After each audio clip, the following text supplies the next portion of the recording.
Hello, this is Margot. You can find me on Twitch and YouTube at MargotintheMoonlight. Cleo's coming to say hi. And today, I'm gonna play some Ace Attorney, Phoenix Wright Trilogy. I've played those before, to be fair. But it was a while ago, and I've watched a little bit of Latorius play them, but like very little, like recently. So yeah, I've played those a while ago. I think I've played the first case of the first game pretty recently, but it's like the easiest and like... Oh, okay, yeah, this one. Pretty recently, didn't I even finish it? I don't know, but ads are coming, just so you know. And Cleo's in front of me. I love you, Cleo. But also... Look, you can go on the chair. You'll be next to me. Anyways. Play the first turnabout? Yeah. Let's go. I got an achievement!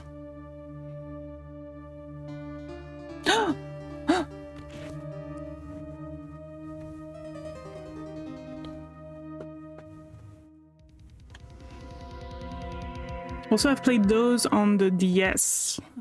Damn it, why me? I can't get caught, not like this! So in this one, we know who did it. I've got to find someone to pin it on. Someone like him. I'll make it look like he did it.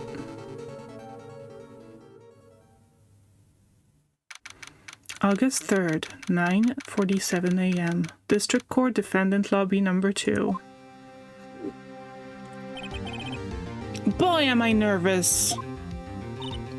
Right. Oh, hi, Chief.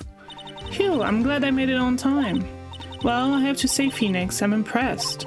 Not everyone takes on a murder trial right off the bat like this. Okay, I need to turn it down a little bit for myself, because it's a little loud. That's better. It says a lot about you, and your client as well. Thanks. Actually, it's because I owe him a favor. Favor? You mean you knew the defendant before this case? Yes. Actually, kind of owe my current job to him. It's one of the reasons I became an attorney. I don't remember why. It will all become clear. But... well, that's news to me. I want to help him out in any way I can. I just really want to help him. I owe him that much. Okay. It's over! My life, everything, it's all over. Is that your client screaming over there? Yeah, it's him. Death, despair, ah! I'm gonna do it, I'm gonna die! Sounds like he wants to die. Yeah. Nick! Hey there, Larry.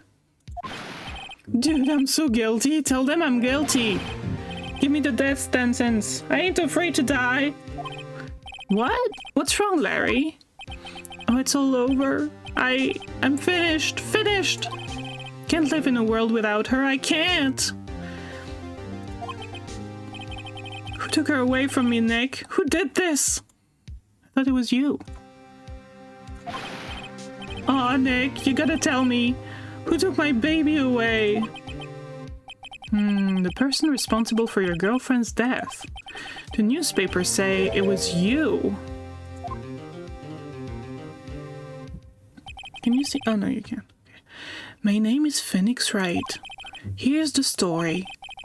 About a little guy that lived in a blue world. My first case is a fairly simple one. A young woman was killed in her apartment. The guy they arrested was the unlucky sap dating her. Larry Butts. my best friend since grade school. Our school had a saying, when something smells, it's usually the butts. In the 23 years... Hello, J Diggity, how are you today? Hope you're doing well. Objection! In the 23 years I've known him, it's usually been true. He has a knack for getting himself in trouble. One thing I can say, though, it's usually not his fault. He just has terrible luck. But I know better than anyone that he's a good guy at heart. That and I owe him one, which is why I took the case, to clear his name. So they really are hammering on that we owe him one. But it's 5:30 and I'm sleepy but comfy. I hope your day is going well. Thank you. Yeah, it's only 12:30 here in the afternoon. I hope you have a good sleep. I hope you can drift off nicely. So I don't remember why we owe him one, but we'll find out, I'm sure, eventually. And that's just what I'm going to do.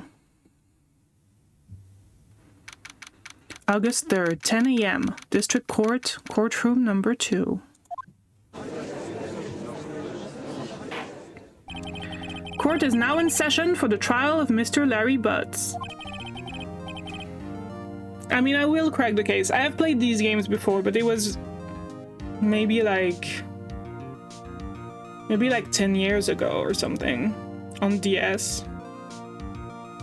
So, but I don't remember that well, to be honest. Like, I've watched Light play a little bit, but not that much, because I didn't want, like, it made me want to play them again. That's why I'm doing it. But yeah. So I didn't watch too much, and I don't remember that well because it was a long time ago. But the prosecution is ready, Your Honor. Will I do voices? I don't know. We'll see. The defense is ready, Your Honor. Mr. Wright, this is your first trial, is it not? Yes, Your Honor. I'm a little nervous.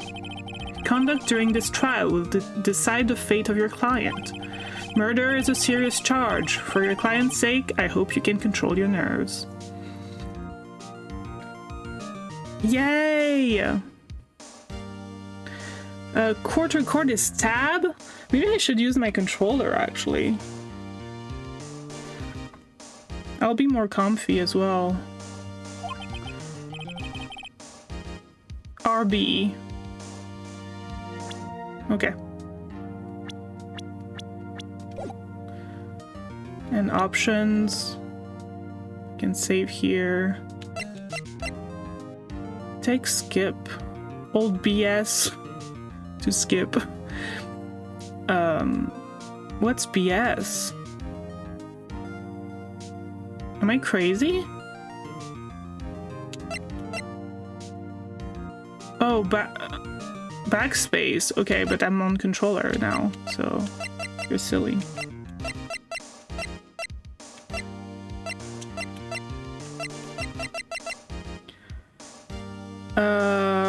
Text box. Oh, I like that actually. Vibrations on. Screen shake, I feel like it's fine in this game. I'll save real quick. Just, you know. Okay. Thank you, Your Honor. Mr. Wright, given the circumstances, I think we should have a test to ascertain your readiness. Yes, Your Honor. Okay, let me see. Attorney's bad. No one would believe I was a defense attorney if I didn't carry this. Yeah, because you... Whatever. Cindy's autopsy report. Time of death... 31st of July. I'm not used to this kind of a date system, but... from 4 p.m. to 5 p.m. cause of death, loss of blood due to blunt trauma. Mia Fey, age 27, chief attorney at Fey & Co. My boss and a very good defense attorney. Larry Butts, age 23, the defendant in this case, likable guy who has been my friend since grade school. Cindy Stone, age 22, the victim in this case, a model. She lived in an apartment by herself. Honestly, I kind of like the pixel art better than this. I wish they had put an option to keep the pixel art in. But whatever. Winston Payne, aged 52.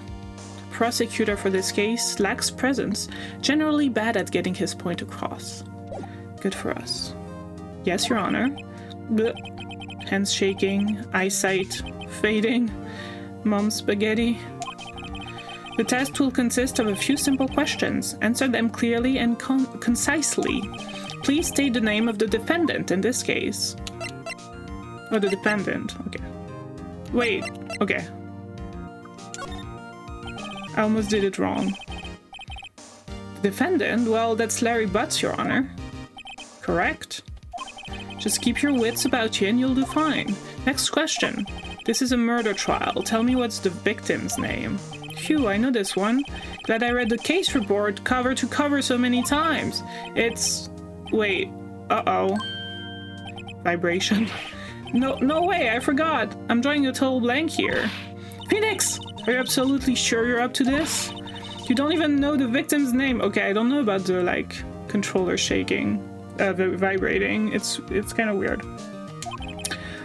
Oh, the victim! Of course I know the victim's name. I just forgot temporarily. I think I feel a migraine coming on. Look, the victim's name is listed in the court record. Just press tab to check it at any time, okay? Okay, I think the game now thinks I'm on a keyboard because I started on keyboard and mouse and keyboard. Remember to check it often. Do it for me, please, I'm begging you. Mr. Wright, who is the victim in this case? Cinderblock. The victim's name is Cindy Stone. Correct. Now tell me, what was the cause of death? She died because she was struck once by a blunt object. Correct. You've answered all my questions. I see no reason why we shouldn't proceed. You seem much more relaxed, Mr. Wright. Good for you. Thank you, Your Honor. Because I don't feel relaxed, that's for sure. Well then, first a question for the prosecution. Mr. Payne? Yes, Your Honor. As Mr. Wright just told us, the victim was struck with a blunt object. Would you explain to the court just what that object was? The murder weapon was the statue of the thinker. Okay, I remember this case because I've done it recently because I just felt like doing it like a few months ago. So I remember a bit of this one, pretty well. It was found lying on the floor next to the victim. I see. The court accepts it into evidence. A statue in the shape of the thinker. It's rather heavy. Statue added to the court record. Right. Be sure to pay attention to any evidence added during the trial. Can I, like, look at it? No. That evidence is the only ammunition you have in court. Use tab to check the court record frequently. It's RB. Mr. Payne, the prosecution may call its first witness. The prosecution calls the defendant, Mr. Butts, to the stand. Chief, what do I do now? Pay attention. You don't want to miss any information that might help your client's case. You'll get your chance to respond to the prosecution later, so be ready. Let's just hope he doesn't say anything unfortunate. Well, get ready. Uh-oh, Larry gets excited easily. This could be bad.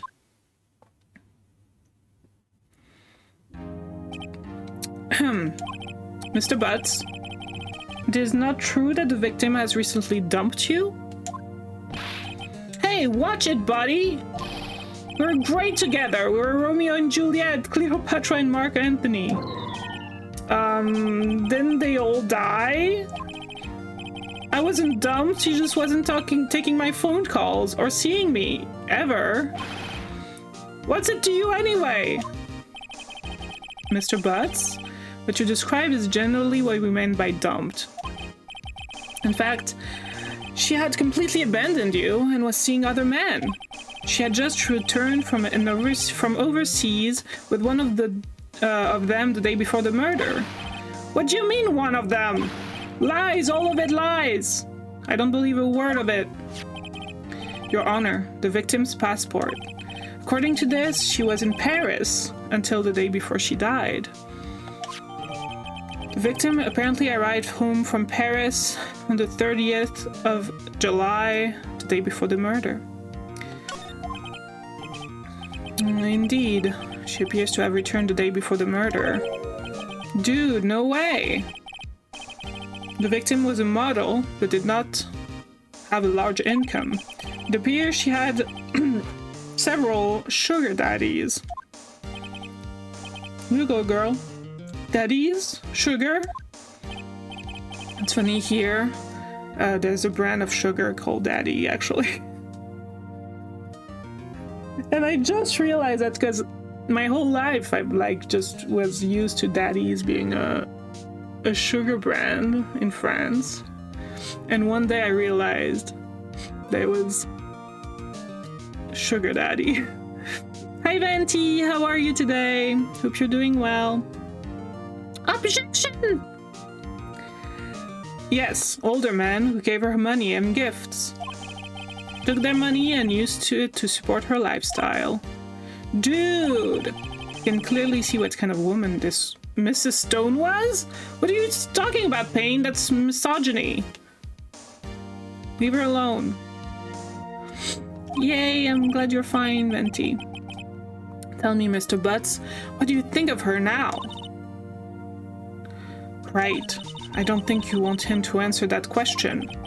Yeah, Larry has a way of running his mouth in all the wrong directions. Should I... Whoop! Stop him from answering. My client had no idea the victim was seeing other men. Oh, you know what? I should have saved. Should have saved and see what he would say. But also, I was not gonna like what he would say, probably. My client had no idea the victim was seeing other men. That question is irrelevant to this case. Oof. Wins. AG, hello. Dude, Nick, what do you mean irrelevant? That's cheating. That's cheating Chi-Dog. I'm gonna die. I'm just gonna drop dead. Venti. Is Venti doing an AP? Yeah, and when I meet her in the afterlife, I'm going to get to the bottom of this. Let's continue with the trial, shall we? I believe the accused motive is clear to everyone. Yes, quite. Oh boy, this is not looking good.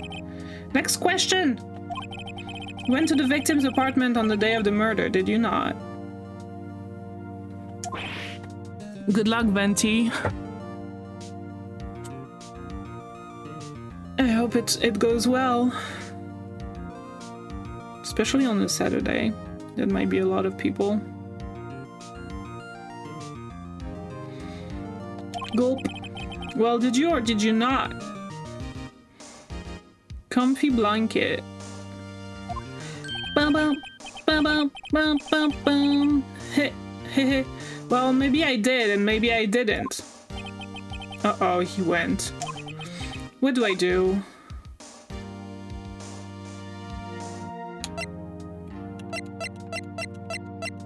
I don't know.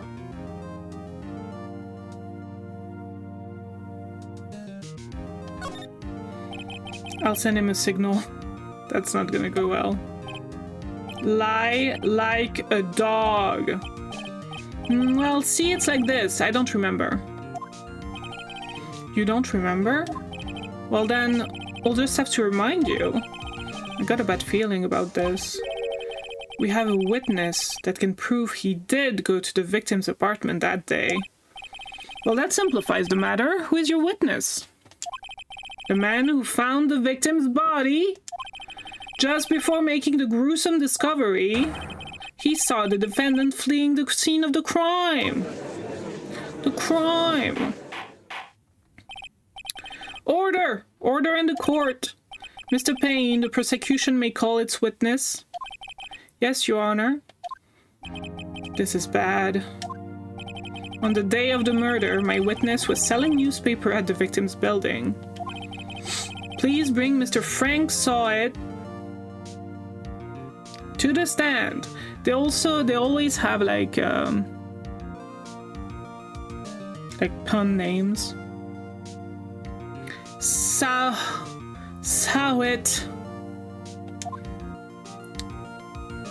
So we know it's this guy because we saw in the beginning, but usually you don't know who did it.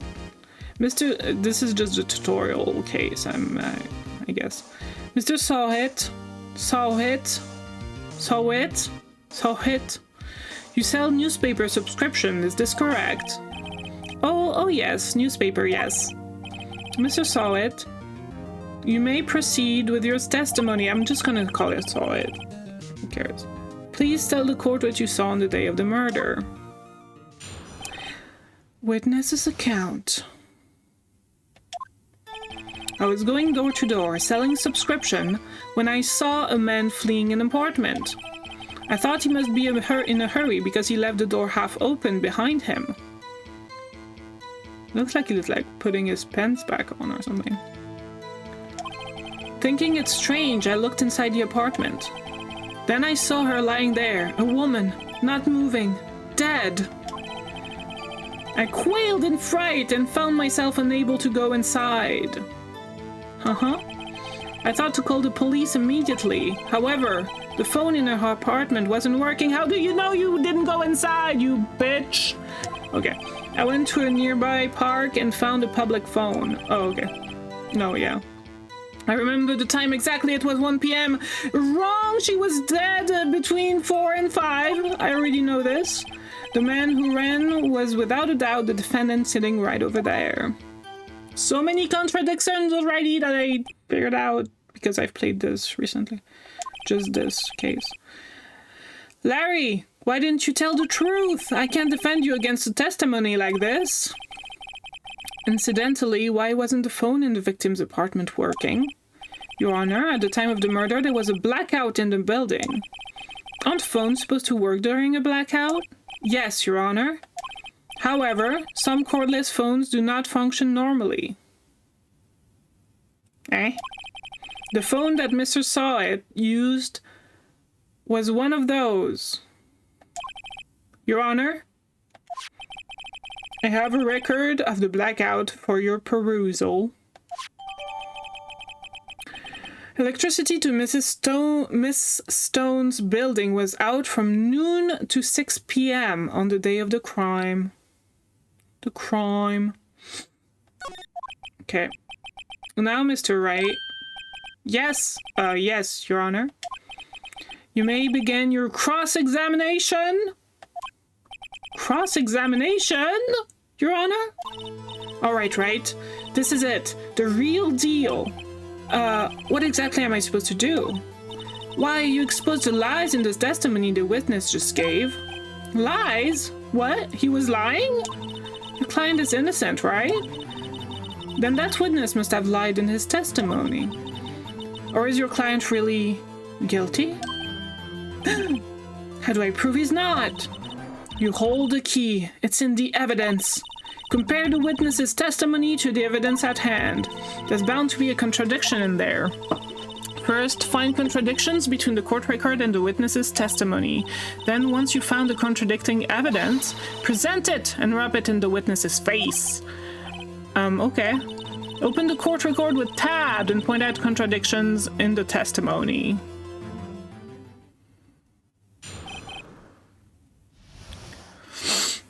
Hold it! I was going door to door, selling subscriptions when I saw a man fleeing an apartment. I don't think I'm, like, told to press them yet, but I can do it. Isn't a man living in an apartment a common sight? I find it odd you would take notice of him. I don't know, he just seemed strange to me, that's all. like he was mad and yet frightened at the same time. Just like a criminal fleeing the scene of a crime. The defense requests that the witness refrain from conjecture. Of course, what the witness meant is that the man he saw looked suspicious. So what happened next? I thought he must be in a hurry because he left the door half open behind him. Half open, you say? Yes, the door was open halfway, yes. I watched for a moment, but no one came to close the door. That's odd in a big city like this, I thought. I see. What happened next? Thinking it strange, I looked inside the apartment. What gave you the idea to do that? Well, the door was half open, you see. Isn't it only human to want to peek? Dude, we climb the mountains because they are there. It's the same thing. What? No! Whatever.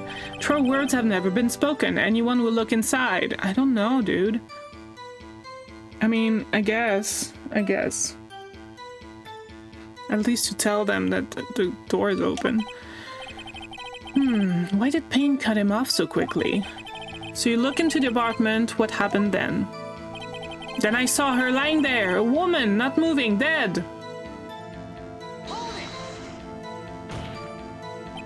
Are you sure she was dead? Well, no, I guess I wasn't. But she wasn't moving at all and there was blood everywhere. I guess that would look fatal to anyone. Very well, what happened next? I quailed in fright and found myself unable to go inside. So you didn't touch anything in the apartment, right? Yes, I mean, no, nothing. Okay, what happened next? I thought to call the police immediately. You thought to call the police? Does that mean you didn't actually call them? Please, listen to the rest of the testimony. You thought to call the police. What happened next? However, the phone in her apartment wasn't working. The phone in her apartment wasn't working? Yes, I mean, no, it wasn't, right. But you said you didn't go into the apartment, or did you? Oh, that. I can explain that. There was a cordless phone on the shelf in the entranceway. I reached inside and tried using that to call. And that phone wasn't working, correct? What happened next? I went to a nearby park and found a public phone. Why use a public phone? Well, you see, I don't have a cell phone. And being in the middle of the afternoon, there was no answer at the nearby apartments. Ah, right. What time did you call again? I remember the time exactly. It was 1 p.m. Wrong! I'm still gonna press and, like, do everything before I... Are you certain? Yes, absolutely.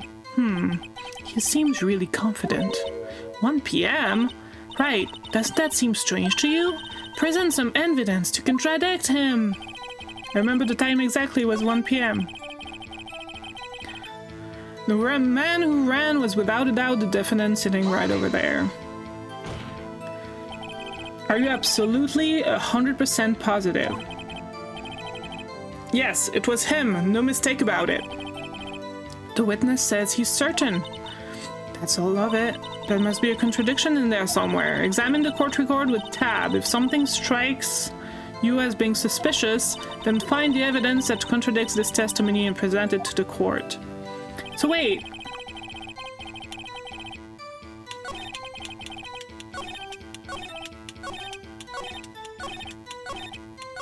So many, okay.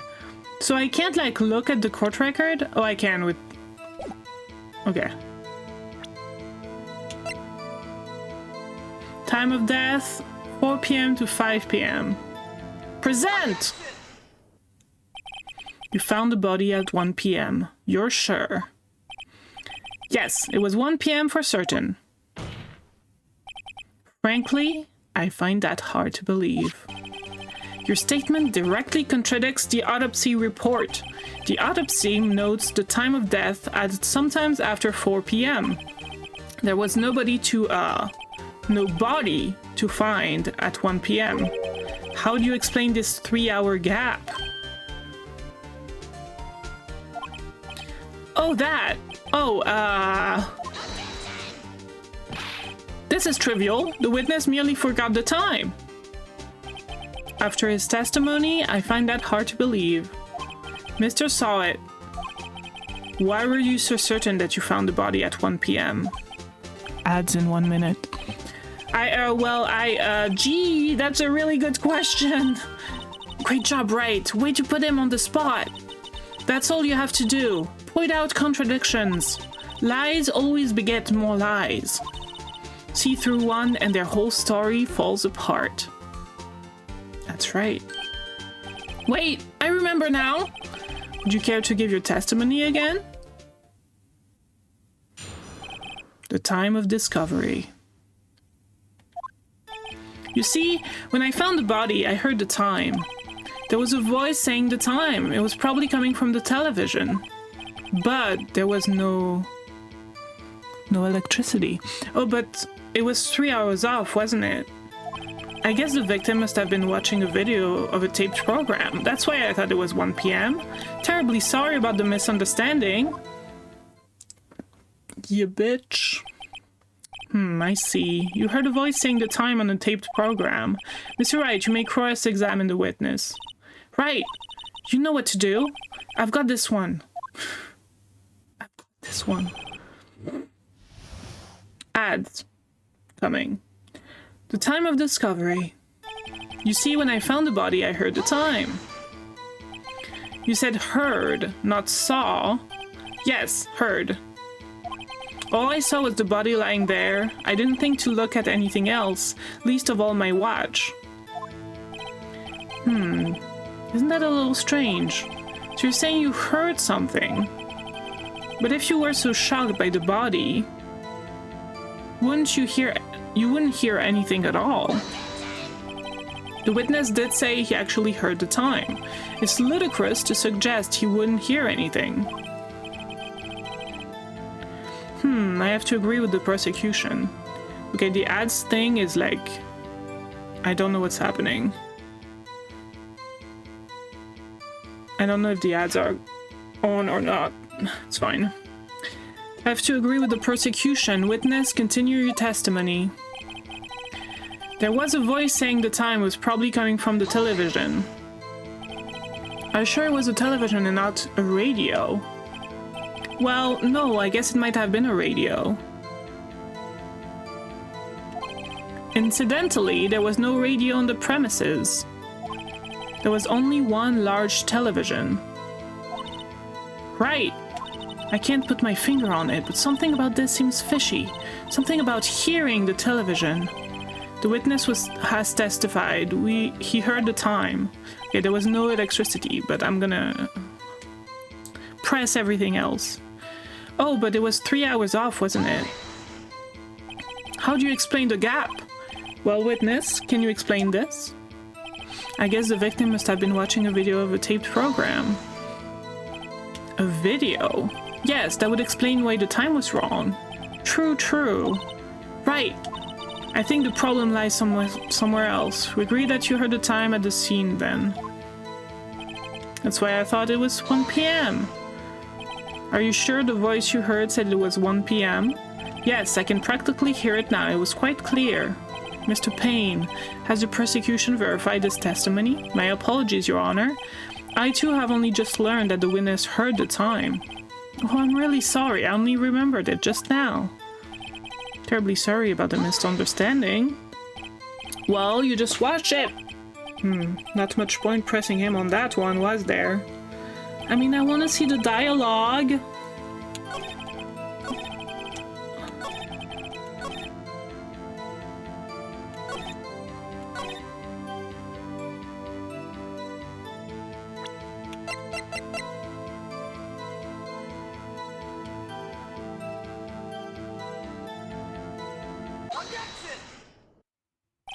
Hold it right there. The prosecution has said there was a blackout at the time of the discovery.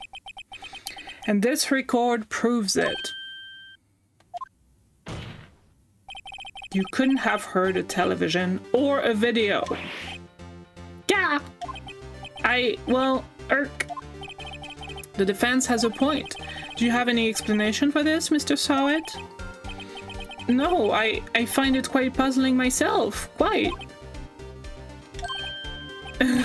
Wait, I remember now. Mr. Sawit, the court would prefer to hear an accurate testimony from the very beginning.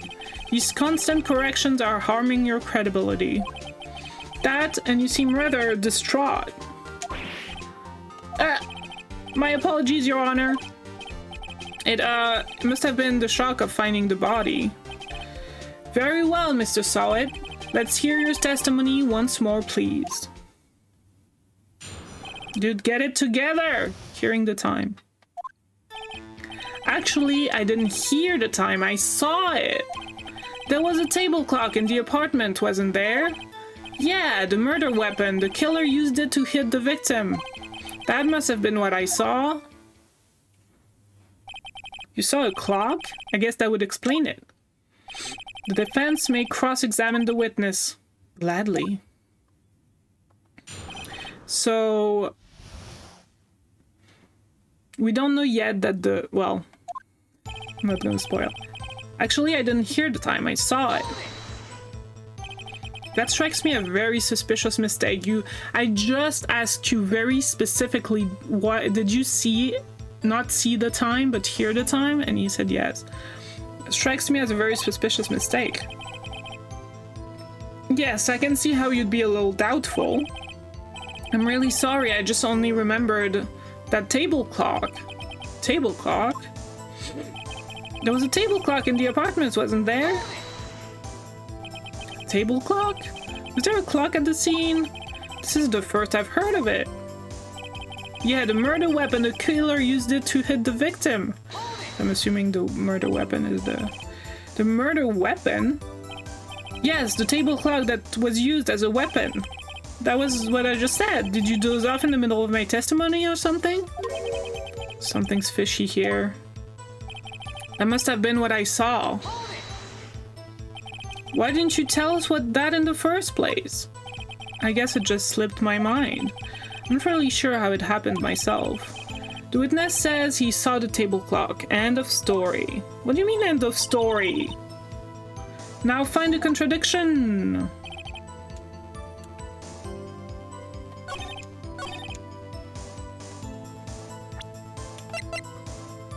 I'm assuming it's that.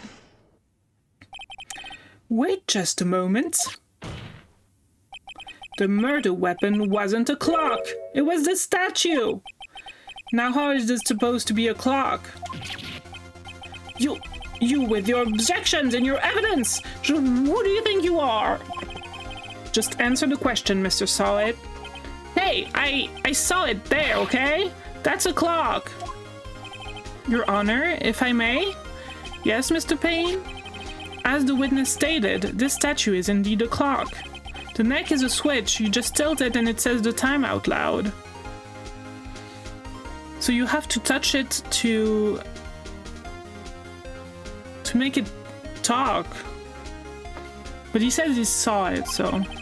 As it doesn't look like a clock, I submitted it as a statue, my apologies. I see. So the murder weapon was a table clock after all. Well, Mr. Wright, it appears that the witness's testimony was correct. This is a clock, but he said he didn't go into the apartment, though. Do you have any problems with his testimony now? Yes. Your Honor, there is a gaping hole in the witness's testimony. The only way he could have known the weapon was a clock is to hold it in his hand. Yet the witness testified that he never entered the apartment. Clearly a contradiction.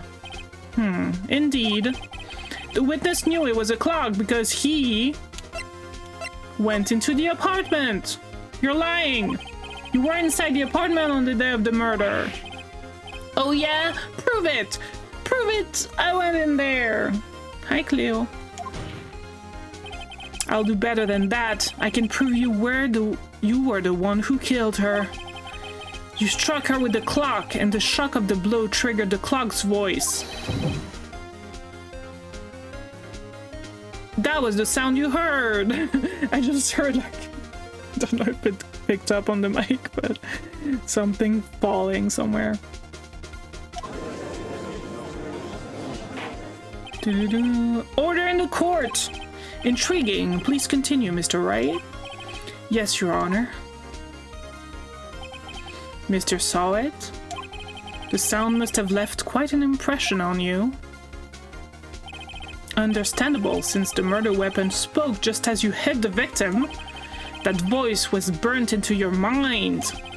That's why you were so certain about the time. What's the meaning of this? This is all baseless conjecture. Baseless? Just look at the witness's face. Would the witness care to elaborate? Did you strike the victim with the clock? That day, I never... Look, the clock. I heard, no. I mean, I saw it. Gah! Shut up, I hate you. It was him, I tell you. I saw him. He killed her, and he should burn. Burn, give him death. Damn. Order! Order in the court, I say! Your Honor, a moment, please. There isn't a shred of evidence supporting the defense's claims.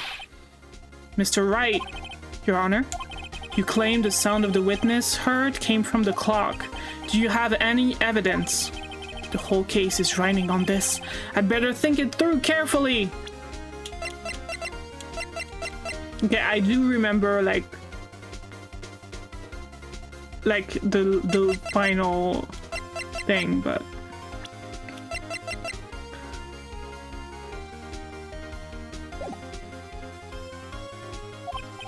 Your Honor, the sound Mr. Sawit heard was definitely this clock. In fact, a fact which is clear if you simply try sounding the clock. Let's sound the clock now. Here, in this court. Your Honor, may I have the clock? I asked the court to listen very carefully. Beep. I think it's 8:25. Certainly is a strange way to announce the time. Well, he is the thinker, after all. So we've heard the clock. What are your conclusions, Mr. Wright? Mr. Payne, can you tell me what time it is now? It's 11:25. Ack! As you can see, this clock is exactly 3 hours slow. Precisely the discrepancy between what Mr. Sawit heard and the actual time of death. So, Mr. Sawit, try to talk your way out of this one. Ha! Ha! Ha! You forgot one thing! Uh-oh. What's he talking about now? While it may seem like that clock is running 3 hours slow, it proves nothing. How do you know it was running 3 hours slow on the day of the murder? If you can't prove that, you don't have a case. What? He's right. How am I going to prove that?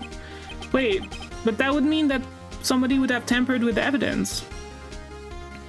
If it wasn't. Damn it! I was so close! Mr. Wright, it seems you lack the critical evidence to support your claim. Yes, Your Honor.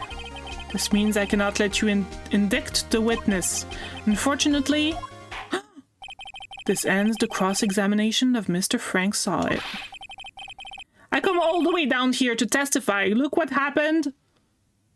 I lost my hair. You treat me like a criminal. A criminal! You lawyers are all slime. Gugh, I almost had him. Sorry, Larry. I failed you. There's nothing I can do about it now. Ew. Not so fast, Mr. Sawit. Chief. Listen up, Wright? Don't throw this one away. Not like this. Think. But Chief, it's over. I can't prove the clock was slow the day of the murder. Nobody can prove that. Well, yes. but that doesn't mean you can't still win. Try thinking out of the box. Don't waste time doubting the facts. Assume the clock was 3 hours slow and think through it. Ask yourself, why was the clock 3 hours slow? Figure out the reason and you'll have your proof. Right, Mr. Wright? Right? Can you think of a reason as to why the clock would be 3 hours slow? I do. Wait, maybe I can prove it. You must have evidence somewhere that can prove it, Mr. Wright. Find it and let them have it. Well, Mr. Wright, you say the clock was already running slow on the day of the murder. Have you found evidence to support this claim? Of course! I mean, I know what the answer is, but... There's a piece of evidence in the court record that can prove my claim beyond a doubt. Ha! Tough words. Let's see you pull this one off. Let's see this evidence that proves why the clock was running slow. Take that! The victim had just returned home from abroad the day before the murder. As we all know, the time difference between here and Paris is 9 hours. Oh, so it's like... Wait.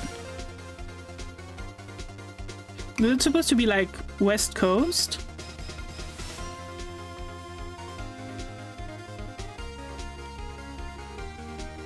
Or is it like Japan 9 hours ahead? I don't remember if it's supposed to be the US or Japan. I think it's has to be Japan, right? When it's 4 p.m. here, it's 1 a.m. the next day there. So yeah, it is supposed to be in the US. Okay. Wait, is it? Yeah. The clock wasn't 3 hours slow, it was 9 hours fast. 9 hours fast. The victim hadn't reset her clock since returning home. That's why the time you heard when you struck her dead in her apartment was wrong. Proof enough for you, Mr. Saw It. Or should I say, Mr. Did It? Yeah.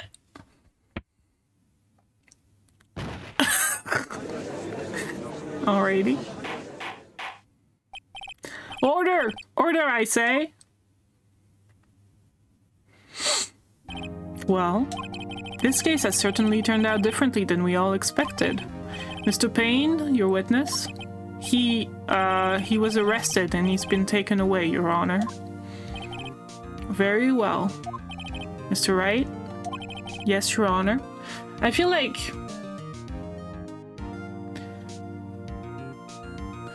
that didn't prove that the guy did it, but... like, we all know he did, but... I don't think it really proved anything. Like, they're like focusing on like small details, but then they're not asking like, how do you know that he heard it because he struck her, you know? Well, whatever. I have to say, I'm impressed. I don't think I've ever seen someone complete a defense so quickly and find a true culprit at the same time.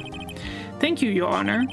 At this point, this is only a formality, but this court finds the defendant, Mr. Larry Butts, not guilty. Whee!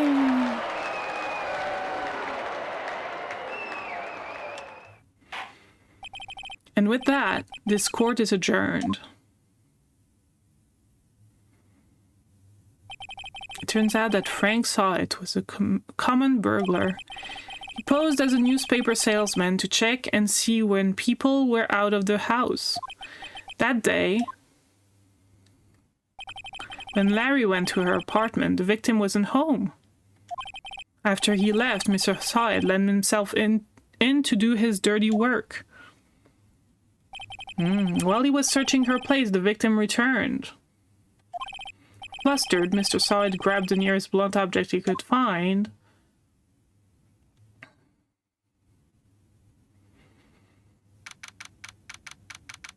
August 3rd, 2:32 p.m. District Court, Defendant Lobby Number 2. Phew, I still can't believe we won. Right, good job in there. Congratulations. Thanks, Chief. I owe it all to you. Not at all, not at all. You fought your own battles in there. It's been a while since I've seen a trial end on such a satisfying note. Never seen the Chief looking this happy. If she's this glad, imagine how Larry must feel. My life is over. Larry, you're supposed to be happy. What's wrong now? Aw, Nick. Don't worry about me. I'll be dead and gone soon. What the hell is that t-shirt? Good. Wait, no, I mean bad. Bad, bad, bad. Larry, you're innocent. The case is closed. But my Cindy Windy's gone, man. Gone forever. That is pretty sad. Larry, she was a... Nah, never mind. She wasn't anything. Okay? Congratulations, Harry. Harry? Yes, you. I can practically see the headlines now. Harry Butts, innocent. Harry Butts. Thanks. I really owe you one. I won't forget this, ever. Let's celebrate. Dinner, movie, my treat? Oh no, I couldn't. Hey, I was the one who got you off the hook. Oh, hey. Here, take this. Thanks. It's a present? I don't want it. It's got blood on it. A present for me?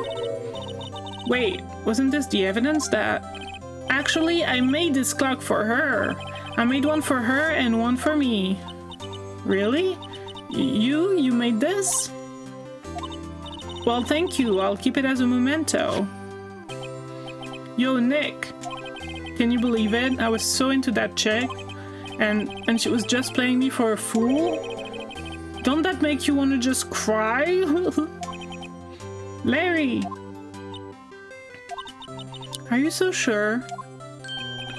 Excuse me? I think she thought quite a lot of you in her own way. Nah, you don't gotta sympathize with me, it's okay. Well, I'm not just sympathizing, really. Isn't that right, Mr. Wright? Don't you have something to show your friend? Something that proves how she felt about him? Huh? Oh yeah, right. What the heck is she talking about? Check this out, Larry. Proof positive you weren't just some chump to her. Huh? What about that clock? This is the clock you made for her, Larry. And she took it with her when she traveled. Whatever, she probably just needed a clock, that's all. Sure, dude. You think so? It's a pretty heavy clock to take traveling. Well, make of it what you will. Hey, Nick. I'm glad I asked you to be my lawyer. Really, I am. Thanks. Hope that made him feel a little better. Right? I hope you see the importance of evidence now. Also, hopefully you realize things change depending on how you look at them. People, too. We never really know if our clients are guilty or innocent. All we can do is believe in them. And in order to believe in them, you have to believe in yourself. Right. Listen, learn, grow strong. Never let go of what you believe in. Never. Well, I think our work here is done. Shall we be off? Yeah, I guess so. Say, how about dinner on me? We'll drink a toast to innocent butts. Yeah. Oh, speaking of Harry, you were saying part of why you became a lawyer was because of him. Yeah, part at least. You'll have to tell me more about it sometimes. Maybe over drinks? It ain't happening, brah. And so my first trial came to a close. Larry slapped me on the back and said, "Gee, Nick, it's good to have friends. But I'm pretty sure he's not going to pay us, unless you count the clock he gave Mia." I didn't know it then, but that clock was soon going to be at the center of another incident. And my promise to tell the chief about me and Larry would be one promise that I wouldn't be able to keep. The end.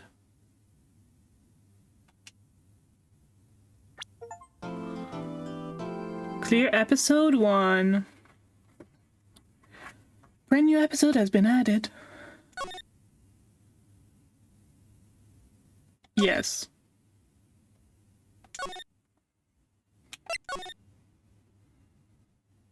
Turnabout Sisters. Okay, I'm gonna take a quick break just to get some water and stuff.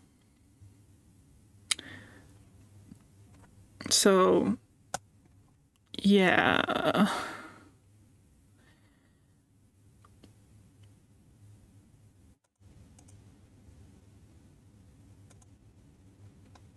Yep.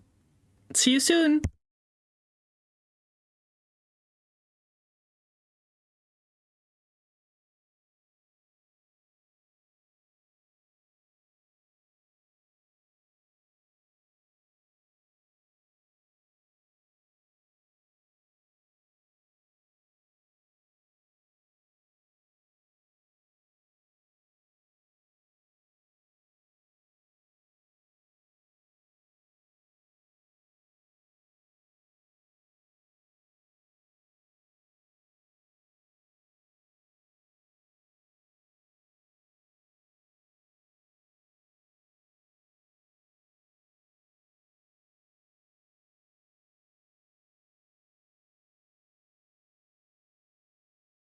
Okay, I'm back.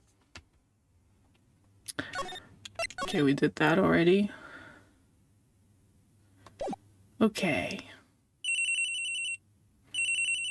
Bring, bring. Beep. Hello? This is Maya. Hey Maya, it's me. Mia, what's up? You haven't called in a while. Sorry, I've been so busy. How have you been? Well, lonely, and it's all your fault. Nah, I'm just teasing. I've been great. I'm finally getting used to having my own place. That's good to hear. Actually, I'm calling because I have a favor to ask. I know. You want me to hold evidence for you? Sharp as always. There's a lot of buzz about the upcoming trial. I just don't feel safe keeping the evidence here. I gotcha. So what is it this time? It's a clock. A clock?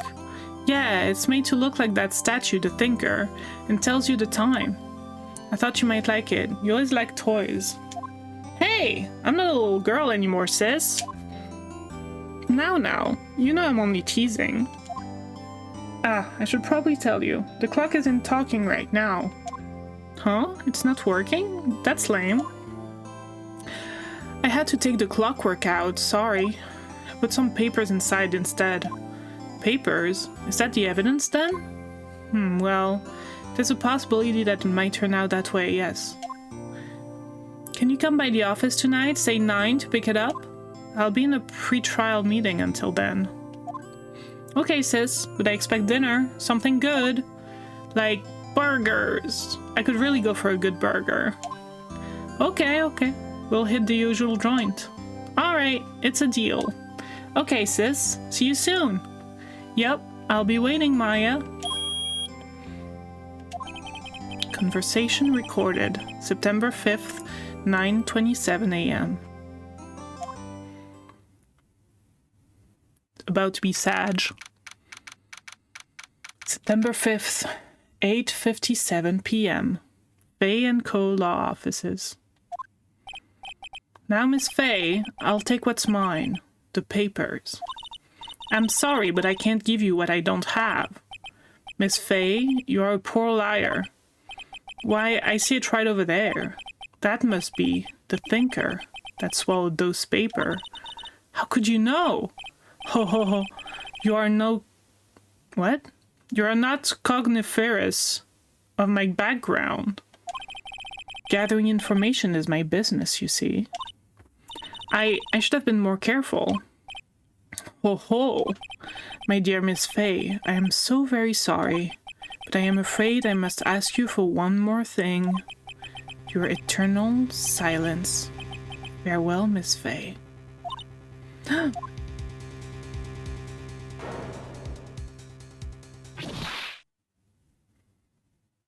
Do we know? Oh, and we know who it is again. Okay. Red, white, blue. What? I don't remember this one, by the way. I remember some of it, but I mean, just the characters. September 5th, 9:08 p.m., Fay and Cole offices. Uh-oh, I'm late. That's strange. Guess the chief left without me. She said her sister was coming over, so we should all go out for dinner. What's that smell? Blood? Mia! Maybe she's in her office. Can I examine anything?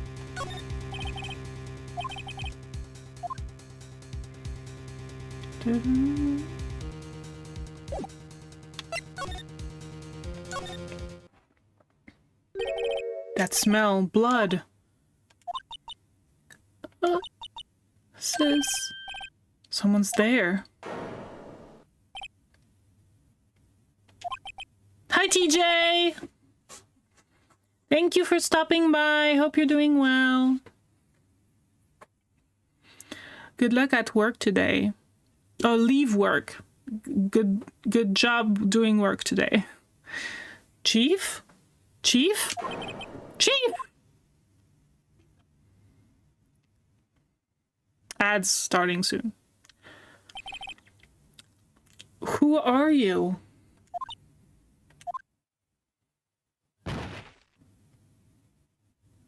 Yeah, it's Sage. The strange girl dropped out cold. I left her lying on the office sofa. I went back to the chief where she lay under the window. Her body was still warm. I could feel it when I held her shoulder. Then all too quickly, it began to fade, until finally she was cold.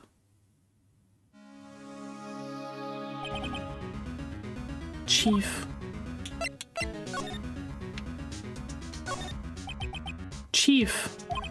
It's hard seeing her like this, but if there are any clues here...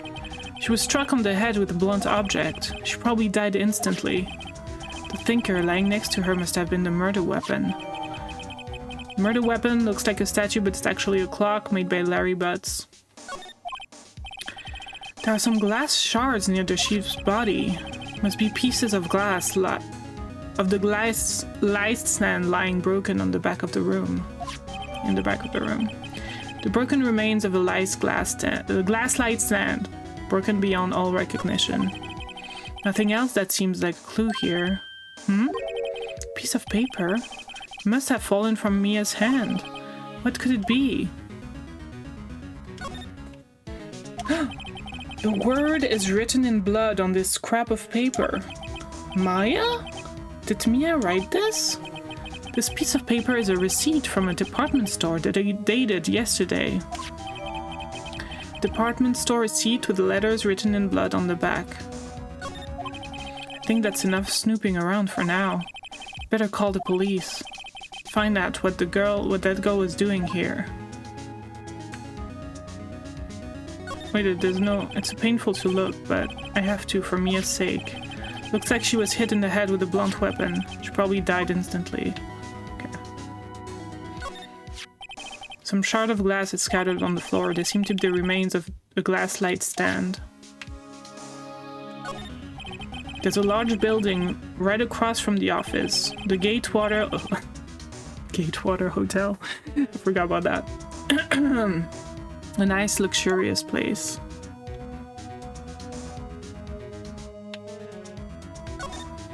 The chief's chair. A simple, functional design. Feels pretty good to sit in. Wait, LB, okay.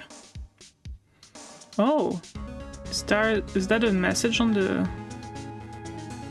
Okay, we have to snoop. Right, I better call the police. Oh, that's not what I wanted to do. That's funny. A few of the screws on the receiver are missing. Looks like someone was halfway through taking it apart. Police? Please, come quick. What was that? Someone screaming from the outside the window? She's staring right at me. She's holding a phone in her hand. So I didn't call the police. Okay. The Fainco ledger book. Everything is written in the chief's ultra-neat handwriting. It's a small office, but it makes a good bit of money. Surprisingly, the chief has never good with machines. About all she used this PC for was email. She picked up with this ancient bottle at some garage sale for practically nothing. All the chief's important documents are packed in here. This is where she filed her case records and recent rulings. Okay, let's call the police for real.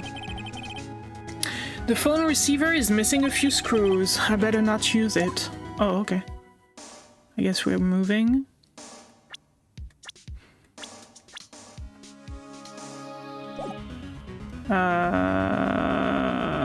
Back. Move. That girl just now. Where'd she go? Put her right there on that sofa. Uh-oh, I hope she didn't run on me. Yipes! Don't scare me like that. Excuse me, but who are you? It's okay, I work here. Maya. Maya Faye. Maya? Faye? Maya. So Mia was writing this girl's name. Maybe I should show her the receipt? I never thought there'd be a use for evidence like this outside the courtroom. Wait, I want to examine the place. There's nothing much to see, but... Whoops. The reception desk, I usually sit here. A small writing desk cluttered with office supplies. Couldn't cram more legal books in here even if you wanted to. If you can gaze upon the shelves without feeling insignificant. A large painting, I guess you'd call this modern art. I, on the other hand, call it a mistake. The sofa is for clients. It's leather, a real luxury model. The door to the chief's office is slightly open. I'd better not touch the doorknob. Okay. So I can move, talk. Well, let's talk first. What happened? She seemed to be in shock. I don't want to disturb her, but I have to know. Excuse me. Can you tell me what happened? I came in. The room was dark. And Sis... So she was already dead. So, you're the chief's sister. I'm her younger sister. And you were here visiting? This late at night? Yes, she said she wanted me to keep some evidence for her. Evidence? Yes, it was that clock. It was the thinker.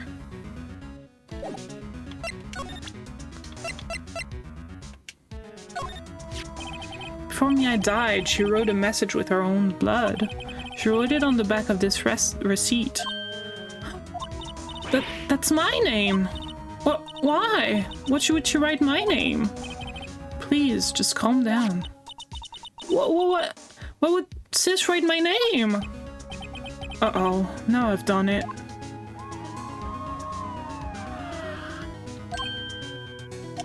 The police! Sounds like they're coming this way. Freeze, police! Oh, here he is! Alright, I'm Detective Dick Gumshoe, see? Gumshoe? What an odd name. Received a report from the building across the way, see? Got a person saying they saw a murder. Must have been that woman I saw. Anyway, I don't want either of you moving 1 inch, okay? Great, just great. Maya, wait, she wouldn't have... Nah. Whoa! Excuse me? Eek! This word, Maya here, mean anything to you? Don't I have this? I thought I had this. So how did he find it? Anyways. That's my name. What? The victim drew this here note on her in her own blood, see? With her dying breath, she wrote down the killer's name. Killer? I'm not... Case closed. You're coming down to the precinct, ma'am. What? Mia's younger sister, Maya, was arrested on the spot. I was taken in for questioning and didn't get out until the next morning. My eyes were heavy, but I couldn't sleep. I sat around waiting for visiting hours to begin at the detention center. I had to talk to Maya as soon as possible. September 6, 9:07 a.m., detention center, visitor's room. Wow, they have poor Maya locked up like a criminal. Oh, it's you, the lawyer. Good morning. Good morning. She looks so tired. Are you going to be my attorney? Well, that's what I wanted to talk to you about. It's up to you. Better give it to her straight. It's up to you. Up to me? Yes, I don't think this is something I should decide.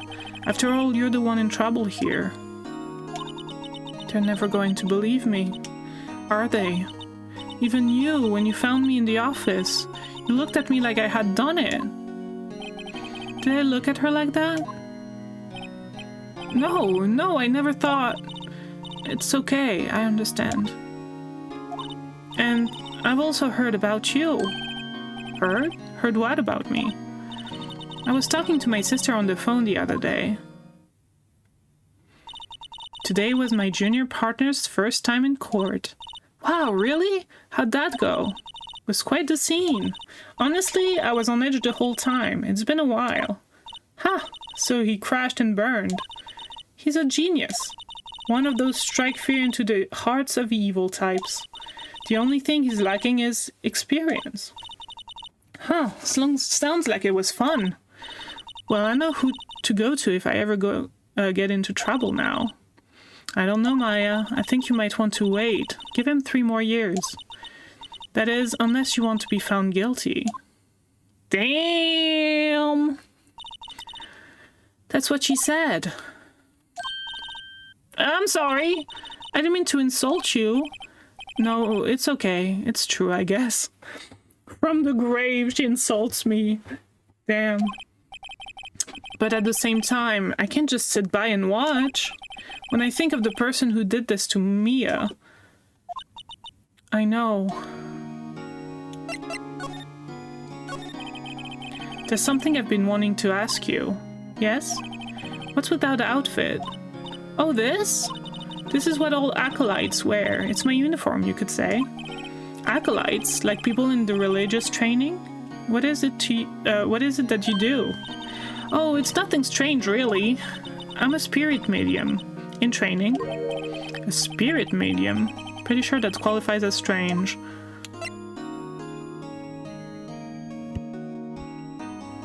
The day of the crime.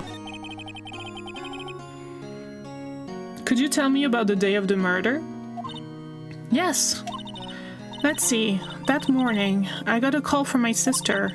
She wanted me to hold on to a piece of evidence for an upcoming trial. Evidence? Yes, that clock shaped like the thinker? The one Larry made. How would that have been evidence in a case? Right, she said something about that. I remember. Do you want to hear it in her own voice? Her own voice? I mean, that would be extremely emotional to hear her voice now, but okay. Yes, I'm pretty sure our conversation is on my cell phone. You recorded it. Yeah, I forgot how to delete those things. So you say you have a conversation with your sister on your cell phone. Let's hear it. Right. Oh, I just remembered. That detective took my cell phone. Sorry. Oh, right. Of course. Next time I see Detective Gumshoe, I'll ask him for it. I'll write you a note so you don't forget, okay? Sure, thanks. Maya's memo added to the court record. Maya's memo conversation I had with my sister is recorded on my cell phone. Could you tell me about the day of the murder? Sorry, I know it must be hard. No, it's okay. All I've been doing the last few hours is talking about it. I've kind of gotten used to it. Let's see. That morning, I got a call from my sister. She wanted me to hold on to a piece of evidence from an upcoming trial. That's the Thinker Croc? Thinker Clock that Larry made. It practically qualifies as a serial murderer by now. So then, when did you arrive at the office? It was right around 9. The lights were off and I could smell blood. Then I found her, my sister. Thanks, Maya. That's all I need to hear for now. So you're an acolyte? A medium in training? That's right. The Fae family, especially the women, have always been very sensitive to the spirit world. Wait a second, you said the Fae family? So Mia was into this stuff too? Of course! She left the mountain to follow her career, she said. Her powers were first class too. I had no idea. Wait, what? So you're a real honest-to-goodness spirit medium with ESP and all that? Yes, in training. 24 hours. Well, can't you contact Mia's spirit then? We can just ask her who killed her. I'm sorry. I'm still in training. I couldn't do something on that level. I thought that would be too easy. Something the matter? I was wondering, could I ask you a favor?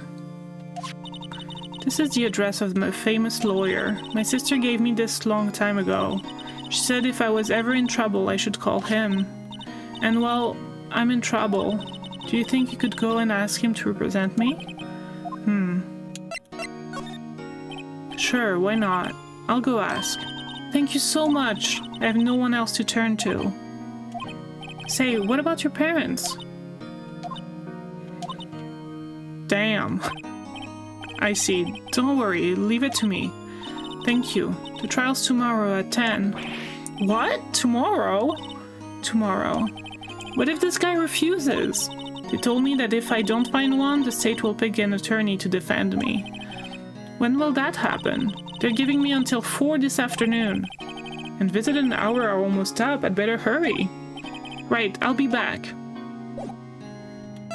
Okay, let's go there. Wait, September 6th, Grossborough Law Office is... Oh, okay, it's not in...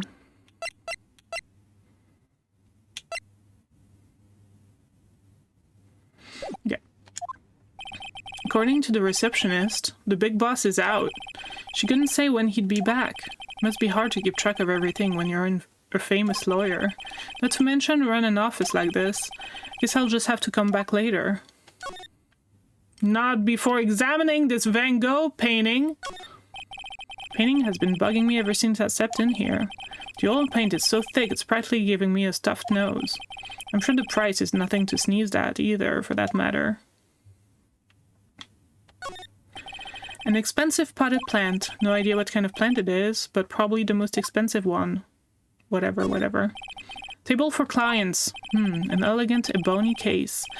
And if I'm not mistaken, that lighter is made of solid gold. Even I can tell someone here's got money to burn. Oops. A solid mahogany desk. The wood's been polished to a deep luster. Expensive-looking mahogany bookshelves filled with expensive-looking books.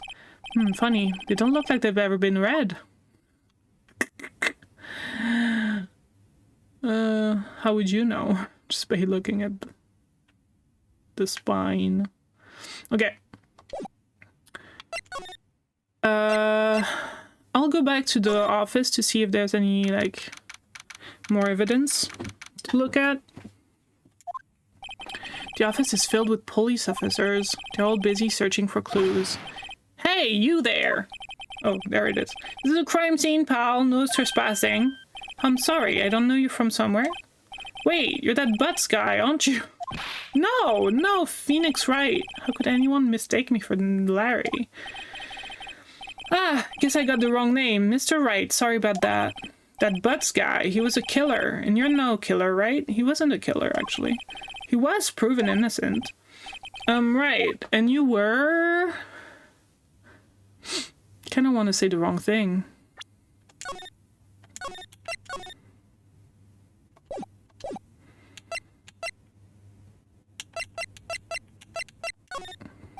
Gumtree, was it? Detective Gumtree? Gumtree? Gum doesn't grow on trees, pal. And is the one in charge here, so don't push your luck. Whatever you say, detective. Anyway, get the name right. And don't be calling me Dick. Hey, Dick, get over there. Yes, sir. Be right there. You're her lawyer, right, pal? If you got business here, you'd better do it quick. Phew, he thinks I'm Maya's lawyer. I'm gonna talk to you. But Miss Faye, did you do any autopsy? You want to know the results, eh? Now don't look at me like that, pal. It's no use. She might have been your boss, but that doesn't mean you get any special treatment. Alright, you can see the report, but that's all. Time of death... 5th of September at 9 p.m. Cause single blunt force trauma. Death was instantaneous. About Maya. Yeah, I'm looking forward to the trial. Sorry, pal, but this is one trial you aren't gonna win. Why'd you say that? The city's put prosecutor Edgeworth on the prosecution. Edgeworth. I'm sure you know what that means, you being a lawyer and all. Prosecutor Edgeworth. That's right, pal. Mr. Miles Edgeworth himself. Wait, you do know him, don't you? Of course not. Never heard of him. Whoa! And you call yourself a lawyer, pal? About 4 years ago, this Edgeworth guy became a prosecutor at the age of 20! Everyone says he's a genius. Surprised you don't know him. Of course I know him, I was just playing dumb. He's a cold, heartless machine who'll do anything to get a guilty verdict. There are rumors of back alley deals and forged evidence. All I know for sure is that Edgeworth hates crime with an almost abnormal passion. I never imagined I'd be facing him so soon. I thought I wasn't the lawyer. Like, obviously I'm gonna be the lawyer, but... I was wondering, did you see Maya Faye's cell phone? Oh, that? I have that. Do you think you could give it back? Sure, I mean, wait a second, pal. Tricky lawyer? Uh-oh, he's on to me. Tell him straight. If I tell him why I want it, there's no way he'll give it to me. Really? Something the matter? Oh no! It's just, you know, detective. Nope, I know nothing, pal. That cell phone has a lot of numbers on it, like her boyfriend's. The cell phone holds all the little girl's sweetest and spiciest secrets. What? You're trying to confuse me. Sorry, pal. I already checked all the numbers in memory. Impressive. You're quite a detective. Uh-huh. Oh, here, you can have the phone back. There weren't any suspicious call records in there, after all. Like you didn't notice the recorded conversation. Maya's cell phone received from Gumshoe holds a conversation between the chief and Maya. Check the court record to hear the recorded conversation. I mean, yeah. I guess I've asked all the questions I need to. You all done, pal? Yes, thank you. I'll be heading out now. Oh, wait! One more thing. I wanted to mention to you. No, I don't suppose you're planning on talking to that witness. Anyway, you'd better not. No influencing the witness with your lawyerly ways, pal. Huh? To come to think of it, I have completely forgotten about her. The witness? Yeah, Miss April May. I'm sorry about this, but I can't tell you anything about her. Well, you just told me her name, Miss May, huh? So you've sent her home already, then?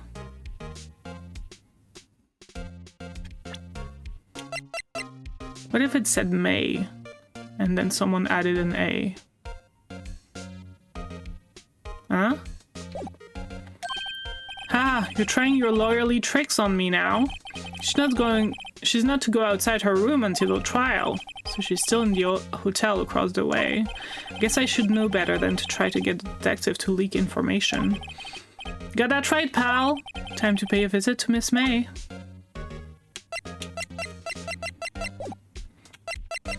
Let's go.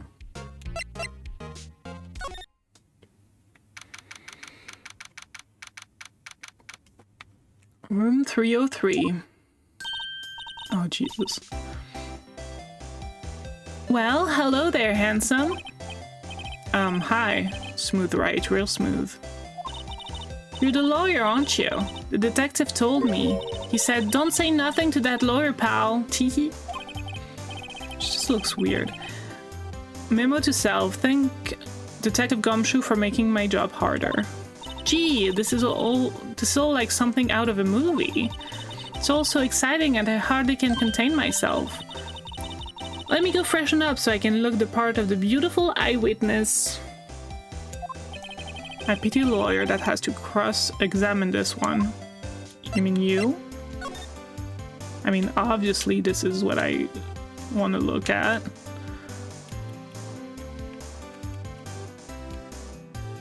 Wait, what is...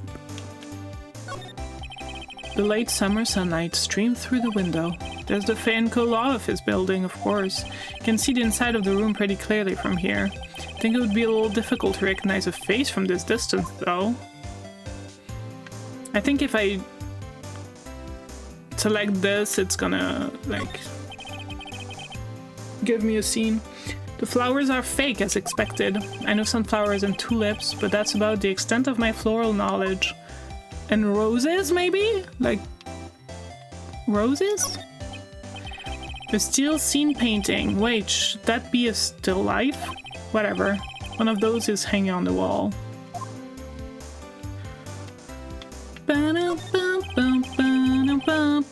A bottle and 2 glasses are on the table. Somebody must be staying with her. A simple bed. It's been recently made. Nothing eye-catching here. Okay. There's a screwdriver stuck in the drawer. I wonder what's inside. Let's take a look. Hey! Hey! What are you doing? No touching? Oh, bad boy! Really shouldn't pry around in other people's room now. You wouldn't want to make me upset, would you? Upset? I thought she was going to explode for a second there. I wonder what could be inside the drawer. Do you think you could tell me something? I need you to describe what you observed at the time of the incident. Oh, observe! Incident! You sound just like a lawyer in the movies! I like a man with a big vocabulary. Better not encourage her. You know that thing that happened the other day? The bad thing? What did you see when it happened? I don't suppose you could tell me about it, pretty please? Let me see, well, dream on. If you want to know, you'll just have to come to court tomorrow, Mr. Lawyer. Oh boy. Could you just who exactly are you? Oh, Mr. Lawyer, are you hitting on me? No, hey, I'm just doing my job here. You know you're cute when you blush. Believe me, this is the first time in my life I've blushed this much. Right, can you just tell me what it is you do? Well, no. You had your little hopes up, didn't you? Oh boy. I see there are 2 glasses on the table. Is someone staying here with you? Oh, what amazing powers of the observation. You must be one of those famous detectives that's on television. Oh no, not me. I'm just a lawyer. Say, Mr. Big Detective, why don't you go look for clues in the garbage, hmm? Miss May doesn't like nosy little lawyers. Oh boy. Okay. Do I have anything to present to her? I mean, I could.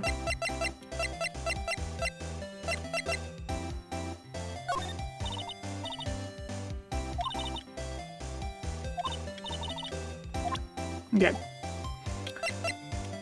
Is that it, right? I can't examine more. Oh, I can. What's inside, I wonder? Maybe later.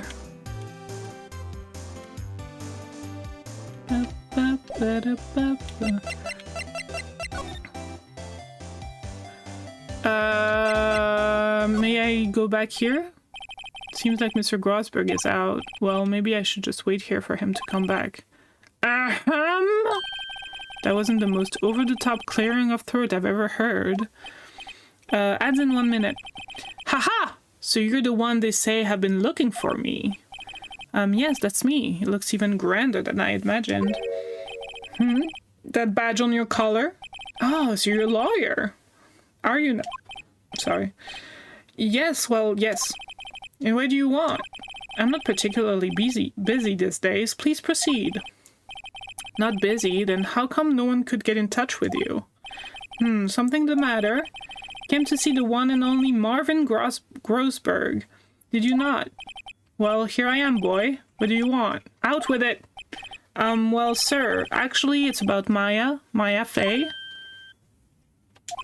Ah, yes, Maya Fey, go on. Why the strange reaction? Acha-cha! What? I'm really quite busy here, son. I can't go taking cases on a day's notice. No, it's quite impossible. Wait a second. How do you know the trial was tomorrow?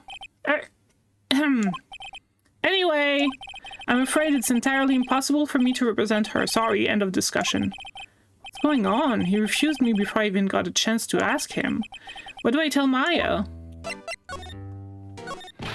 How can you just refuse like that? Please, tell me why you won't take the case. Well, you see, I'm busy, you see? But the client is Mia Fey's sister. Mia trusted you. She knew her sister would be in good hands. Yes, of course, I know that. However, I'm sorry, but I must refuse. Sorry, goodbye. Creep. Fine. I don't have time to argue with you anyways. I'll go look elsewhere. Think not. Huh? Did you say something? I think not, I said. What do you mean? I'm terribly, terribly sorry, but I'm afraid that no lawyer worth their salt will take on this particular case. Terribly sorry, my boy. Why? I cannot say. I beg your pardon, but could you leave now? Nothing more to discuss with you. What's going on here? How did you know Mia Fey? She worked here a long time ago. Quite the apprentice, that one. Learned my technique in the blink of an eye. She left one day, quite suddenly. She had a mission, you see. A mission? You could see it in her eyes. She followed it with a burning passion. Never looked back, that one. That's quite a painting. Aha! You noticed! It's my pride and joy. Impressive, isn't it? Well, isn't it? The color of the sky, the hue of the sea, the weave of the straw hat. It's worth at least 3 million. I have no intention of parting with it, of course. No, I won't sell it. Not even to you. Wasn't interested. It's not for sale. I'm not buying. Jeez. Okay. Don't think there's any reason to examine or show him anything, so I'll just go back to the detention center and give her the bad news. September 6th, 3:42 p.m. Detention center visitors room. Hiya. Oh, you're back. Did you find a lawyer? Well, what do I tell her? Well, see, just be honest. I really don't think you should use that guy. He didn't seem healthy. He was all skin and bones. What? What really happened? You don't mean he refused to help? Yep. I see. I've been abandoned then.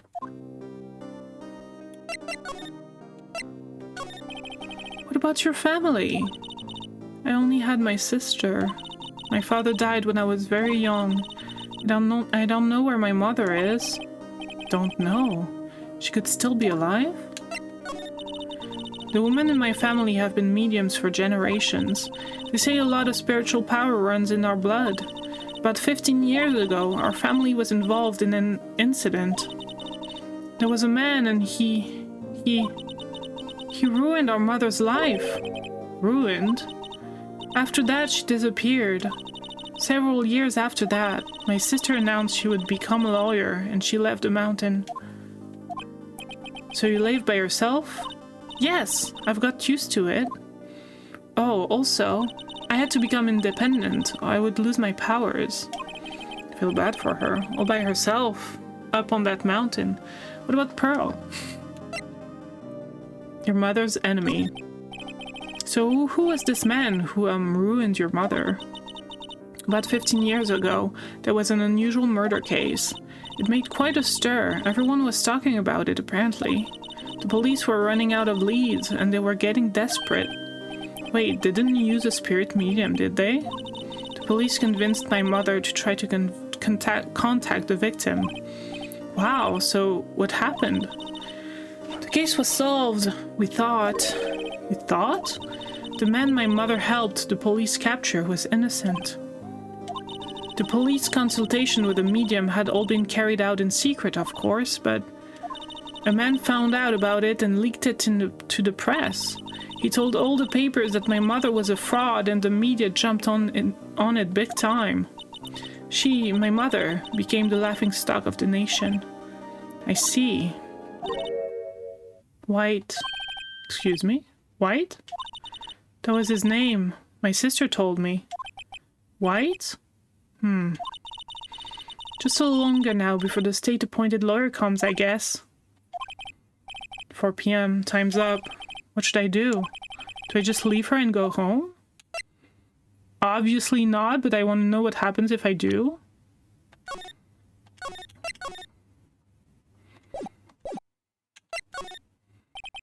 There's nothing left there for me to do. She'll be better off with a state-appointed lawyer. I think I'd better get home now. Goodbye. It was a few oh no. Oh no. It was a few days later when I found out how the story ended. The result of the trial was in the newspaper. Guilty. I'll probably never meet her again. Did I make the right choice? Will I ever know? Mia! If you can hear me, please tell me. Do I get an achievement at least? No! Not! I can't let that happen. I'm not living here until she takes me as her lawyer. I've made up my mind. I'm going to defend you whether you want me to or not. Why? Why? Well, I can't abandon you. No one is as sad as a person without any friend. I know, I've been there a long time ago. Oh. Why did I become a lawyer in the first place? Because someone has to look out for the people who have no one on their side. It's true. Maya, I won't abandon you. You can count on me. That's so kind of you.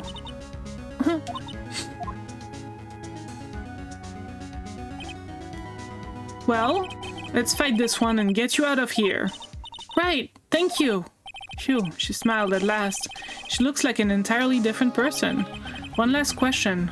You are innocent, right? Yes! And I trust you. So you trust me too, okay? It's a deal. So what's next? There's something that's been bugging me.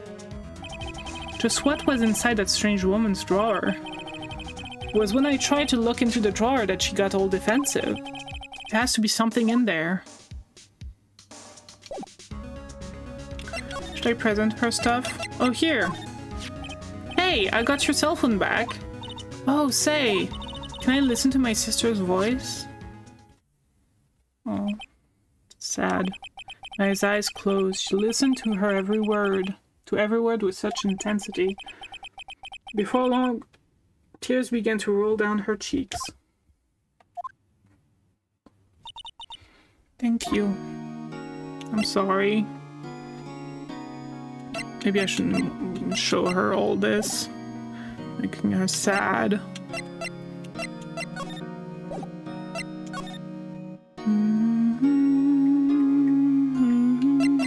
So I guess they're hinting me at the fact that I have to go back to the Gatewater Hotel.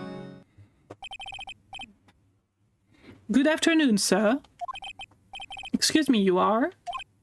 Ah, I beg your pardon, sir. I'm the bellboy of this establishment, at your service, sir. Oh, right. I've just come up to deliver room service, sir. Do you know where Miss May might be? Ah, I believe our guest, Miss May, is currently using a facilities? If you've no need for anything, I'll be taking my leave. Please stay as long as you like. Enjoy. Yeah. Wait, no, hey! Why does it seem like every time I come in here, I end up embarrassing myself? Wait, now's my chance to snoop around a bit. Ah, I almost forgot. Yeah! You came back quick.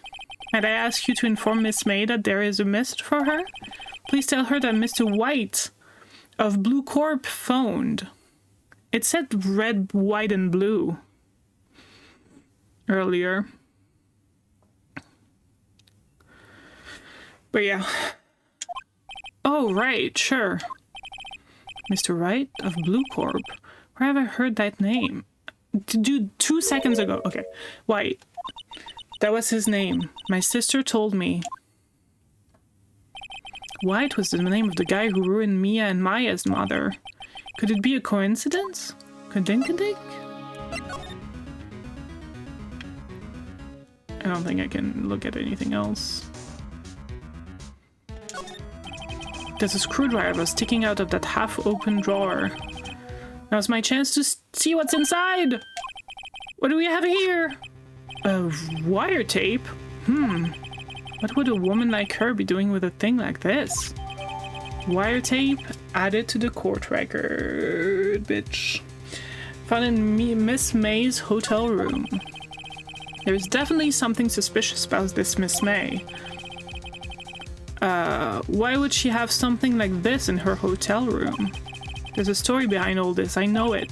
Alright, I'll be using this bit of evidence in tomorrow's trial, that's for sure.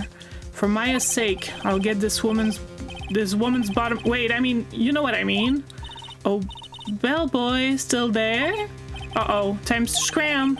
I look forward to tangoing with you tomorrow, Miss May. In court! Alright, dude. TBC. Yep.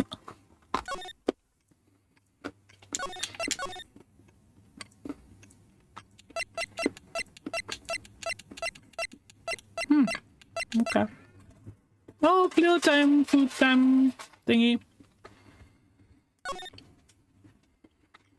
Oh, I did that already, okay. I'm eating chocolate. September 7, 10 a.m. District Court, courtroom number 1. Here we go. Court is now in session for the trial of Miss Maya Fey. Who's gonna be by my side, though? The prosecution is ready, Your Honor. The defense is ready, Your Honor. Miles Edgeworth. Oh, Jesus! Hello! Hello, everyone! How are you? I'm playing Ace Attorney, as you can see. Thank you, Light, for the raid. I hope RuneScape went well. It was cozy and fun to watch. Hope everyone's doing well. Hi, Cybermed. Yeah, I'm playing this. I've played this before, but I don't know. Light made me want to play it again, so here I am. Thank you for the raid. Let's give a shout out. Even though I don't think that there are many people here right now, but it's fine.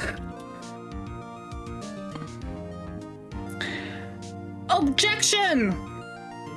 So we're on the second case of the first game. I've played it before, but I don't remember it very well. So yeah, if someone's here before this raid, go follow Light. He's a Kaizo Ironmon streamer, but he also does a lot of variety, and he's really fun to watch. He's also a pineapple. So yeah, go check him out. Go follow, or else. Yeah. So we just started the first trial of this case. Also, Mia died, and it's very sad. Okay, and Maya's the suspect. I'd better not show any sign of weakness today, or he'll be on me in an instant. Talking about Miles. Mr. Edgeworth. Thank you! Have a good, have a good sleep. I'm sure it's really late for you, so take care of yourself. And I hope we see you play more RuneScape soon. I hope you had fun with it. Mr. Edgeworth, please give the court your opening statement. Thank you, Your Honor. The defendant, Ms. Maya Fey, was at the scene of the crime. The prosecution has evidence she committed this murder, and we have a witness who saw her do it. The prosecution sees no reason to doubt the facts of this case, Your Honor. Oh no!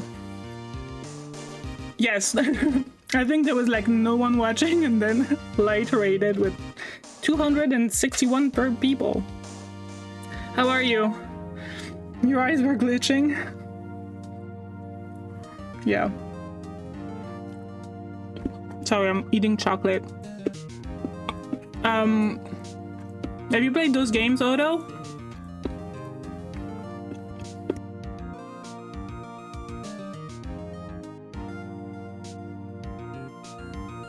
I shouldn't have eaten that chocolate at this time, but that's fine.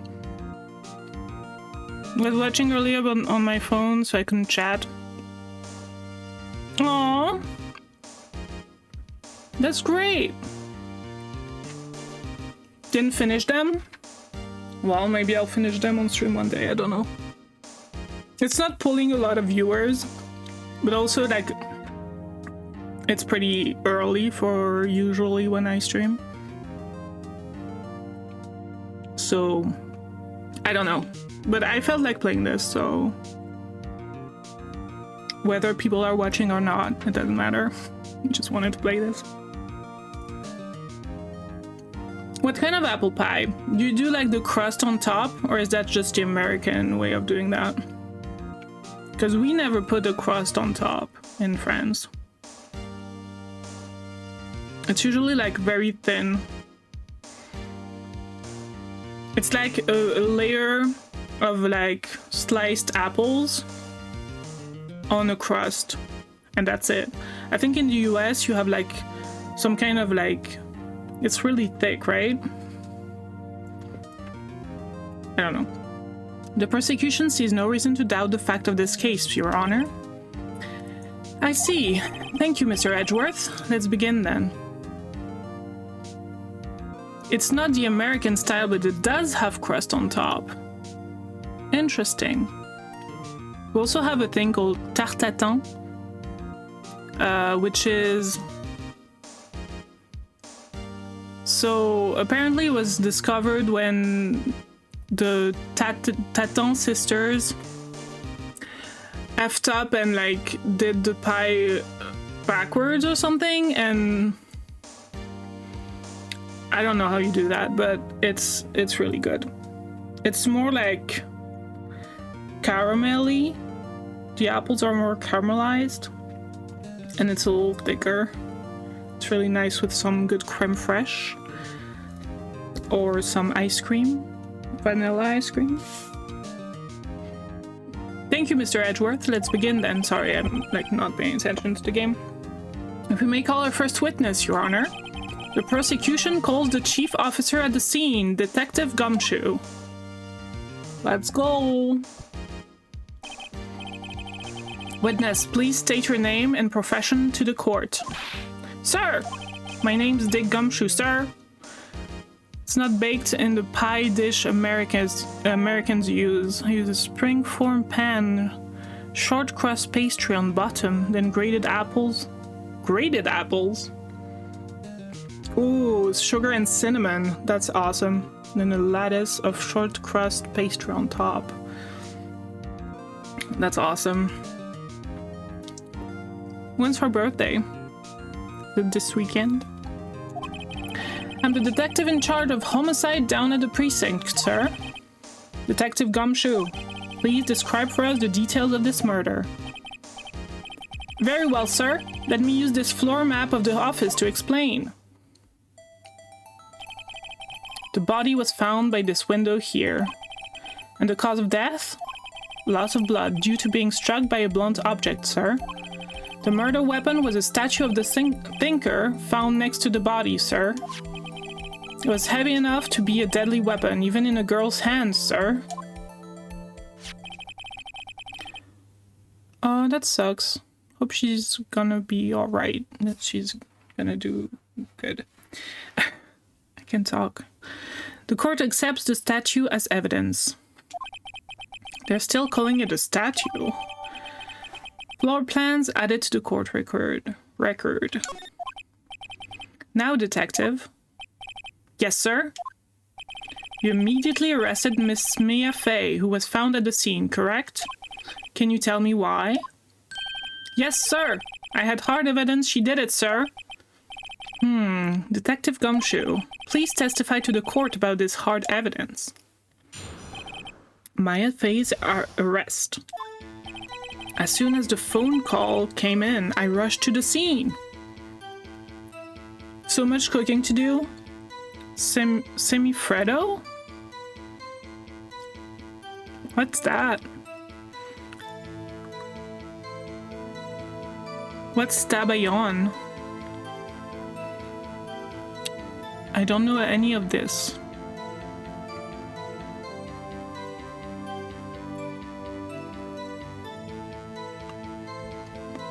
As soon as the phone call came in, I rushed to the scene. There were two people there already, the defendant, Mrs. Maya Fey, and the lawyer, Mr. Phoenix Wright. Damn it.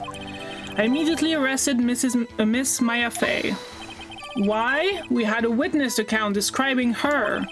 The witness saw Miss Maya Fey at the very moment of the murder. That seems fishy. The very moment, you say. But didn't she call when I was looking? When I was, like, after I found the body? Like, I saw her call the police and heard her. It's Italian for half-frozen. Sabayon is a kind of custard. You whip cream, sabayon, and condensed milk together and keep it in the freezer for 12 hours. So, like... So it's sweet? No, or is it unsweetened condensed milk? Oh, it's a dessert.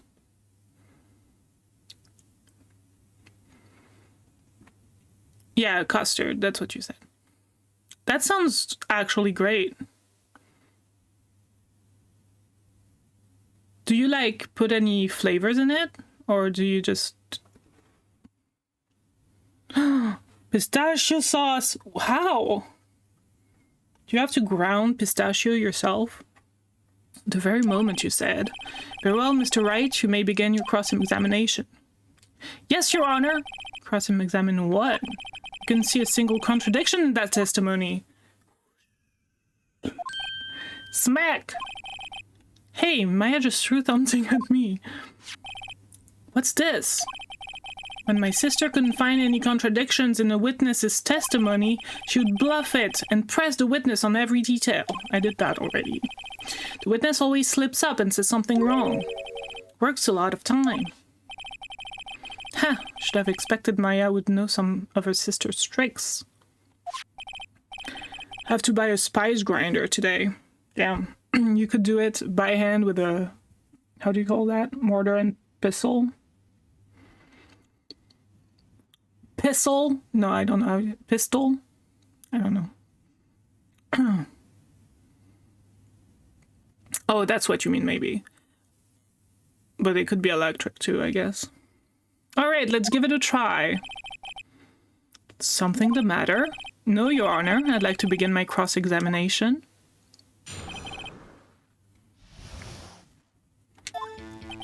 As soon as the phone call came in, I rushed to the scene.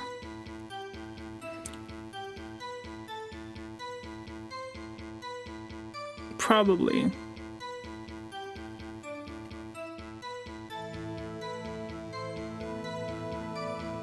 That would be nice. That would be helpful, probably. Who did you say you got a call from? Hey, pal, don't play dumb, you know who? The call was from a customer at the Gatewater Hotel, right across from the crime scene. Okay, I pressed. Not sure it did much, though. Right, please continue. There were 2 people there already. Detective Gumshoe, how long would you say it took between you receiving the call and your arrival at the scene of the crime? Right, I'd say it was about 3 minutes. That's pretty fast. Our motto this month is quick response. That's how I got there before the killer got away. Indeed. So tell us who the 2 people you found on the scene were. Yes, sir. Why can't I be a witness and say, like, I was there, I saw that Maya was there, but then after that, I saw the lady across the street make the phone call. Why can't I say that? We'll see if I can, actually. Are you absolutely sure it was us? Listen, pal, your dumb act will only get you so far. With her funky hippie clothes and your spiky hair, you just stand out like suspicious people at a crime scene. Well, he does have a point about her. She is pretty unmistakable, and what about you? I should pick my point to press with a little more care. No, I will press every single statement, dude. Obviously. Why is that? What's your reason? Why? We had a witness account describing her. Hold on just 1 second. Yeah? If I heard correctly, you said you arrested her because you had hard evidence she did it, correct? Huh? Did I say that? Me? I heard you say it. You did say it. You said it. Exactly what about this suspicious woman in pink's claim was hard evidence? What? Miss May isn't even suspicious. She surely isn't pink, pal. Well, I guess she is pink. That's enough, Detective Gumshoe. Do you have any more solid proof other than her claims, Detective? I guess pressing can have its advantages. Yes! Gah. Sorry, I got the order of things mixed up in my testimony, Your Honor, sir. There was something I should have told you about first, Your Honor. Very well, Detective. Let's hear your testimony again. Oh. After securing the suspect, I examined the scene of the crime with my own eyes. Found a memo written on a piece of paper next to the victim's body. On it, the word Maya was written clearly in blood. Lab test results showed that the blood was the victim's. Also, there was blood found on the victim's finger. Before she died, the victim wrote the killer's name.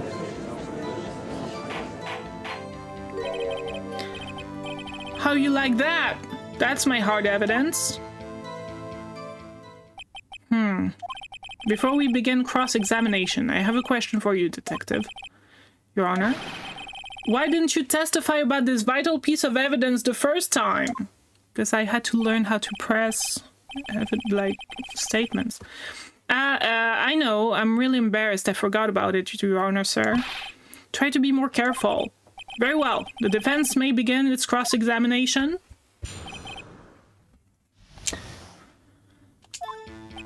After securing the suspect, I examined the scene of the crime with my own eyes. And did you find any evidence? Now, don't jump the gun on me, pal. Just listen, I'm getting to the good part. I got a bad feeling about this. Found a memo written in a piece of paper next to the victim's body. Just because you found it next to the body doesn't mean the victim wrote it. Ho ho, then who did write it, smarty pants? Who? The killer, obviously. I did. You know what I should do, actually, that I didn't and I should do next time is save every time and try every one of the options just to see if there's funny dialogue. I don't know if I'll do this, but adds in 45 seconds, by the way. The killer, anyone can see that. Oh, you're saying the killer wrote her own name? Buddy, please. She was framed. Hold on. If that's the case, where's your evidence? Ha!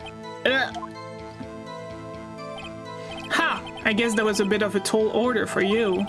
Those without evidence shouldn't open their mouth, Mr. Wright.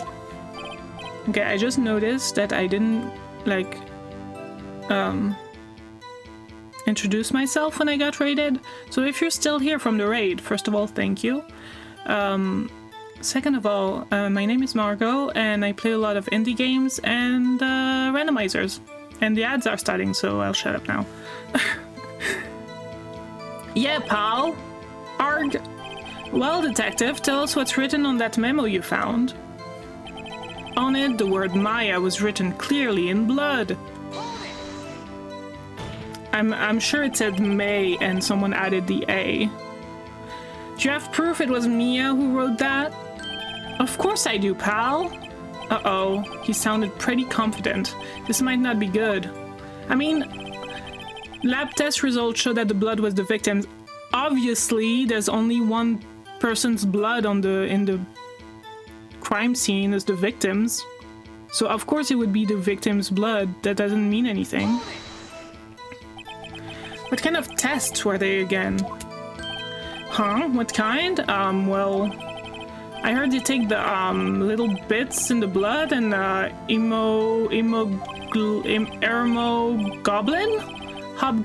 Hummer Goblin Bobbin. I refuse to testify on this matter, pal. I'm no expert on blood tests. Yes, that was quite clear. You may continue your testimony. Thanks, pal. I mean, Your Honor, sir. Detective Gumshoe. Yeah? I look forward to your next evaluation. As should you. Also, I don't understand this thing where the prosecution is in charge of the police. Like what? That's so weird. Oh, that was a mess. Right, where was I? Also, there was blood found on the victim's finger. On which hand was the bloody finger, detective? The right hand. She was right-handed. But it was on the right of her, okay. Ha ha ha, nice try! Uh-oh, I guess it wasn't too hard to see what I was getting at there. Before she died, the victim wrote the killer's name! Detective Gumshoe, do you get a lot of cases where the victim actually writes the killer's name? Sure, it happens all the time in books and in books and the movies. This isn't a movie, detective. It's a video game. Oof. Let's talk about reality, shall we? I guess. I haven't heard of many cases, no. Don't you find it a little odd that the victim would write down a name? Especially the name of her own sister? Yeah, actually, you got a point, pal. Stop right there. The witness's opinion on the matter is irrelevant. The facts are clear. The victim wrote down the name of the accused. The victim told us the name of her killer. Order, order! That didn't go so well. That's right! That's what he said! That's his whole testimony. Okay, there has to be a contradiction in there somewhere. Let's find it. Okay, I don't know.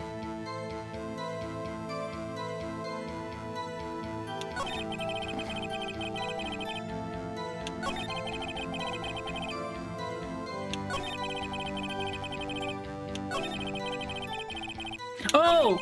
Oh! Oh, I know, actually.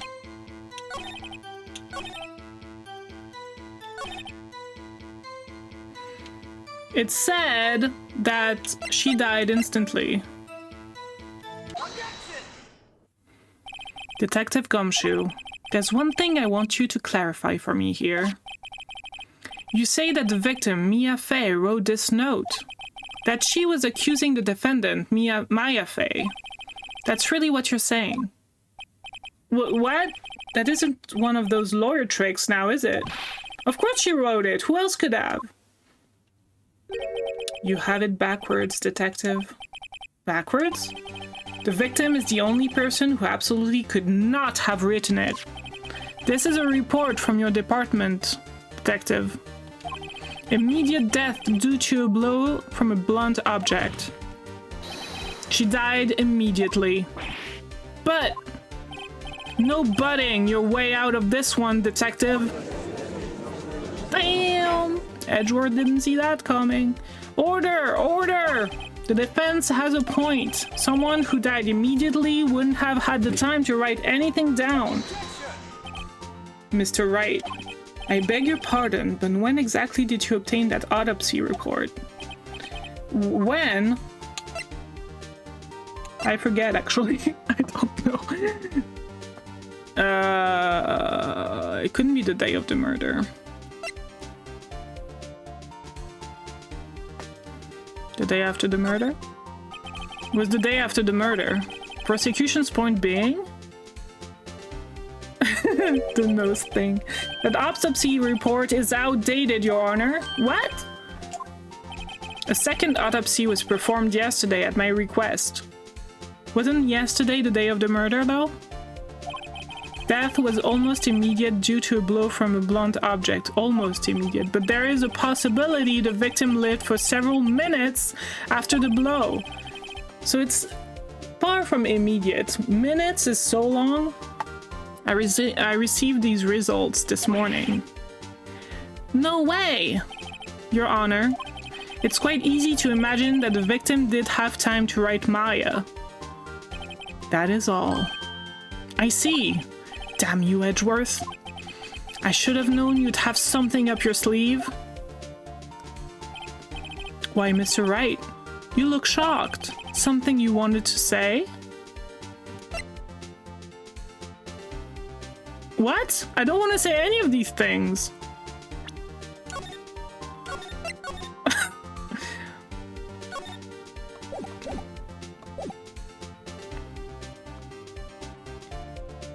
What if I say that?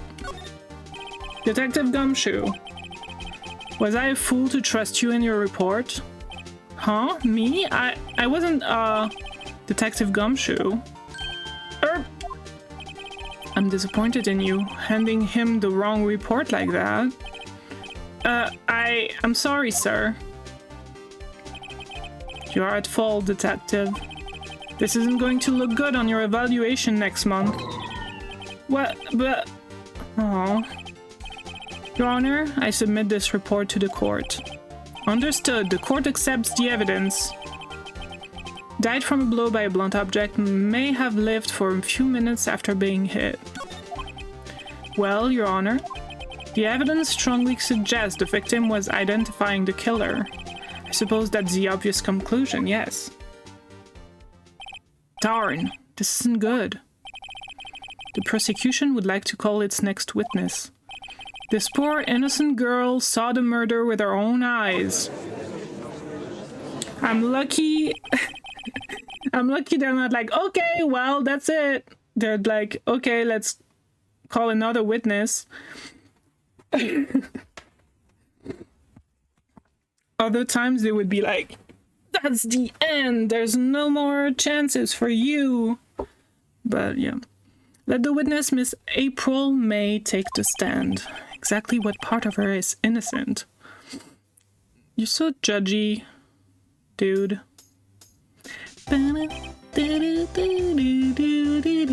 Witness, your name, please. April May, at your service. That was me winking. Order! An introduction should not require any reaction from the crowd.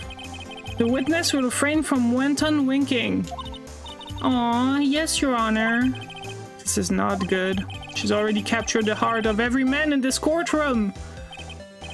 Tell us, where were you on the night of September 5th when the murder occurred? Gee, I was like in my hotel room. Teehee. I checked in right after lunch. And this hotel is directly across from the Fay and Co. law offices. That's right, big boy. Please testify to the court about what you saw.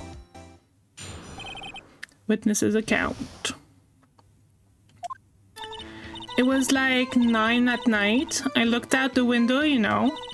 And then, I saw a woman with long hair being attacked.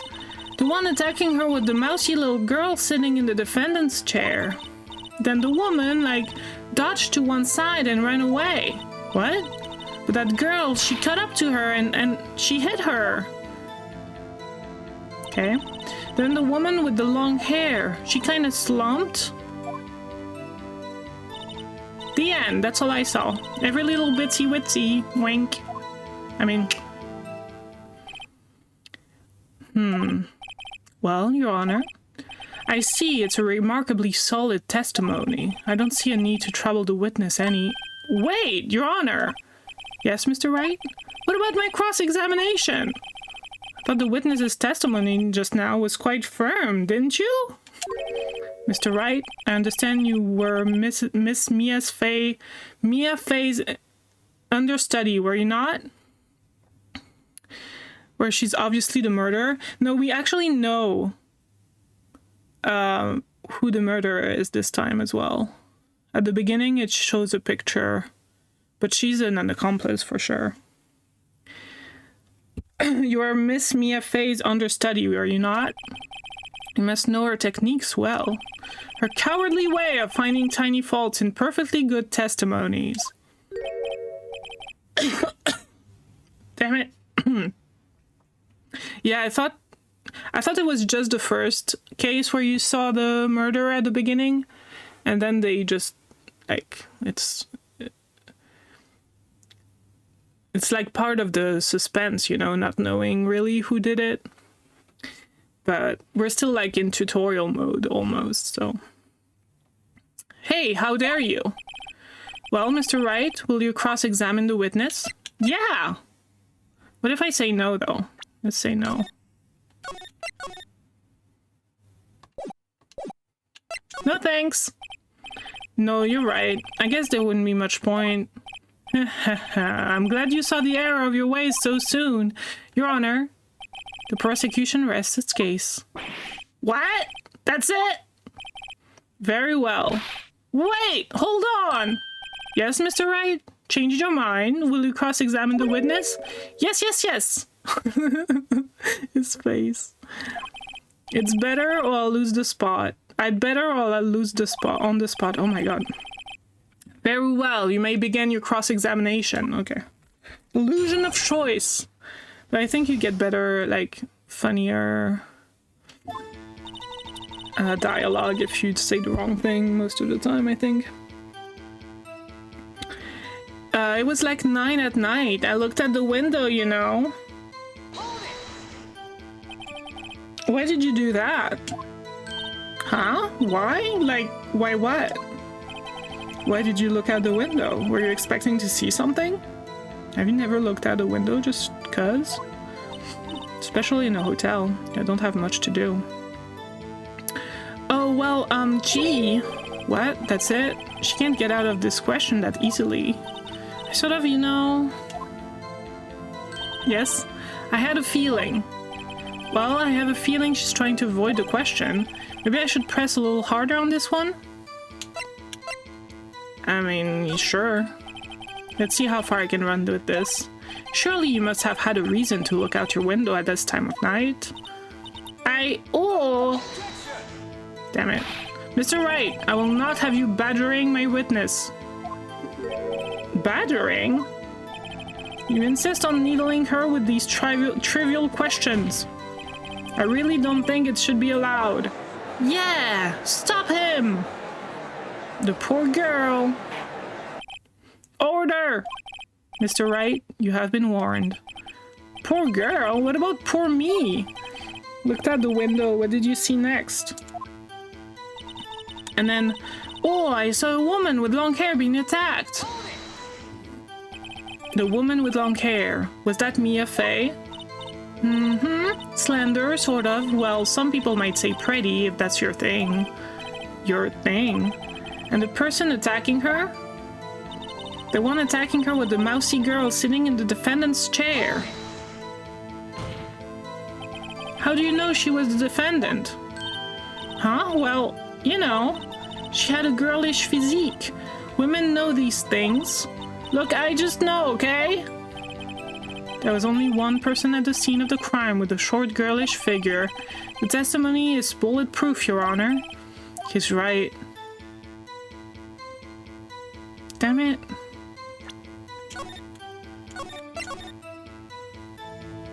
Oops. Hold on a minute. That testimony stinks. What? Miss May, I'm willing to bet that. You're lying. Are you telling the truth? Did you really see the defendant? Mr. Wright, what's the meaning of this? Yes, what is the meaning? Someone tell me because I'm clueless about this, I mean. Okay, if you had really witnessed my client, Maya Fey, you would have noticed her clothes before noticing her physique. Oh, okay. No one wears clothes like this on a daily basis, except her. And I'm no expert on fashion, but her hairdo looks far from normal to me. What? However, the witness's testimony mentions neither of those things. This testimony is bogus! But, still, we don't know if she was dressed that way that night, the night of the murder. We do. I was there, and she was arrested. She was, Your Honor. I saw her, and so did Detective Gumshoe.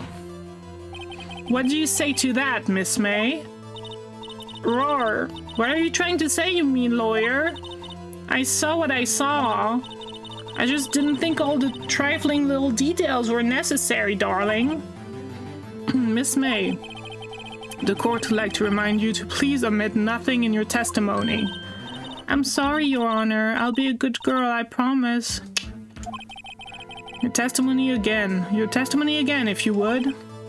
Damn, I almost had her. Another one, okay. I did see everything, I did. The victim, the woman, dodged the first attack and ran off to the right. Then the girl in the hippie clothes ran after her.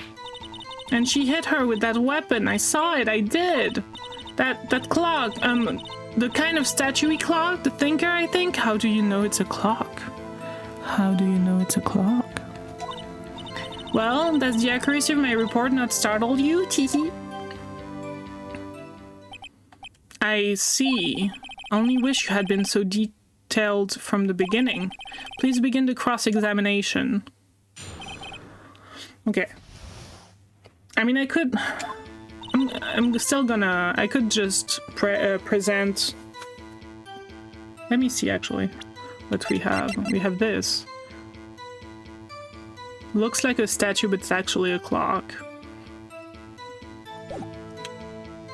I mean, has to be it, but... So you saw me then, too? Of course! I'd remember that spiky hair anywhere. Spiky? I mean, yeah. The witness will refrain from the personal attacks on the defense attorney. Aw, was I a bad girl? I'm sorry. Very well, continue. The victim, the woman, dodged the first attack and ran off to the right. Is that right, as in your right, or as you looked from the hotel? Which hand do I hold my knife in again? Right, it was my right hand, right? Satisfied, Mr. Wright? Please continue. Then the girl in the hippie clothes ran after her. How convenient for you to remember her hippie clothes. That's what she was wearing. Oh, and her hair was all done up like a bun. What happened then? And she hit her with that weapon. I saw it. I did. Where did this weapon come from? She picked it up from the desk. I see. What sort of weapon was it? That clock. Statue-y clock? The thinker, I think? A clock? Didn't this come up in another testimony recently? Well, don't look so sour, Mr. Lawyer. You can't win them all. No, but I have a feeling I'm onto something now. That clock is kind of a statue clock, I think. Okay. I'm gonna save a lot because I'm a coward. But yeah.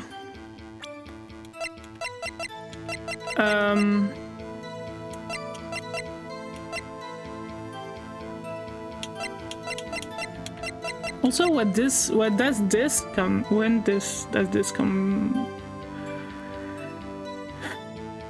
become relevant? I wonder. This is clearly because he knew that there was evidence inside of the clock.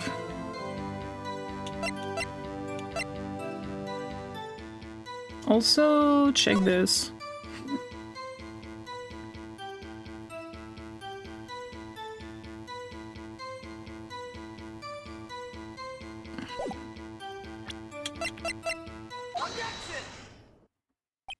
Miss May, what you said just now was quite revealing. Revealing? Ooh, you'd like that, wouldn't you, naughty Mr. Lawyer? You just said that the statue of the thinker was a clock, but there's no way of knowing that just by looking at it. Another person in much the same position as you recently called this a clock, too, and he was found guilty of murder. Order! Order! Miss May, can you explain how you know this was a clock? Ooh,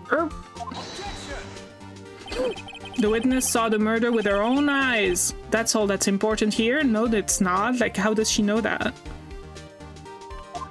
What do you mean? Defense is trying to confuse the issue with trivial concerns. It's not trivial! Yes, yes, of course. You will withdraw your question, Mr. Wright. What? But questions are all I have, Your Honor.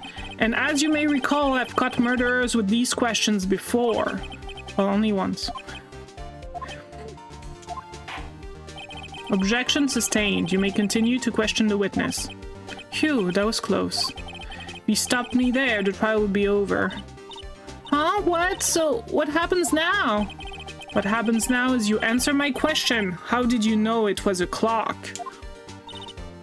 What? Because I heard it? Yes, I heard it say the time. So you've been to the law offices of Fay & Co. No, hey, I didn't say that. Why would I go there? I heard it from my hotel room. Hehe. The law offices of Fay & Co., where the murder took place, is very close to the hotel. She could easily have heard the clock. Well, Mr. Wright, are you satisfied? No, Your Honor. I can't give up now. I'm not satisfied because it couldn't have rung. It was empty.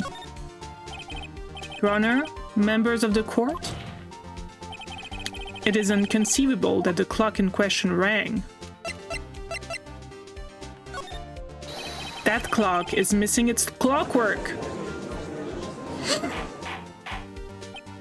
How could you possibly? Just take a look, right now. Oh!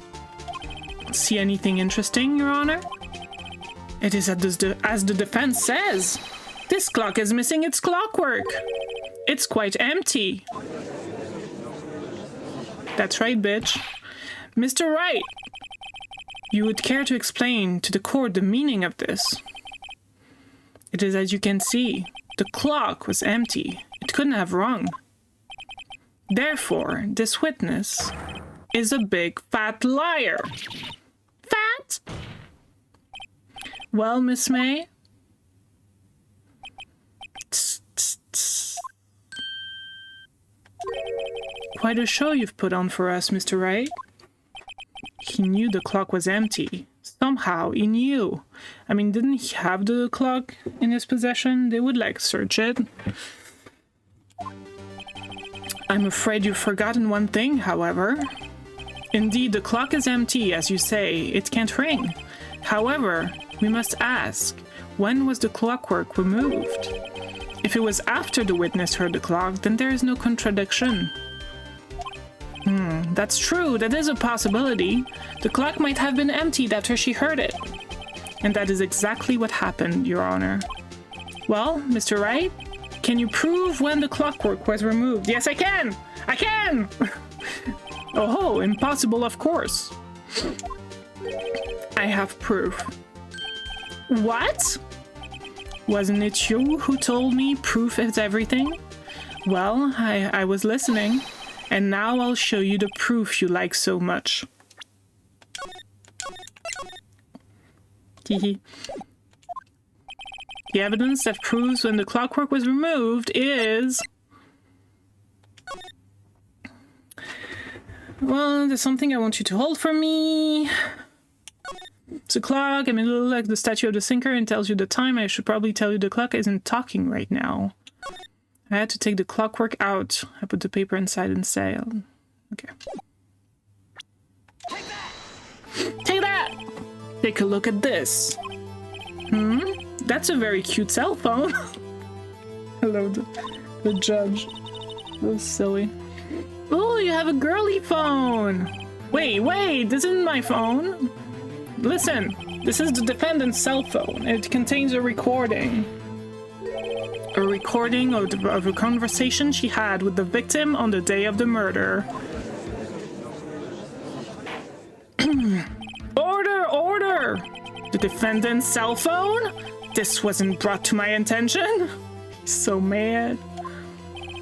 Perhaps Detective Gumshoe overlooked it? Grumble. The good detective better remember he's up for evaluation soon. I gotta say, I'm starting to feel bad for the big fella. Let's hear the conversation. You just want me to hold on to the thinker for you, then? If you could. I should probably tell you, the clock isn't talking right now. Huh? It's not working? That's lame. I had to take the clockwork out, sorry. September 5th, 9:27 a.m. Ow, I hate that beep. Your Honor? I think this makes it clear the clockwork was already gone by the time this was recorded. Which was well before the witness even arrived at the hotel. Well, Miss May, would you care to explain this to the court?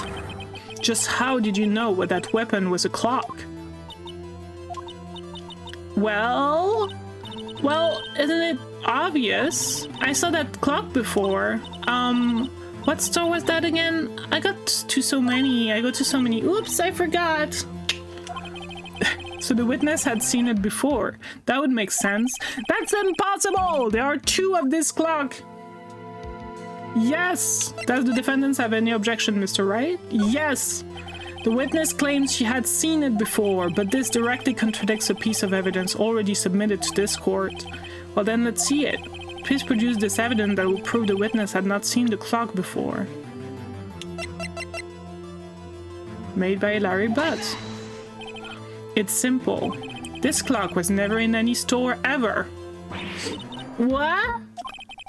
A friend of mine made that clock.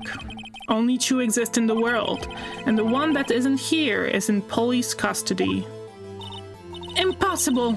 Everything is sold in stores! Miss May, I think it's high time you were shopping for better excuse. Is a better excuse. Oh, excuse it, not on sale today?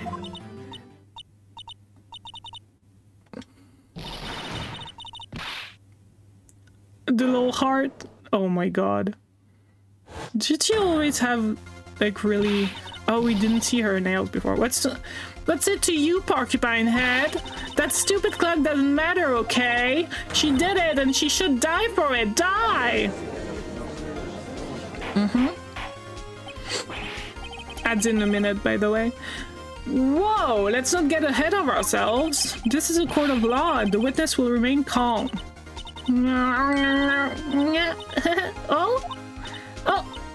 Oh, silly me. Did I, like, lose it? I guess I did. Scary.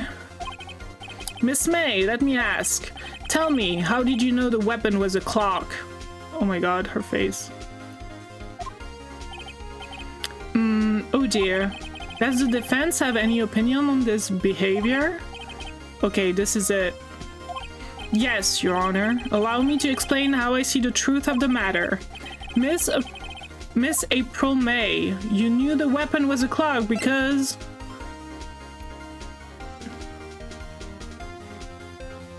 Oh, you had heard about it, obviously. The witness had never held a clock in her hand. However, she had heard that it was a clock. She heard? That is correct, Your Honor. There is no other way she could have known the thinker was a clock. And I can show you the proof. Well, this is interesting. Let's see it then. Show me evidence proving that the witness had heard the murder weapon was a clock. Have a look at this. I found this in Miss May's room. Mr. Wright, please explain to the court what this is. Miss April May, you were tapping the victim, Miss Mia Fay's phone, were you not?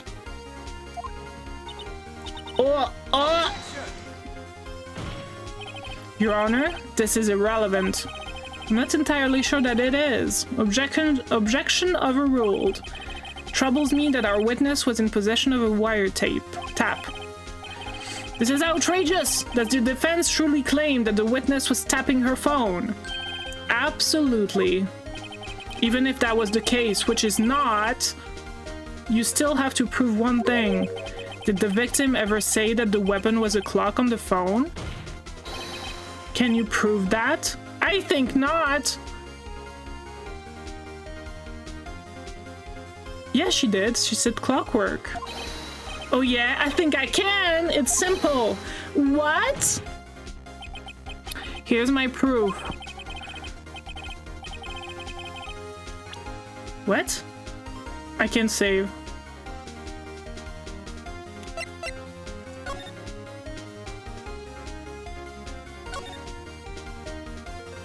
It's a clock. It's made to look like the statue the thinker, and it tells you the time. Should probably tell you the clock isn't talking right now. What?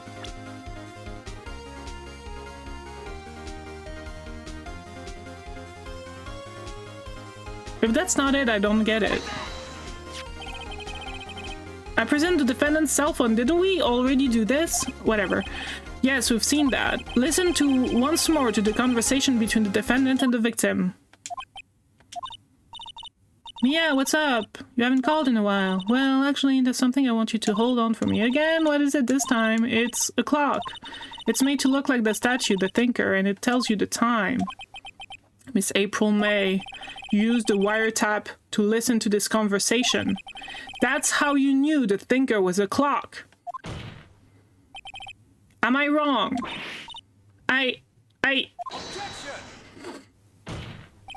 Your Honor, this is ridiculous. Your Honor, look at the witness's face. Does she seem amused to you? The victim? The defendant? With the witness? What did I say? Doesn't matter. The defense demands an answer. Witness, answer the question. Did you tap her phone? Miss May. Shut up, all of you! What gives you the right to talk to me like that? You lawyer?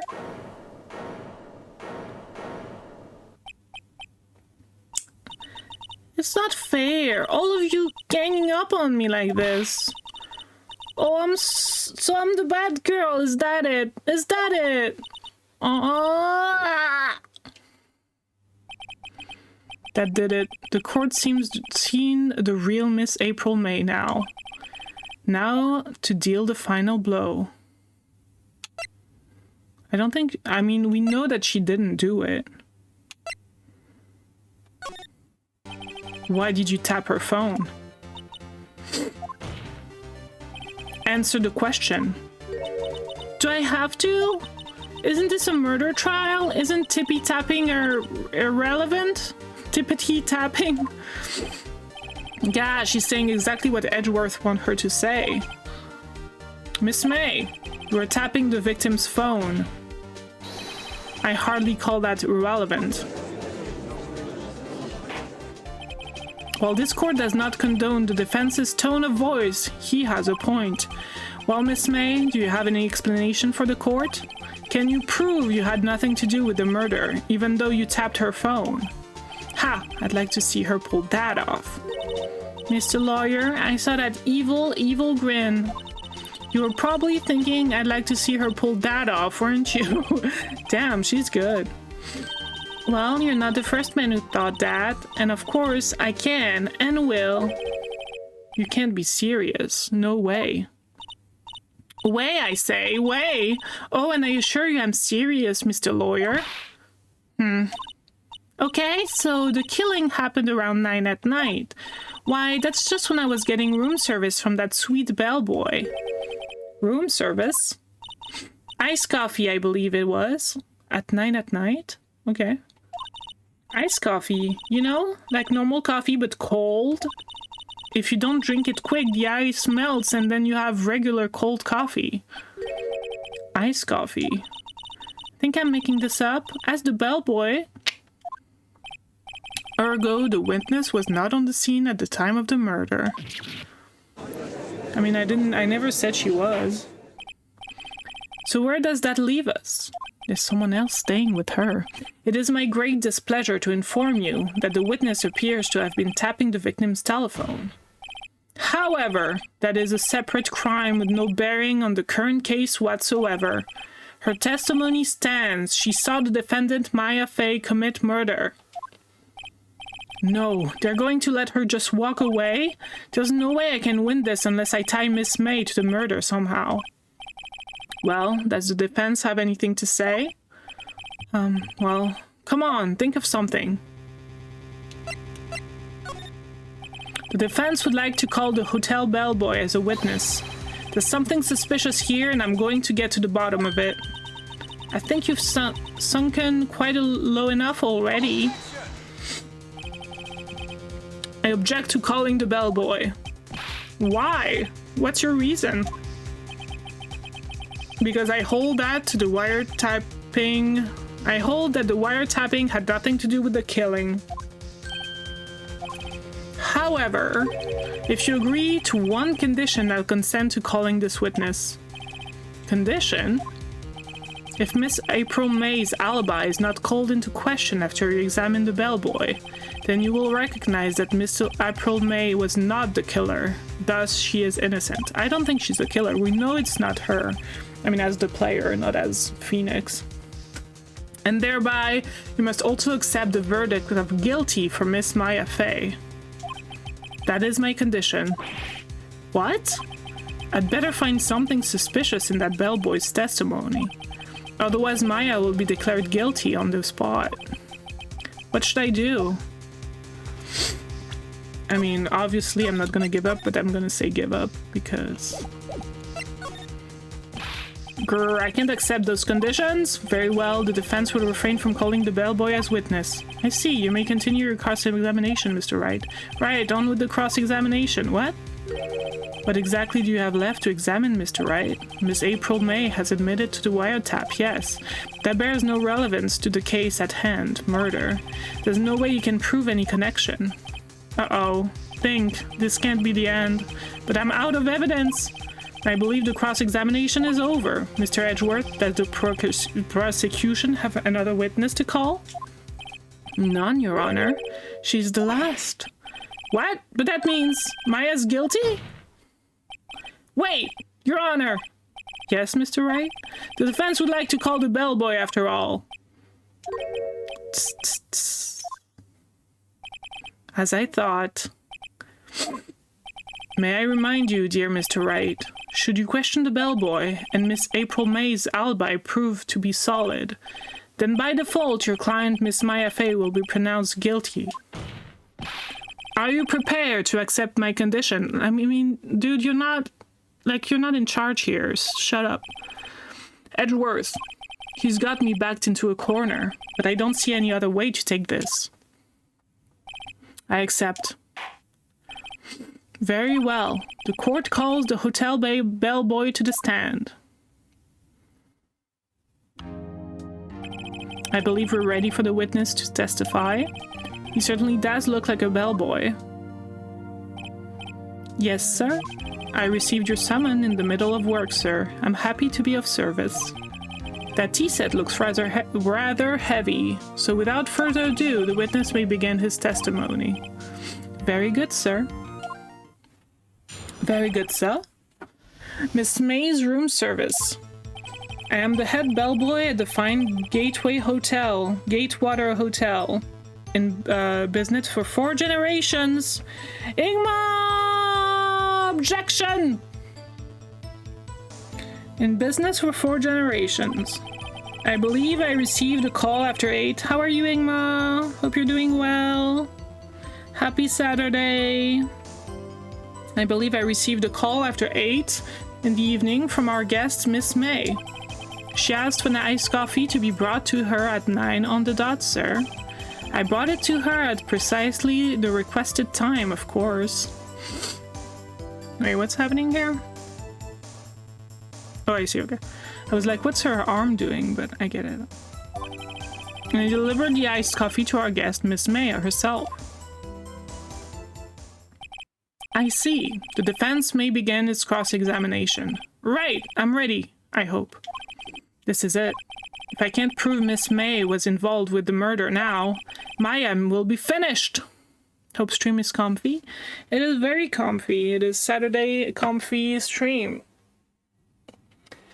I don't know how it is in Germany, but here it's really cold. And like bundled up. I have like a hoodie on and some slippers on. Like those big slippers that go like over your ankles and stuff. Ankles, is that it? Yeah. And I'm sniffling slightly. So, you know, fall is coming. Autumn. Maya will be finished. Okay. Miss May's room service. Do you have tea? I don't like tea. I'm not a fan of tea. I do like coffee. You what? Like, I can drink tea, but I don't, it's not like, I don't know what word to use except for like, it's not, doesn't, no, I can't use that word. It's too, I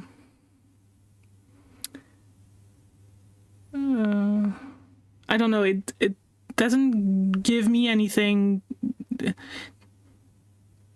any pleasure. You know, it's not pleasurable. That's what I wanted to say. How do you say that? It's not pleasant. Pleasant. That's it. It's not like, I don't hate, like, I can drink it, but it's not, doesn't do anything for me, you know? Also, when I drink it, it has to be sweetened if I want to enjoy it a little bit, which is not the purest way. So, sorry, I'm looking at my phone real quick.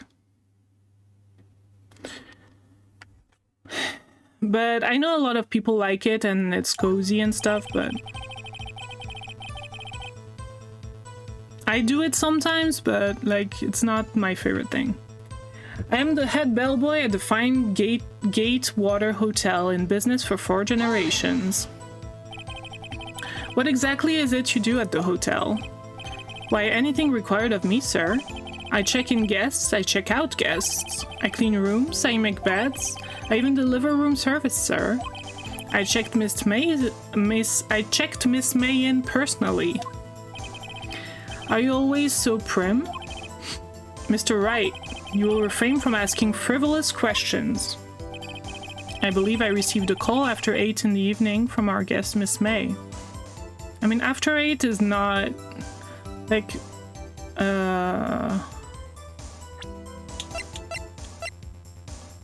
It doesn't say, a time. Interesting.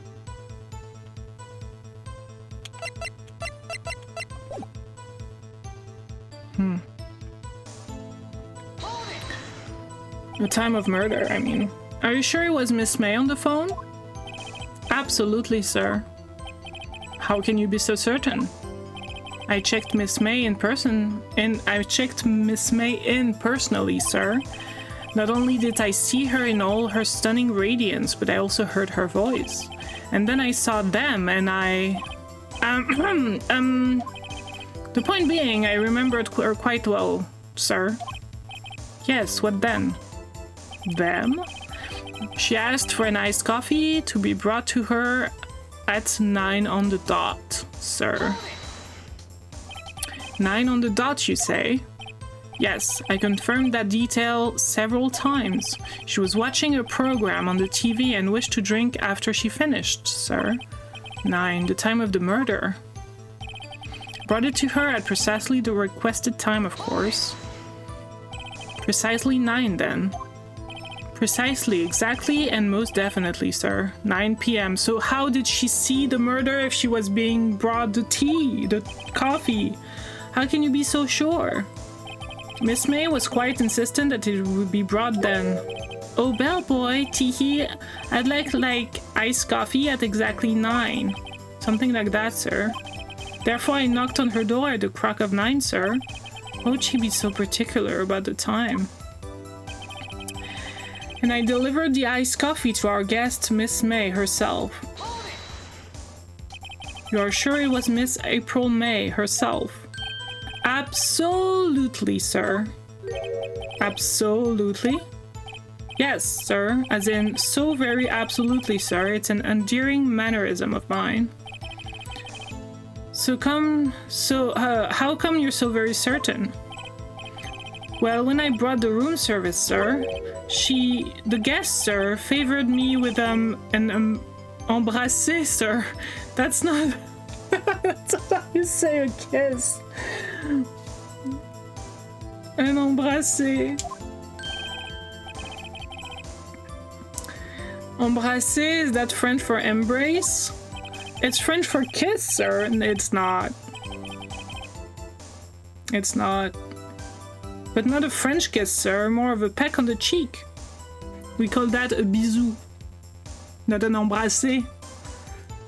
Embrasser is a verb that means kiss, but a kiss is a bisou or a baiser. Why would she have done that? I believe perhaps she was momentarily swayed by my prim demeanor, sir. It was a moment I shall never ever forget, sir. Sounds pretty fishy to me. I think our Miss May was up to something and wanted the bellboy to remember her. It's not good. There's nothing there. Is that it? Finally, you understand. This bellboy has absolutely no reason to lie. Now, if you have any decency, you will end this rather tedious cross-examination here. Hell no. It was a bit tedious. The witness may leave the stand. I can't let this happen, can I? The test! Wait! Please wait. Yes, does the defense have something to add? One last question. Let me ask one last question. Your Honor, I must object. This charade of justice has gone on long enough. Now, Mr. Edgeworth. All right, Mr. Wright, I'll give you one more question and that's all. Okay, this is really it. Now, this is my last chance. What do I ask him about?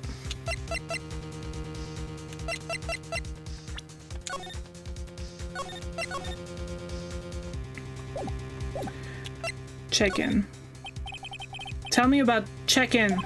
Tell me about when you checked in, Miss May. Oh, all right, very well, sir. My first thought was she was a beautiful, beautiful person. She just my type of girl, so I was disappointed. It was a disappointment, really. This is also what we call meringue is German. Oh, really? I'm busy.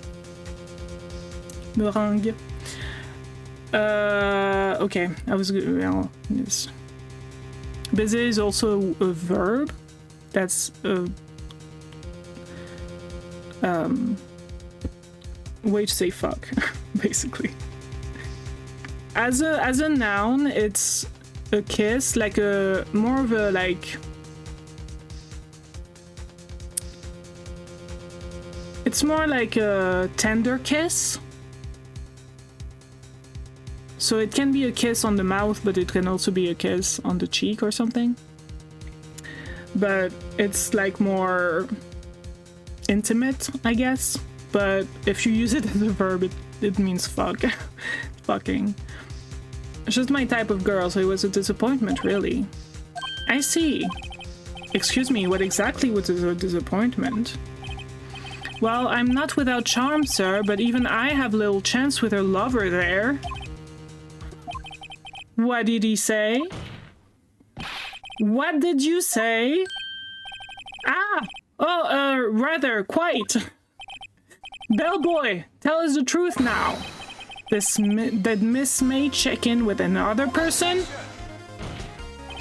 I object! That was objectionable. Objection overruled. The witness will answer the question. Yes, I see. Why did you not mention this in your testimony? Well, sir, you didn't ask. Nice try. That's the sort of thing you're normally supposed to mention. Yes, quite. Indeed. It was the good barrister there, Mr. Edgeworth, who... He asked me not to mention it if it wasn't specifically asked, sir. Woof! Damn you, Edgeworth. You fool! I've done it. I've won. I mean, not yet, but... Miss April May checked into a twin room with a man, correct? Yes, sir. Then, when you brought them room service, you didn't see that man in the room? That's right, sir. Your Honor, we have just learned of another person involved who may have been the murderer. In light of this new fact, I hold that it's impossible to judge the defendant. Wouldn't you agree, Mr. Edgeworth? And who, Mr. Wright? Who is this other person? Simple. It was...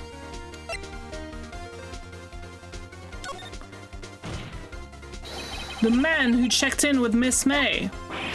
Oof. Your Honor, as has been previously revealed, Miss April May was tapping the victim's phone. Yet, Miss May herself has an alibi at the time of the murder. However, that does not clear the man that was with her. The bellboy saw no one else in the room at the time of the murder. What a convenient little setup, but it's too late. Too late? I suppose you'd like it if it was too late, wouldn't you? After all, it was you who hid the presence of the other man from this court. I mean, the thing is, like, Edgeworth later on is, like, supposed to be more, like, honorable and stuff.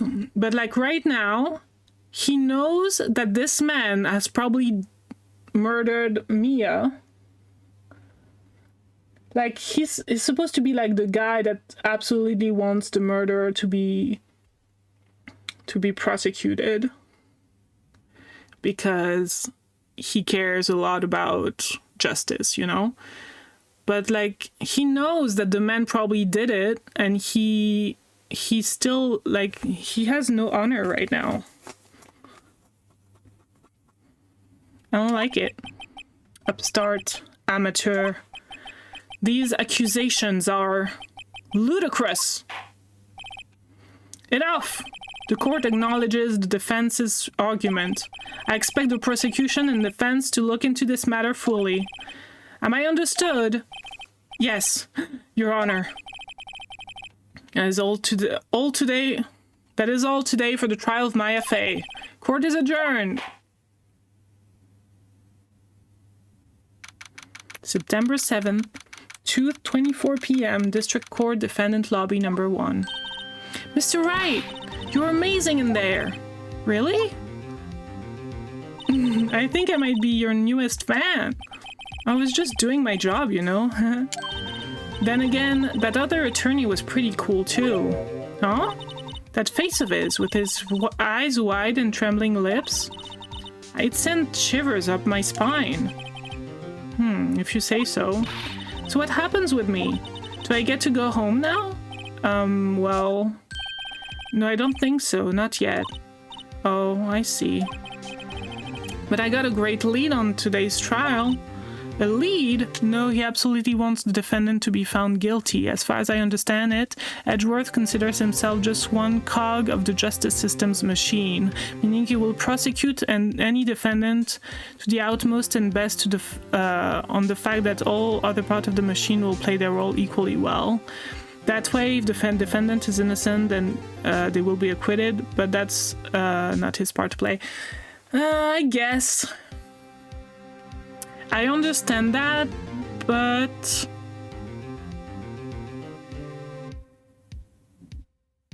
I don't know. I don't like it. Like, he's clearly... Like, he told the bellboy to not talk about the fact that there was another person there. Like, he's not a cog in the justice machine. He's specifically trying to hide stuff for the defendant to, like, figure out, you know? Like, if the bellboy hadn't stepped up, justice would not have been made. Yeah. I get that. Okay. That's stupid though. Because I mean, I understand the fact that like he wants everyone to do their job as well as possible so that the justice may be like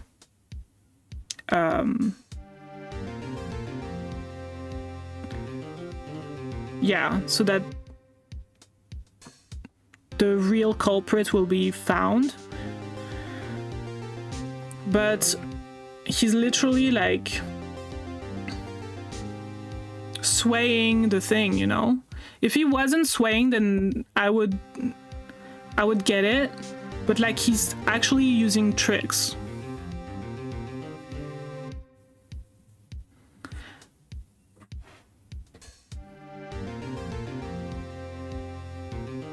Yeah.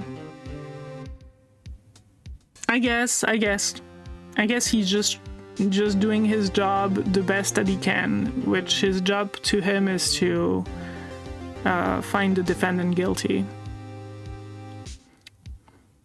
And he just like, okay, I guess, but I hate that. I don't like it. A lead? That man with Miss May, he's the key. Oh, I get it. What happened to Miss May after that anyway? I heard they arrested her. I guess she's learning her charms won't work everywhere. She's probably at the detention center now. I may have to go down there later. Anyway, this case is far from closed.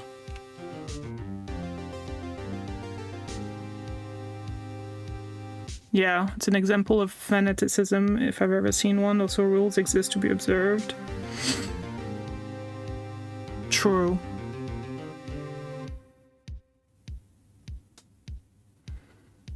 If you mean, like... I don't know. That he is, like... He shouldn't be a... Like, I guess it's part of it. It's not, like... illegal for him to say to the bellboy, don't mention that there was a man with her. If not asked. But... yeah. I guess it's not illegal for him to do that, so... admin 1 minute, by the way. This case is far from closed. Yes, sir! I'm going to find out more about this man. Do you think he was the one who... Maybe so. Sis. Don't worry, I'll find him by tomorrow, I promise. Don't you, like... We know that his name is White, don't we? Don't we know his name is White? And that's the same name of the guy who did whatever to their mom or something. Like, yeah. I'm counting on you. Hell yeah, we're doing this. As for a full record of April's May's testimony, I thought it might come in handy during the trial tomorrow. But now that I have it, I'm not so sure. Most of her testimony was all lies. In fact, there's only one part that hasn't been stricken from the record.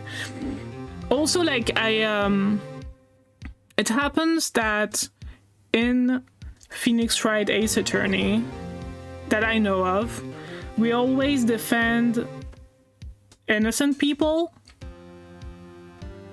I don't remember. Maybe there's a time or something where you defend someone that's guilty. But, like, that's also in its own right. That's just the justice system, you know.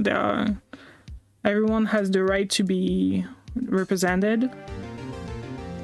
So even guilty people have the right to, to be represented to the best of their ability. Which is sometimes, not often, but like, sometimes wrong, unfortunately. But I don't want to think about this too much. Because it's sad and it's sucky. And there's no real, solution for it. That some people walk free and some people get a guilty verdict even though they're innocent. Like, how do you fix that, you know? In fact, there's only one part that hasn't been stricken from the record. May testimony added to the court record. The victim dodged an attack, then ran to the right, but she was caught and struck. I don't know how much good this will do me at all.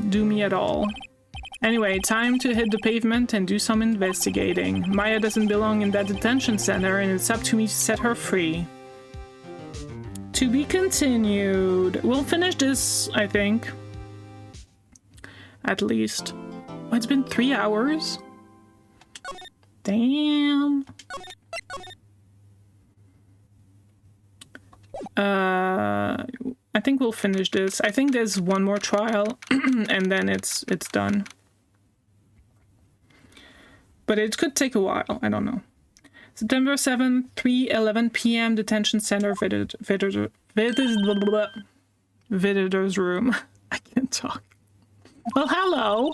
I didn't expect anyone to visit me in such a dank place as this. It's really quite moving. Not? You stinking lawyer, I hope you die. Have you come to laugh? Yes, laugh at the fallen Miss May. No, not really. There's something I wanted to ask. Unfortunately, there is nothing I want to be asked. Haven't you done enough questioning, you spiky head? Here we go again. Please, you're scaring the security guard. So, what is it you wish to ask me then, hmm? For starter, how did you get so totally whacked? Okay. Okay. That man. About the man who swayed you, what? About the man who stayed with you in your hotel room. Can you tell me about him? Where is he? Come on. No way, Jose. Maybe if I had something to get her to talk. The wiretap?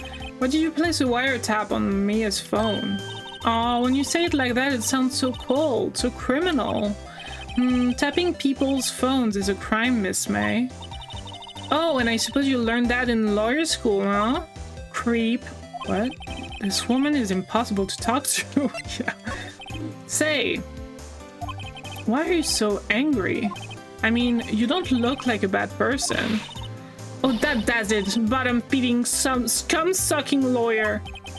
But I can't tell. Does she have a thing against lawyers? Just against me? So...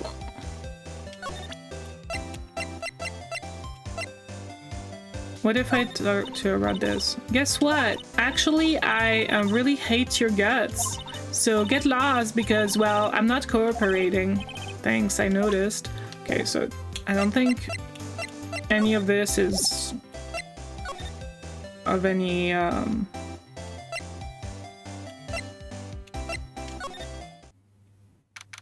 will do anything. September 7th, Gatewater Hotel, room 303. Ah, welcome, sir. Quite the performance today, if I dare say so myself. Oh, thanks. Sorry for putting you on the spot like that. No, not at all, sir. Your effort today can only help the Gatewater's rep, as they say. Huh? Rep? Yes, our reputation will swell as the hotel where the murderers used the wiretap. We can charge a premium for the room, of course. It will be great for business, sir. Whoa, Miss May hasn't been charged with murder. I too will become famous. The bellboy who brought the murderer iced coffee. Why do I feel like we're both stuck in the same bad dream? So, you are our honored guest. Please let me know if there's anything I can bring to you. Let's talk to this guy. About Miss May. Oh, her? Sir, not to boast, but I knew the moment I saw her. She'd do it, I said. Do what? I'm starting to think the most suspicious person here is this guy. I wanted to ask you about the man who was with Miss May. Ah, yes. He struck me as a real lady killer, if you'd pardon the expression. I knew it from the moment I saw him, sir. He and I are of the same ilk. We both carry the scent of danger. There we are in total agreement, Mr. Psycho Bellboy. If you had a photo of that man, I'm quite sure I could identify him. Photo?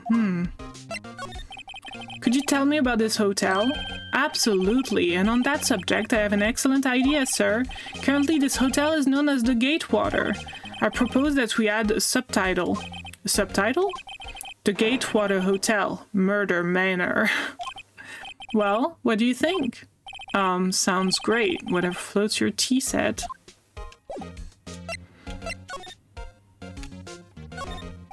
Nice weather again today. That's not what I was looking for. You can see the Fan Code Law Office, of course. Ah yes, we plan to install a telescope on that window, of course. Jesus Christ, just $5 will earn you 3 minutes of a view to a kill. Jesus, that's... Just kidding, sir.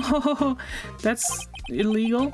By the look in his eyes, I'd say that he was more than serious. A bottle and 2 glasses rest on the table. Why hasn't he cleaned these up by now? Ah, I beg your pardon, sir, but if you could please refrain from touching those, it's part of the decor. It's called The Last Drink Before Murder. You'll be famous, the talk of the hotel industry.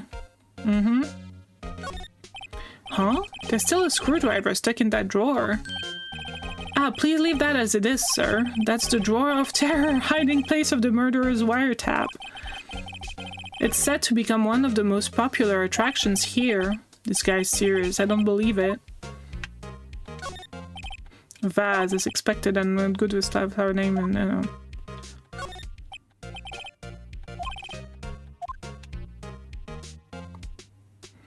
think that's it. The bed, but simple bed. Okay. Do you have anything else to say? No. Do I have to present anything to him?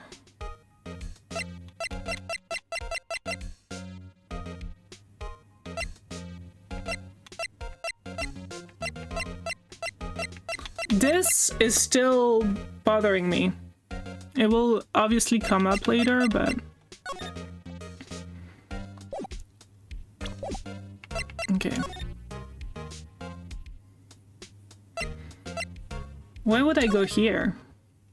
Apparently, there's a reason. Oh my god, okay. I remembered something with the painting, because they were like bringing so much attention to it, but I didn't know if it was in this case or not. Huh, looks like Grossberg is out today, again. Maybe he's avoiding me for some reason. Wait a second! Wasn't there a giant painting on that wall? Yeah, it was a painting of...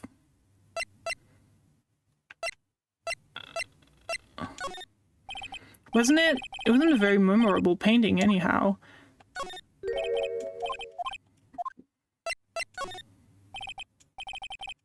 It wasn't any of those.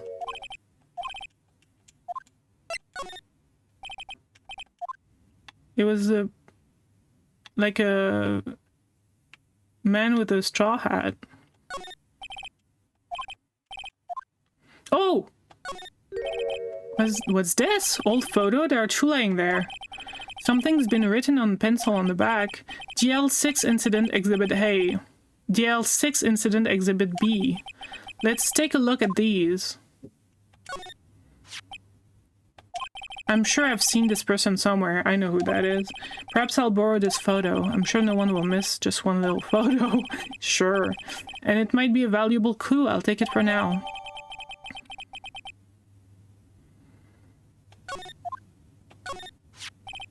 There he is. The photo lies on the desk. Maybe I should switch it with the one I took? Yes, please. I think I'll swap them. Okay. Now there's nothing else to do here, I'm pretty sure. So I'll move back to the Gatewater Hotel and show him that photo. Take a look at this photo. That's him, detective. I'm the lawyer. Oh, I know that. I just wanted to say detective once. You know how it is? No, I don't. Without a doubt, that is the man who checked in with Miss April May. How about I write an affidavit? Affidavit? I don't know how to say that in English. Swearing that that's him. I think that an affidavit. This guy's way too excited about this. Yeah. Oh! Wait. Telling what? That he was there or that he did it?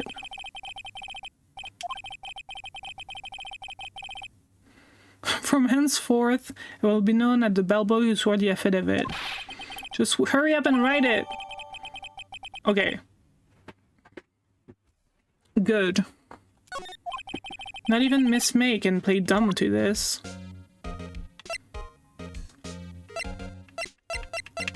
Okay. Hell yeah. Hi, Jack. Sorry. Okay. Follows are... I almost said your name.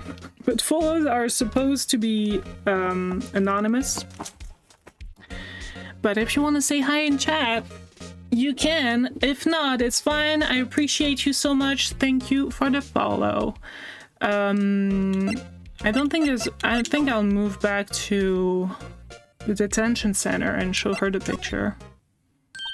You again? Can't you take a hint and stay gone? Hey, the only reason I'm back here is because you won't talk to me. Oh, so it's my fault now. You don't just have spiky hair, you also have a spiky heart. That does it. When this case is done, I'm shaving my head. Please don't. Do you have anything to say? That man. About the man who stayed with you in the hotel room.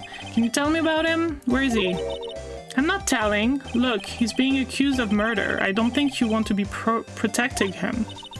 Do you have sold out the late Miss Faye to the cops? What? No. See? Damn. Maybe if I had something to get her to talk? Okay.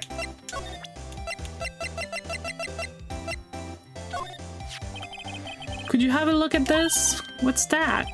The bellboy is a fit of it. It tells us everything he saw. There's a man you checked in with.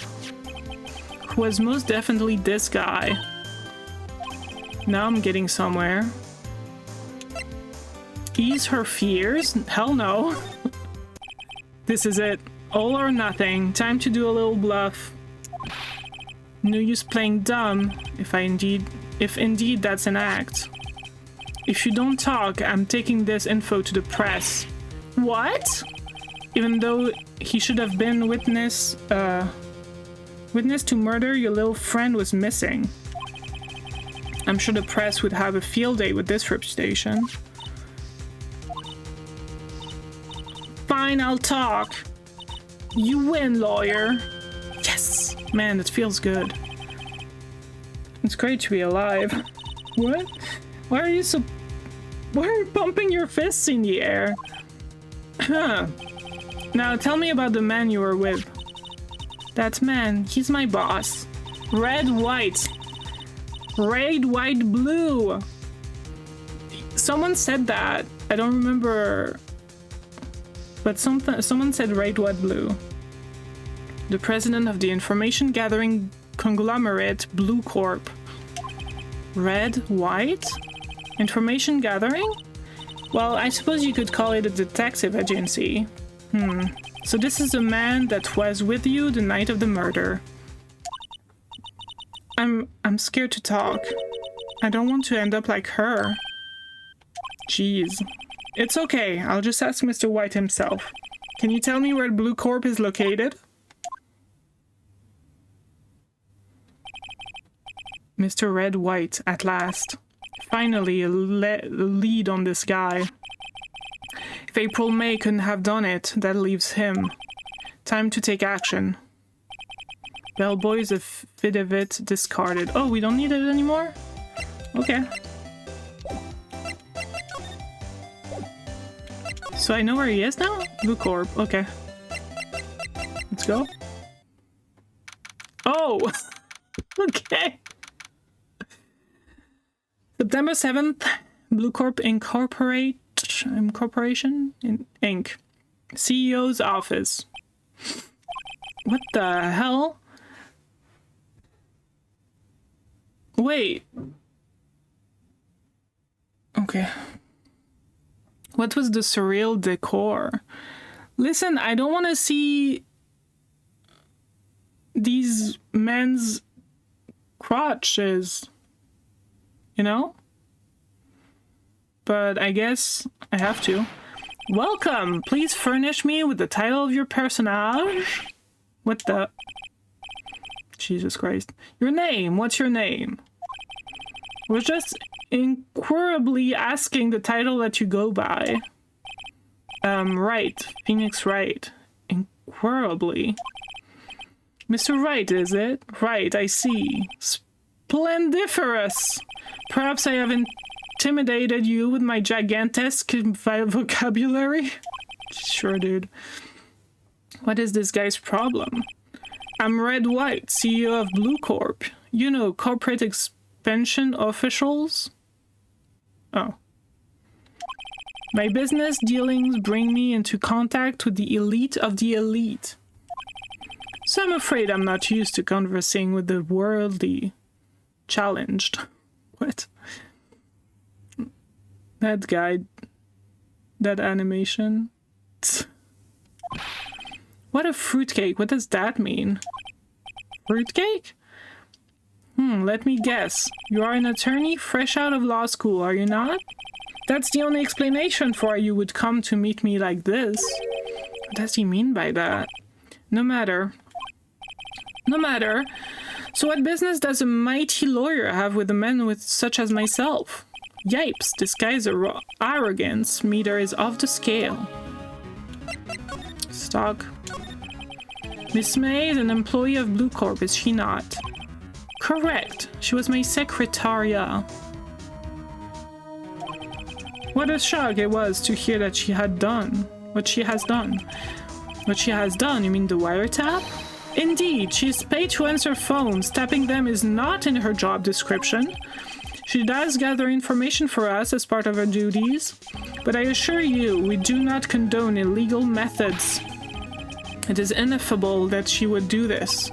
Sounds like he's trying to turn Miss May into a scapegoat. On the night of the murder, were you in April's May's hotel room? Who can say? I seldom pay attention to mundane details such as time and place. Sure, dude. My motto is, don't worry, be happy. Still, Mr. White, the hotel bellboy has stated on the record that he does remember you very clearly. No matter, the bellboy can say what he pleases. He still won't talk to you. I still won't talk to you. If you want me to speak, put me on the witness stand. Although I doubt you'd be capable of doing that. He raises a good question, actually. Why didn't the prosecution call him as a witness? You should have seen the same things as April May. Oh ho ho! The police, the courts. To me, they are mere toys, playthings for my amusement. What kind of company is Blue Corp anyway? Ah, excellent question. We buy and sell various kind of information. We are a company of the future, you might say. We are the future. Sell information? In just 10 years, I've built this business up into the grand office you see now. And in case you were wondering, Blue Corp was named after the color blue. Okay. I, Red White of Blue Corp, as founder and CEO, named it so. And why, you ask? Because I like the color blue, of course. Alright. Fantabulistic, is it not? There's something that's been bothering me. Yes? What might that be? The big painting on the wall over there. Where did you get it? When did you get the painting? No idea. I forgot. I've seen that painting before. Oh, I've seen that painting before yesterday, in fact. Why do I find that painting here today? Mr. Wrong, was it? Right? It appears you do not fully grasp your position here. I ask again, who are you? Huh? A lawyer? No, my feeble friend. A mere lawyer. Worth nothing. Zilch, zippo, nada. Just like that sorry excuse for an attorney. Grody burger. What?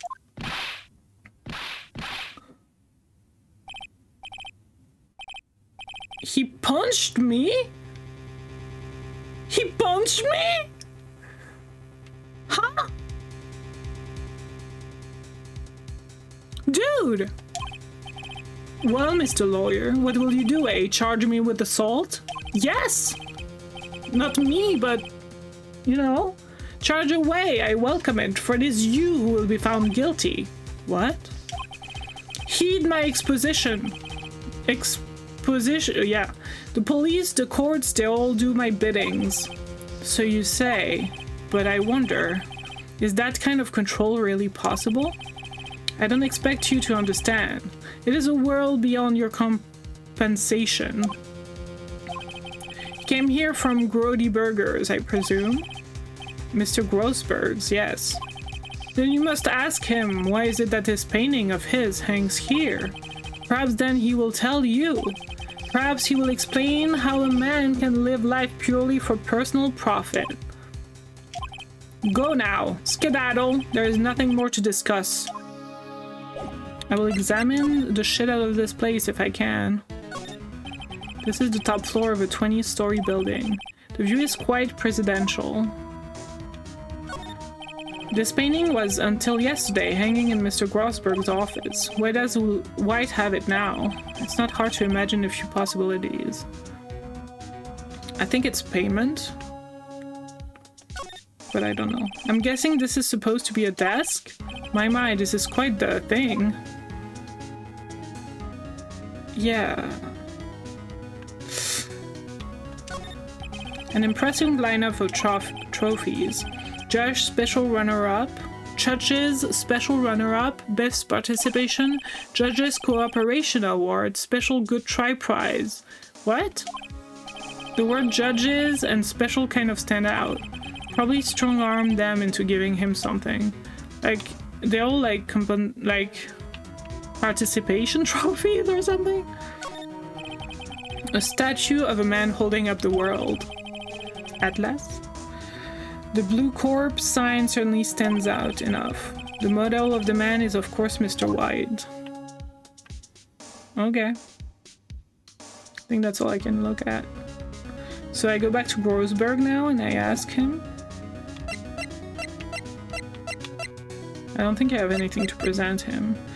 When I played this for the first time, I like literally presented every evidence to every person and like did everything. I'm gonna not do that. I didn't mean to do this. Okay.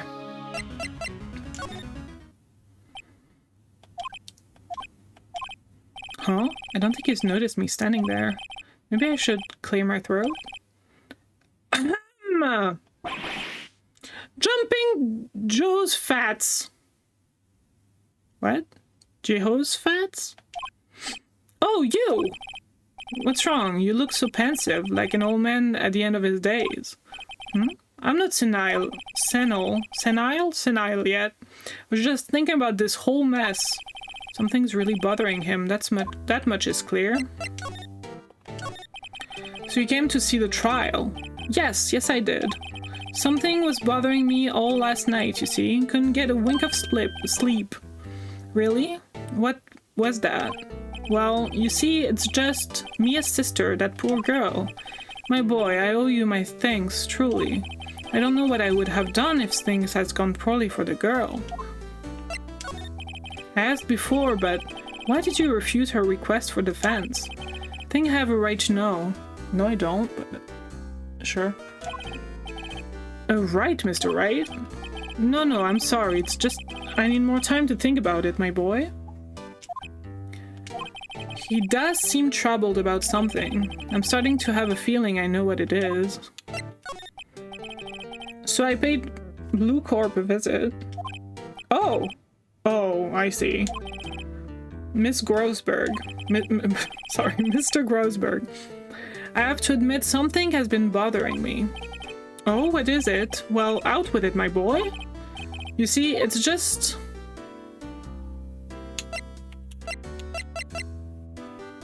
I mean, the three of them, but... Mr. Grossberg, sir, there was a giant painting hanging right there the other day, was there not? The one you said you had no intention of parting with? Well, I saw it today. It was in the CEO's office at Blue Corp, Red White's office. So you noticed. I suppose I should have guessed you would. It is a large painting. Mr. Grossberg, I knew you and Mr. White are connected somehow. Connected, you say? Yes, and I know what it is. Your lovers? I wish. Oh no, I don't wish because I don't like... I'm gonna say your lovers. It's not something I can claim to understand. What? But you and Mr. White are lovers, aren't you? What? My boy! You sent that painting to him. As a sign of undying love. My boy, please, you're letting your fancies run away with you.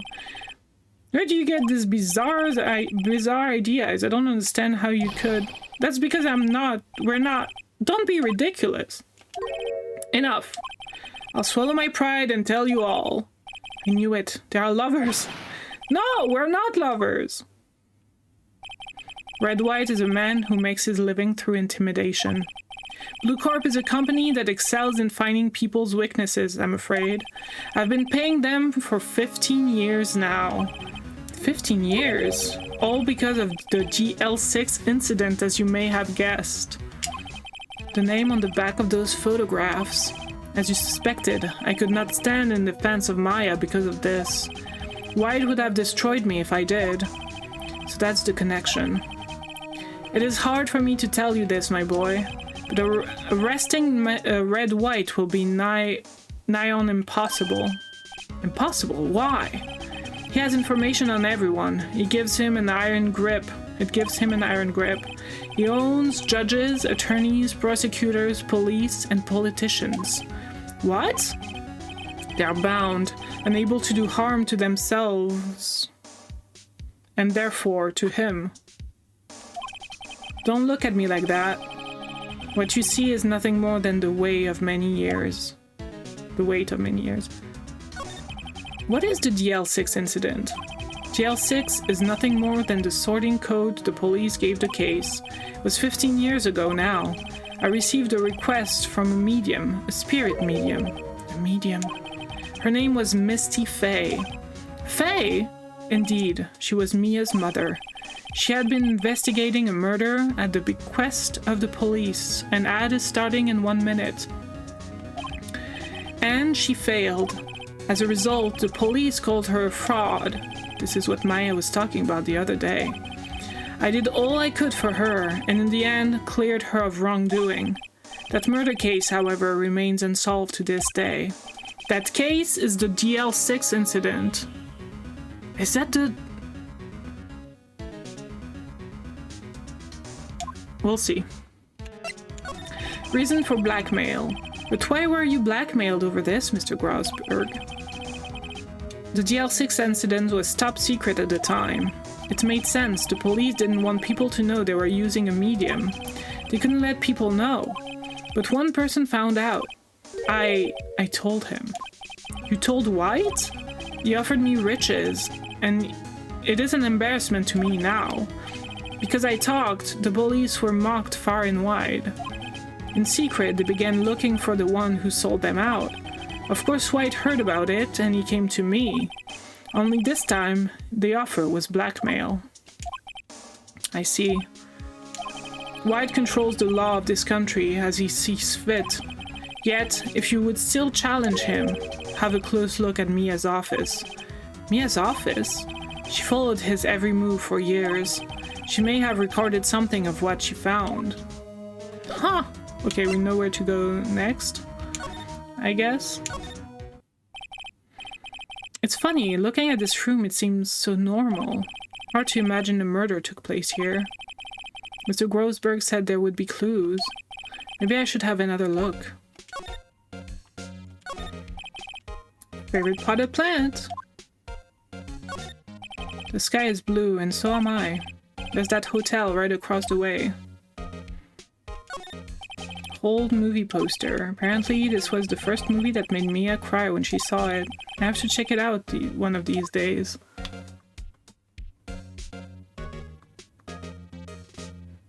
I wonder if you can like figure out what this movie is supposed to be. Probably a Japanese movie though. Mia's desk. Perfectly clean as always. The only thing it's missing is Mia. All the cases the chief ever worked on are filed here. They're in alphabetical order. Let's take a look. What else should I look at? What do you think? An A record that catches my eye. Oh, that's not what I wanted, but okay. Misty Faye, that's Mia and Maya's mother. Should I take a look? Sure. I have tarnished the Faye name, leaving only these words, my mother vanished. I was determined to find the ones who had made my mother blame herself in this way. Using the power that runs in my family, I held an audience with the dead. Finally, the names of 2 men surfaced. One was Marvin Grosberg, the lawyer who sold my mother's information for riches. The other was the man who sold that information to the press. This parasite who makes his fortune on threats and coercion. His name is Red White. The record stops there. So Mia knew Grosberg. I mean, yeah. Let's see the other ones. I thought we would go to DL6, but I guess not. It's J through S. What? Nothing much in there. Maybe I'll just skim some of those. Skim, yeah. Well, no harm in flipping through a bit, I guess. The biggest part here at the end is S. Suicide? You. What do you mean? She has a collection of suicide reports. There's politicians, policemen. There's writing on most of these in pencil. White? This is Mia's handwriting. Wait, I get it. Mia thought he was involved in these suicides. White drove them all to... I can use these paper clippings. Newspaper clippings. Let's find the most disturbing one. What? Okay. Newspaper clipping. Article about a politician's suicide while White is written in pencil at the top. Oh, okay. Check him. T-U... I know W. White. The entire W section is missing. Was it taken? What do you think? Oh, I thought I could, like, see the right part of the screen, but no. Okay. So now we have this. Do I show that to White? I feel like it's probably not a smart move, but let's do it. Or to Grossberg, maybe. Let's see. I don't want to let him know that I'm onto him with those things, even though he probably knows and he doesn't care. I don't know. I found this in Mia's files. So she was investigating Red White as I expected. Well, if you wanted to challenge him, you could present this in court. Not a bad idea. Yeah, that's what I thought. Sorry, sir. I borrowed this. Ah, so it was you, my boy. Who is this man?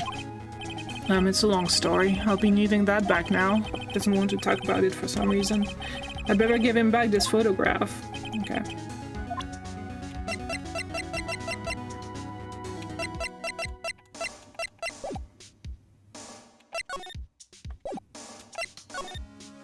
I guess...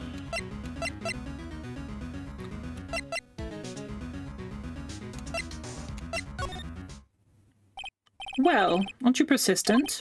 Sorry, but there's something I have to ask you. Mr. Lawyer, I really hate having to repeat myself, but it seems the message has not been yet penetrated your thick skull. Stop bothering me. If you try my patience further, I fear a nasty accident may occur. So I make myself clear, transparent. I think we're past needing to talk about April, May. I've got to put this guy on the spot and quick. Seems distressed. This guy is a pro at pulling the wool over people's eyes. I've got to put him on the spot and quick. Stop that! Your hot gaze is giving me goosebumps. I mean...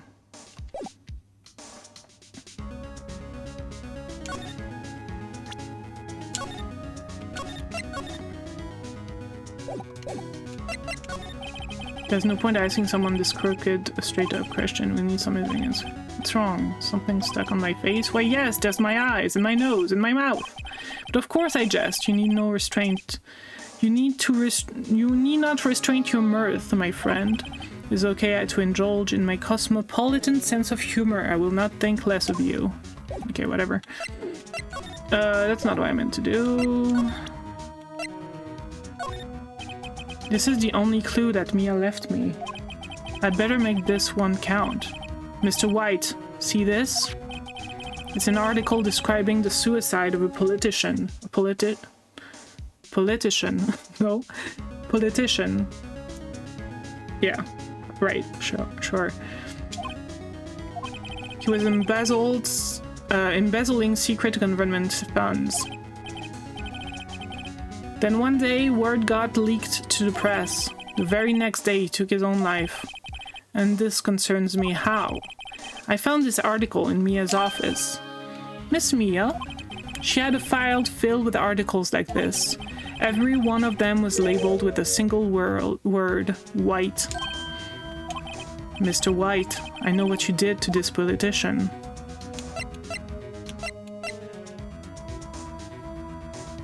What? Probably killed him. Or like... I guess not.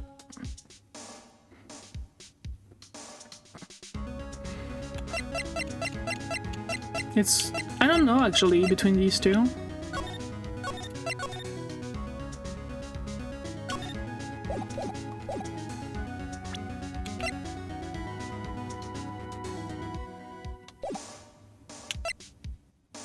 Three of them. The three of them is right.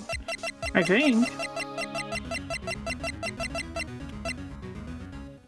Okay. I'm closing my eyes. Stop here. Sure. You're blackmailing him. Blackmail? Not just him either. You're threatening and coercing hundreds of others. You're involved in all of these suicide cases that Mia investigated. This company is built on blackmail. I'm right, aren't I?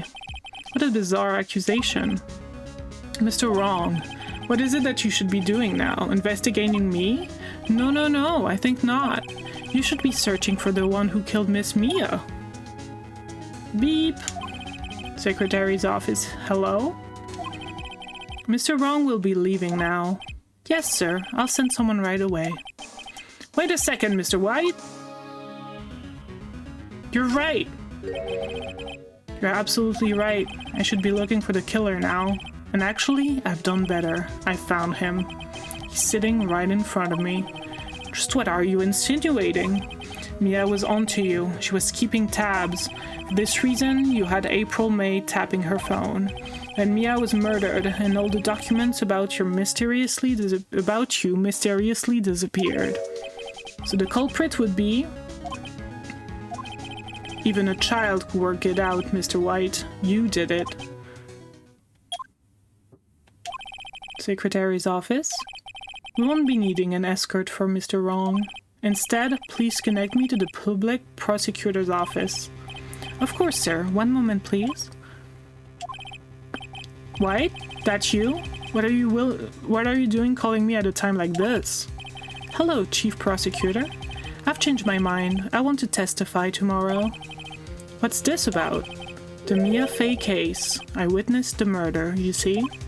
And thus, as a very important witness, I would like to testify. What? Why now? I thought you'd say you didn't want to go to court. Quietude! I told you I changed my mind, didn't I? Oh, and one other thing. Send the police over here right away. The man is standing right in front of me. He looks dazed, but could be violent. What? What man? Are you even listening? The executioner, the hatchet man, the liquidator, the killer man. What? Mr. White, this isn't another one of those. Chief Prosecutor, I do not believe you are in a position to freely offer your opinion to me, correct? I'm telling you to send the police, now. Wait, did I not tell you, Mr. Wrong? You are a mere lawyer, as was Miss Mia. How dare you? I'll point the finger at you and you will be tried as Miss Mia's killer. The case is as good as settled. No lawyer of any worth will defend you. I have friends in the local lawyers association, you see. You'll be given a lawyer so stupendously inept that they make even you look competent. I feel faint. Detective Gumshoe reporting, sir? Ah, Butts! Harry Butts! Right, actually. Phoenix Wright. And my friend's name is Larry. Oh, right. Sorry, pal. Butts was the murderer, right? Detective Gumshoe, I present to you the man who killed Miss Mia Fey. What? Take this despicable human being into custody. Farewell, Mr. Wrong. September 8th. 3:37 p.m. Detention Center, Visitors Room. The hell? I can't believe it's only been a day since the first trial. My trial begins tomorrow. What's going to set a trap for me? And the prosecution will be on it, of course, Edgeworth included.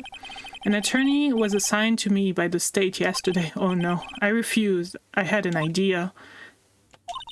Right! Mr. Wright? Oh, Maya. Great, they let you out of detention. Just now, yeah. It all thanks to you. Ha, now I'm afraid we've switched places. What? You mean you... I explained what had happened to Maya. I don't believe it. How many people does that man needs to destroy before he's satisfied?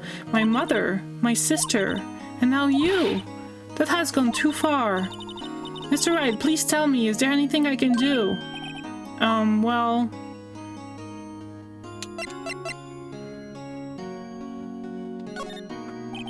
Alright, you can be my defense lawyer tomorrow.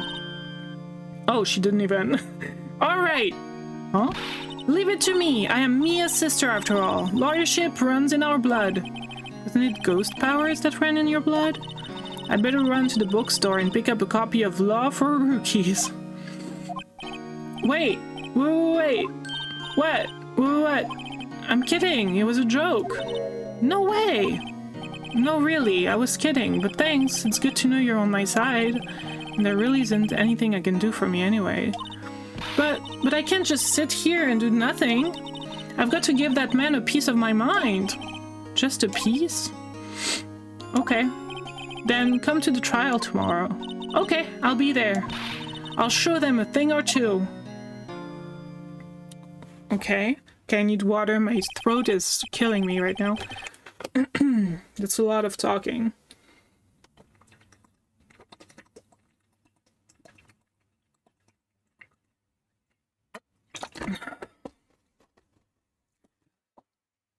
Times may change, yet with crime, it's the same old story. In fact, it's gotten worse. Lengthy court proceedings are no longer realistic. Beginning a few years ago, the limit of 3 days was put on initial court trials. Almost all finish in a day, most with a guilty verdict. I never thought I would end up in a defendant's chair myself for this case. What kind of, like, dystopian future is this? With the true culprit appearing as the star witness. This is it. Tomorrow, it's me or him. To be continued.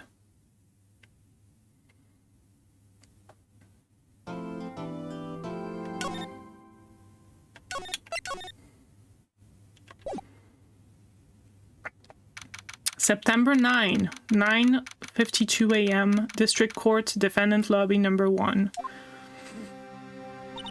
Well, I guess this is it. Yeah, one way or another, this case gets decided today. Ah, Phoenix, look! Oh. Prosecutor Edgeworth. I received a call from the Chief Prosecutor's office yesterday. I was told that whatever Mr. White says today, I will be the absolute truth. Oh, that's where you... Okay. No matter how you try to attack his testimony, if I raise an objection, I have it on good faith that the judge will listen to me. What? Does White have the judge in his pocket too? So you're saying I'm going to be guilty, end of story? No. He's better than that. I will do anything to get my verdict, Mr. Wright. Anything. Why? How can you torment an innocent person like this? Innocent? How can we know that? Okay, maybe he's not. The guilty will always lie to avoid being found out. There's no way to tell who is guilty and who is innocent. All that I can hope to do is get every defendant declared guilty. So I make that my policy. Edgeworth, you've changed. Phoenix, you know him. Don't expect any special treatment, Phoenix, right? I don't remember any of this, which is great! Phoenix? Well, court will be starting soon. What? But wait! Your defense attorney isn't even here yet. They're not... I'll be defending myself. What? I mean, obviously. Okay, let's do this. September 9, 10 a.m., District Court, courtroom number 1. Court is now in session for the trial of Mr. Phoenix Wright. Prosecution is ready, Your Honor. I love how... I mean, I don't know. I guess it's the same case, but... The defense is ready, Your Honor. Mr. Wright, are you sure you're up to doing this? Yes, Your Honor. I will be defending myself. Understood. Very well. Mr. Edgeworth, your opening statement, please. As the details of this event are already quite clear to the court, today we will hear the testimony of a witness to the defendant's crime. I see. The prosecution may call its witness. That went far too smoothly. Why didn't the judge ask Edgeworth what his blah blah blah, why his witness didn't testify before? It's like he already knows why. If anyone's going to raise an objection about this, I suppose it's me. Sure. Mr. Edgeworth, you owe an explanation to the court. Why didn't this witness testify in the trial against Miss Maya Fey? I'm ever so sorry. Mr. White is a busy man, and besides, at the time I thought that Miss May's opinion was all that would be needed. Monk! Hello! Hope you're doing well. Again, my sincerest apologies to the court. Thank you. Hope you're having a good Saturday. Good weekend so far. Excellent, Mr. Edgeworth. I appreciate your demeanor. Great. He gets to show off and I get nowhere. Would like to call Mr. Red White to the stand. Bum, bum, bum, bum, bum. Please state your full name. Wish to know the title of my personage. Jeez. Your name? Yes, that is what I said. Oh dear, do my locutions confuse? Name! Yes, tell him. Does he? I'm not sure. These two are great together. My name is Red White, but my friends call me Blanconino. I am the CEO, or to use a more common term, the president of Blue Corp. Did you know the victim, Miss Mia Fey? That would be a negatory. No, I did not. You were at the Gatewater Hotel the night of the murder? Correct.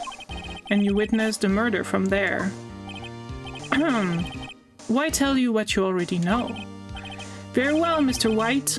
You may... It's annoying because his name is White, my name is Wright, so I'm gonna mistake it a lot. You may begin your testimony. If I can't rip this guy's testimony apart, I'm done for. Why do I always feel like it's the end of the world and I'm the last man standing? Ho ho ho! I hope you have made your peace with God, Mr. Lawyer. Damn. Let him have it, Phoenix. Witness's account. Let's see. It was about 9, I believe. It was quietly perusifying, that's reading to you, some papers by the window. Then I heard a bedlam coming from outside. Surprised, I turned to look at the building across the way. It was then that I saw him, a spiky-haired man attacking a woman with long hair. Needless to say, that man was none other than you, Mr. Lawyer. I called Miss May over at once. She, too, was flabbergasted, of course. The victim, she ran away, but you gave chase. Wait, but... She said it was a mousy girl. Are we just not, like, taking into account what she said before, I guess? But you gave chase. Finally, there was a terrible impaction. Then it was all over. If things occurred as you testify, then I'm afraid the defendant is guilty. Very well. Defendant, I mean, Mr. Wright, your cross-examination? Yes, Your Honor.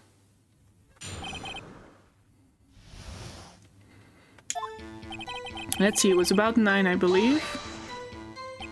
How do you know what time it was? Because I am always absolutely perfect, you know? You said before that you didn't care about trivial things like space and time, so... No, you're not getting away with that. You are so mistrusting, Mr. Lawyer. So, what was the proper term for secretary again? Anyway, Miss May ordered room service for 9. It happened soon after the room service arrived. That was what Miss May said too.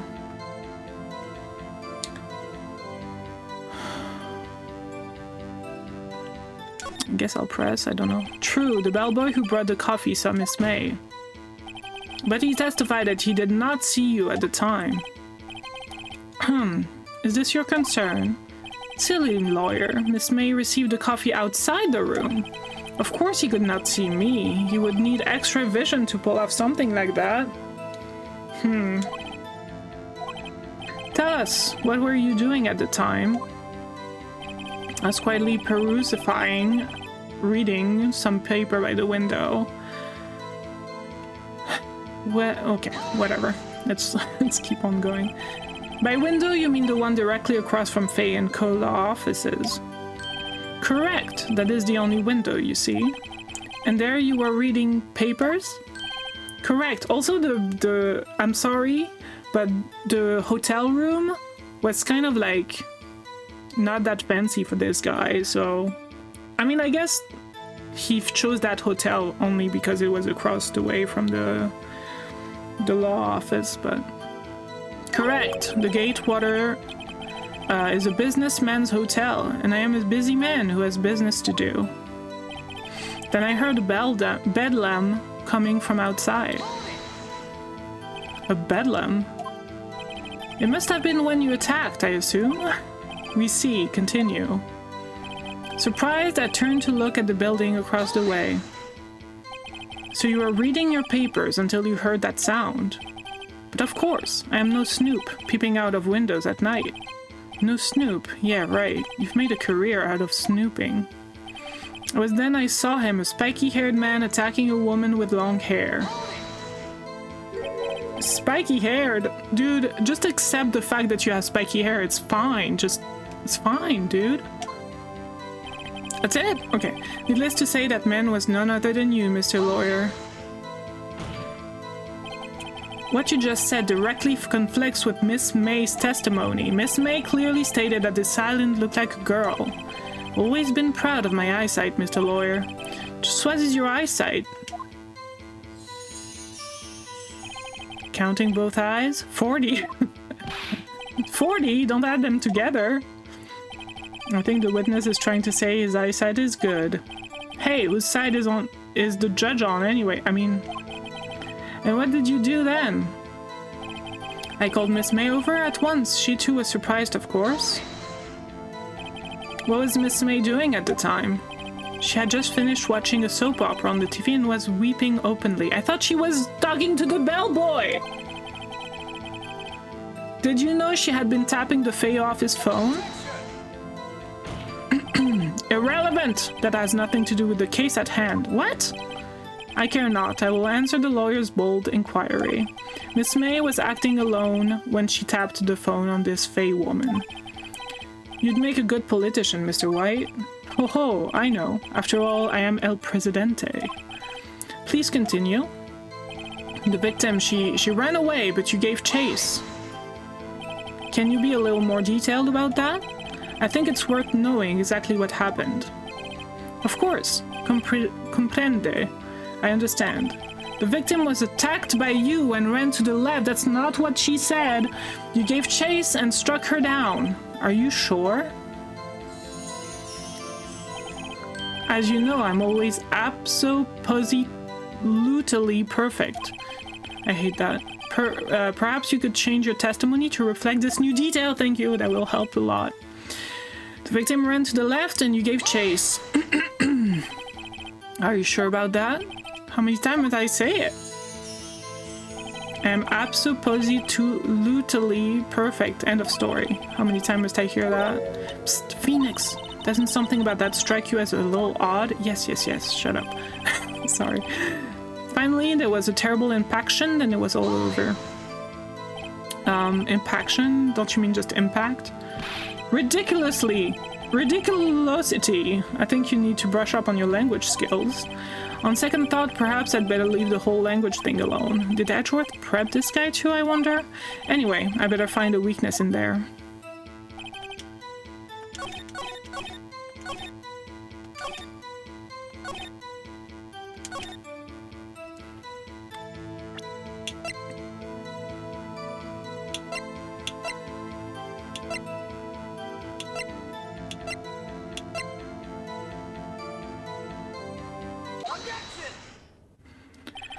Wait right there. Mr. White, you've dug your own grave. What is this?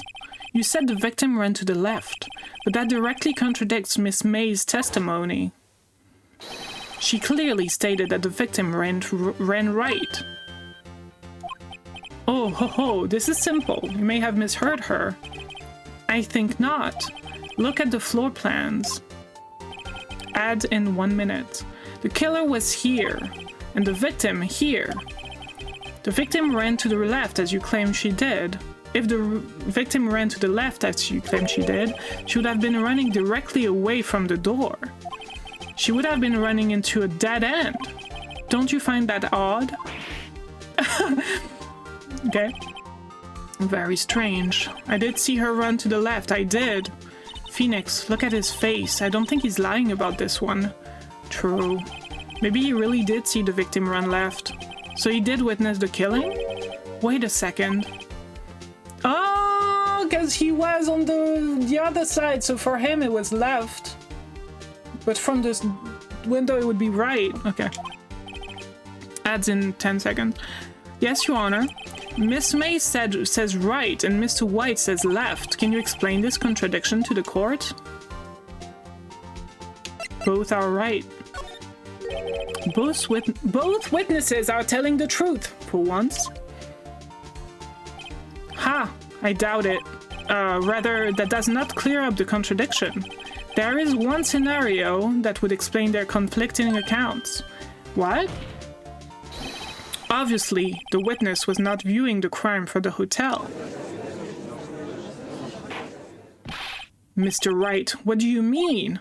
Yes, what do you mean? He was not viewing the crime from the hotel? If he was not in the hotel, where could I have been? I wonder. In the law offices of Fay & Co., of course.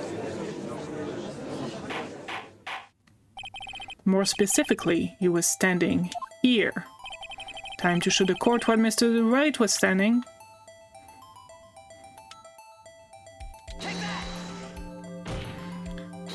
This is where he was. Look, when the victim ran for the door, if he was watching from this point to him, it would appear that she ran to the left. Please, this is no time for jokes and ill taste. This is where the killer was standing. No shit, Sherlock. Order! I will have order. Anyone disturbing the order of this courtroom will be held in contempt. Mr. Wright, what are you suggesting? Rapscallion! Dude, just get it together. Like I just started there. The postulations of the defense are distortion of the truth, Your Honor. Indeed, they do seem a bit far-fetched. Ho ho ho. You provide us with so much entertainment, Mr. Lawyer. What now? He's laughing? The hilarity of the moment made me remember something. It appears I have been unclear, and for this I apologize. Mr. Your Honor, might I be allowed to testify once more? Very well, let's hear your revised testimony. Good luck! You can't fix a broken testimony, buddy. She ran to the left. To the left, to the left. Miss May's testimony was correct, as was mine. When you assaulted the girl, she first ran to the left, and then you hit her savagely. That is what I saw. Next, with the last of her strength, she ran to the right.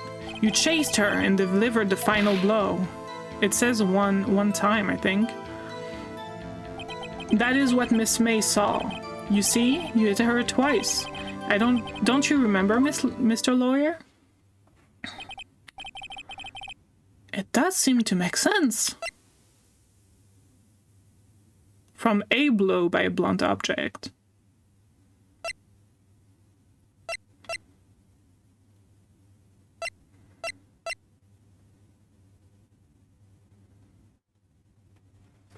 The victim dodged an attack and ran to the right, but she was caught and struck.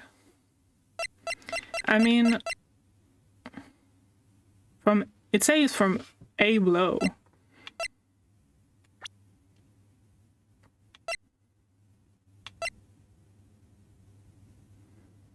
You know, it feels bad that when Gumshoe is younger than you know?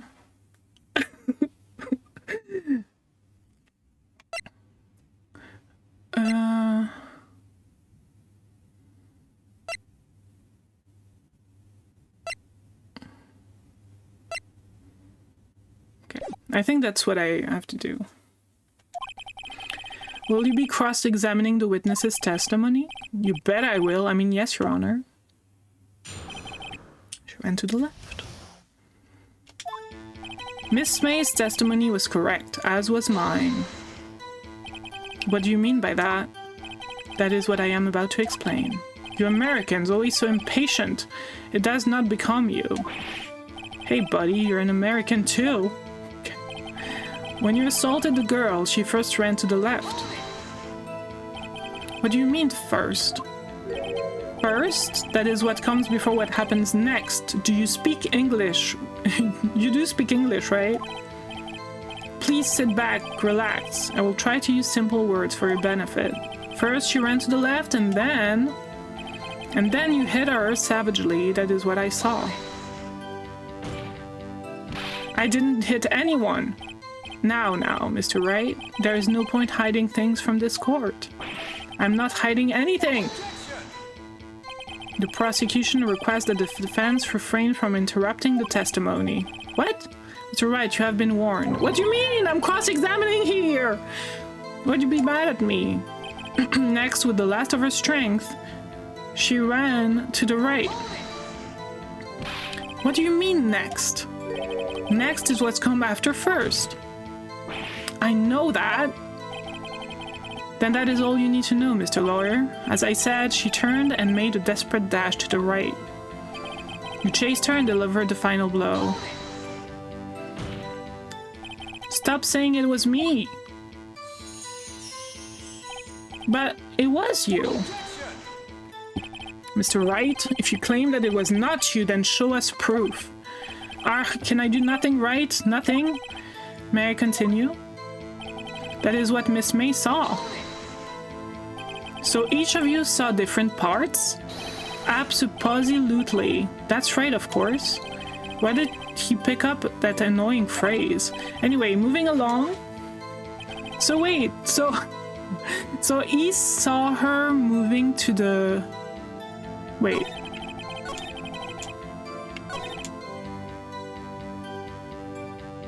She went to the left first, and he saw that, and then he stopped looking for some reason, and she started watching for some reason. Like, what? Anyways. Did I do that already? So each of you saw different parts. Yeah, okay. You see, you hit her twice. So were you watching both times? I suppose I was. And please excuse me for not testifying for this sooner. Okay. What do you think, Phoenix? I think we've got him right where we want him. He slipped. Let him laugh for now. I'll soon wipe that smile off his face. Okay, I'm assuming...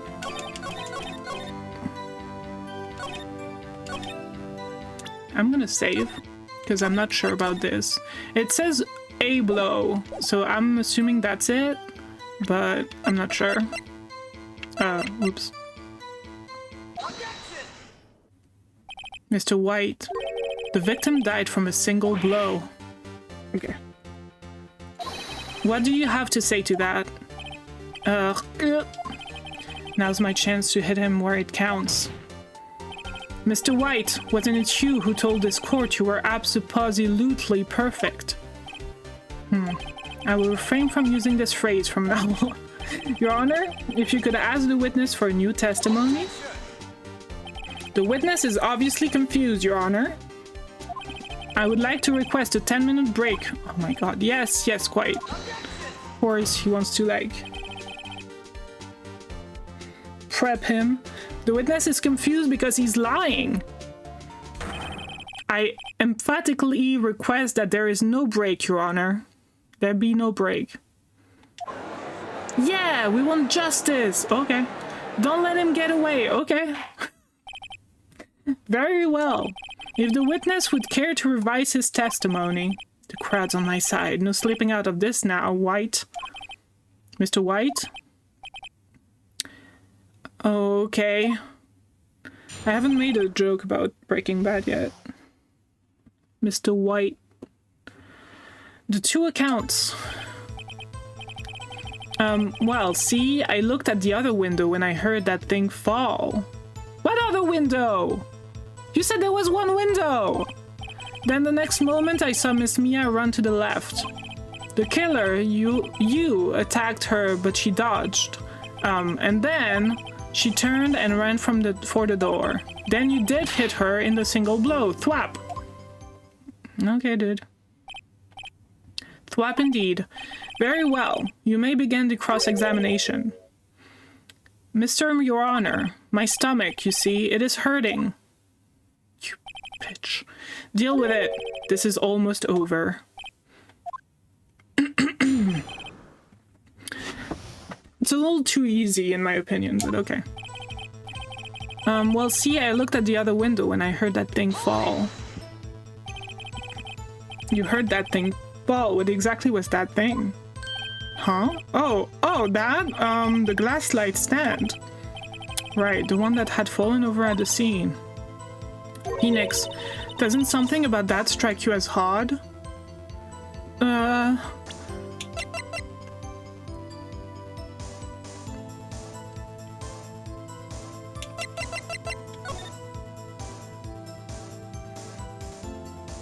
Yeah, how would you know that's what it was? Yeah, okay. Yeah, that is odd. I'll press further. Mr. White! Huh? What?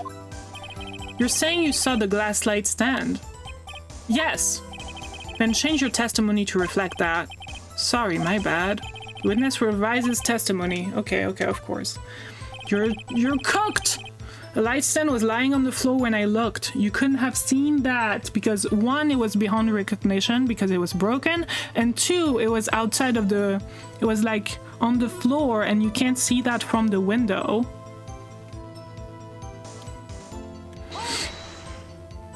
The glass stand was lying on the floor. That's the first I've heard of it.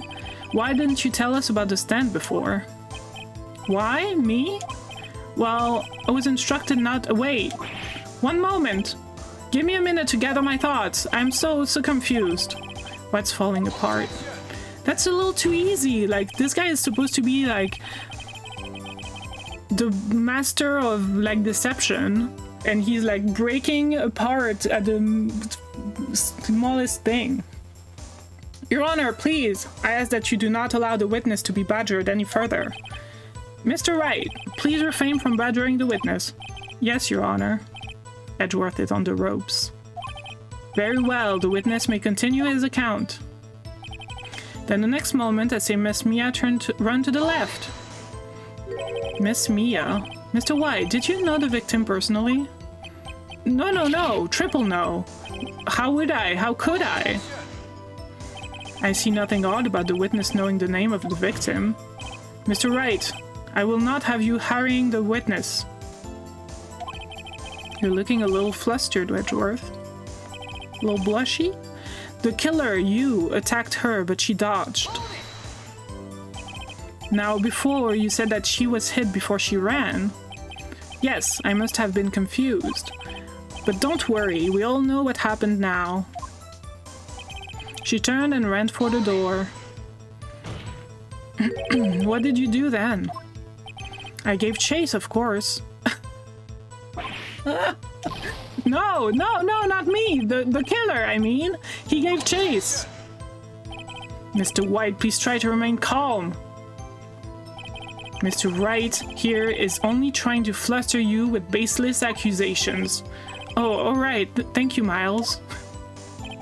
Then you did her in with a single blow. Thwap. Thwap? That doesn't sound like the savage attack from your earlier testimony. Ho ho ho, yes, well, I'm a man of peace, you see. Phoenix! He's getting a lot less talkative. He's probably afraid I'll catch him on something. But it won't be easy. I mean, yes, it will.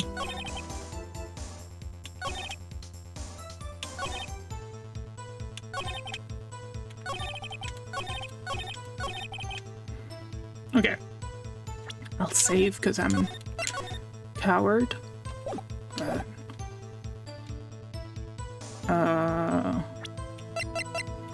I could also like show this, to be honest, but like there's no way he sees this from the window.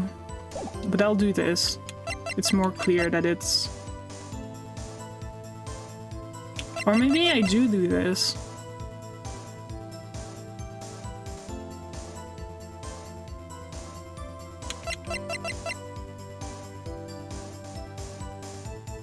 I think both work. I don't know. It's fine, I saved. Mr. White?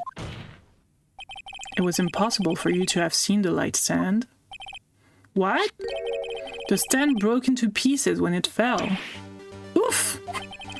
Just by seeing the broken pieces, you would have no idea it was a light stand.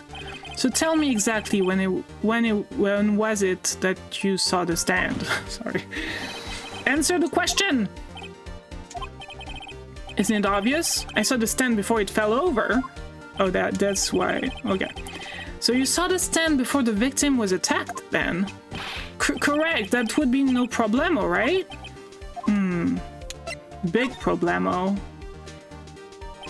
There's a big problem here.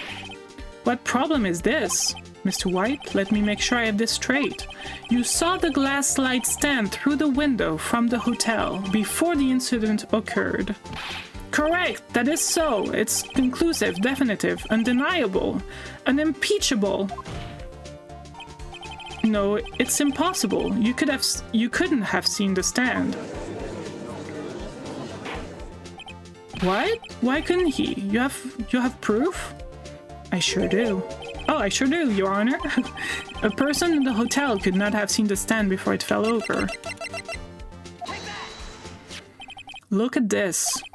These are the floor plans to the scene of the murder, yes? Correct, Your Honor. Now, look. If you were to look through the window at the office, this is the area I would be able to see. Here. Well... No, note that the stand is not within the visible area. Well, Mr. White, what do you have to say to that? Ridiculosity. Mr. White, if you were in the Gatewater Hotel as you claim, you could not have seen the stand before it fell over. In fact, you wouldn't have been able to see it after it fell either. There's no way you could have recognized the broken shards as a glass light stand. So when did you see the stand, Mr. White? It must have been the moment that it fell. And the only place you could have seen it from is the inside of the Fey Law offices. In other words, you were at the scene of the crime when the murder took place. Gah!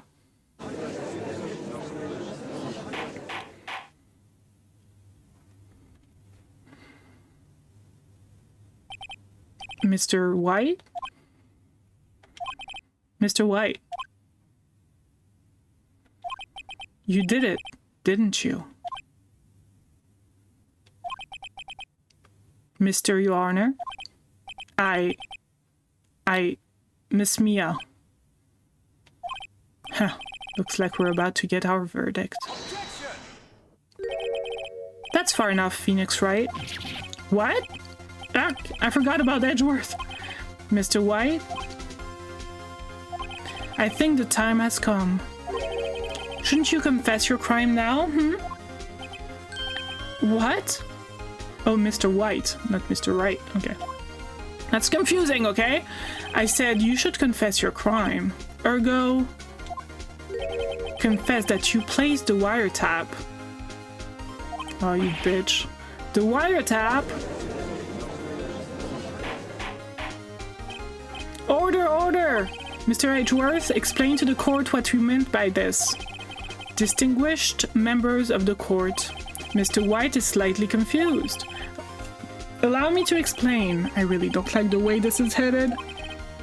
As you know, Mr. White is the CEO of Blue Corp. He ordered his secretary, Miss April May, to tap the law offices of Miss Fay. What does that have to do?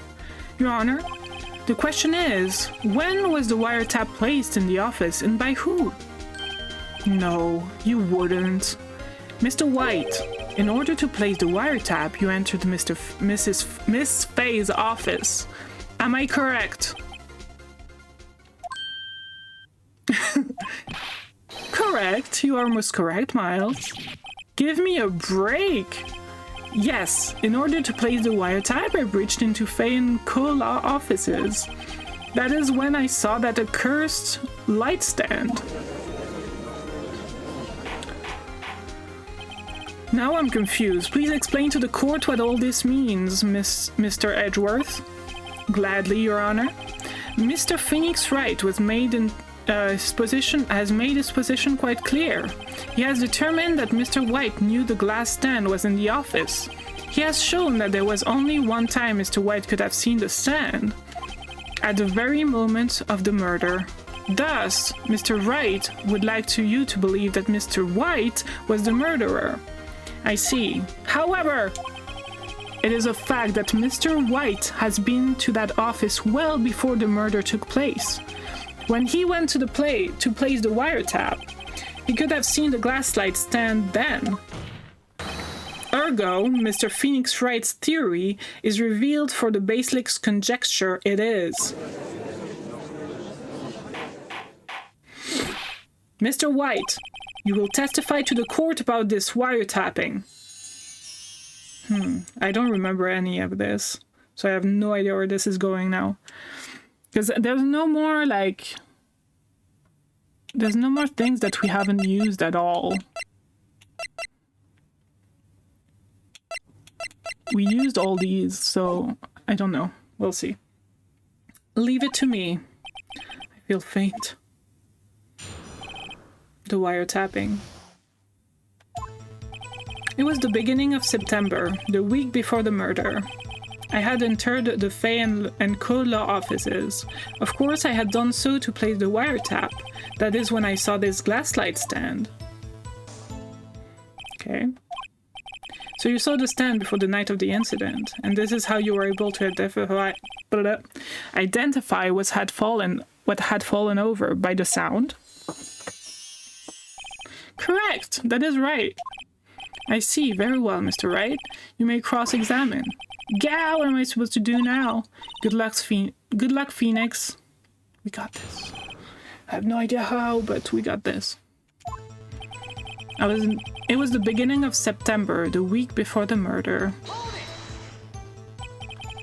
Do you have proof? Miss April May knew the details of Miss Fay's phone conversation. This proves that the wiretap was placed before the murder. Oh, right. And entered... Wait. Can I prove that she... I mean, if I prove that she was there, that doesn't mean that he wasn't there, but...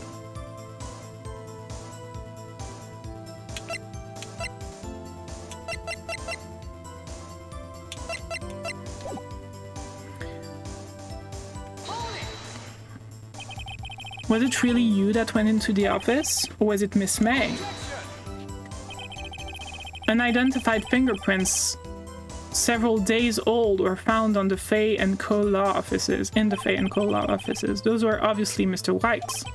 If I know Edgeworth, he's already run a check on those prints. Now, Mr. White, tell us why you went to the Fay & Co. law offices. Of course, I had done so to place the wiretap.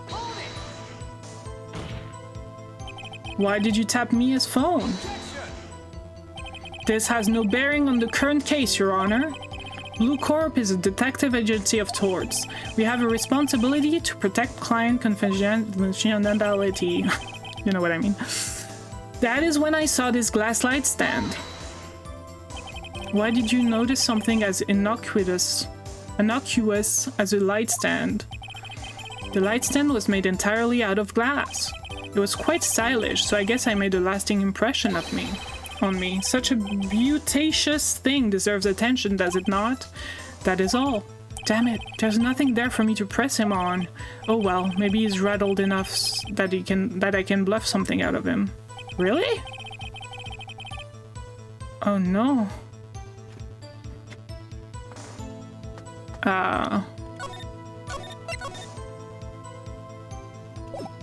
Bluff something out of him?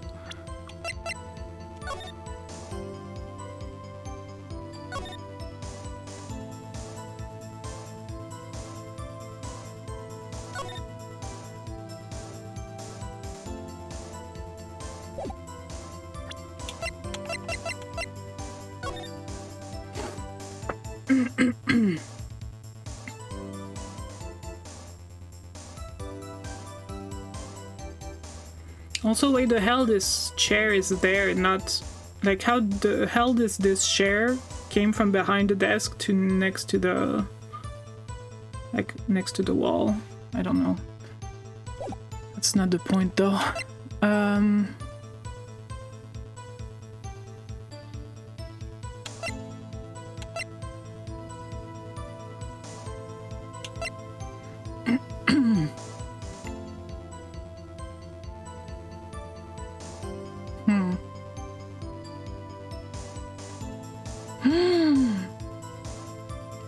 Maybe the receipt is his or something.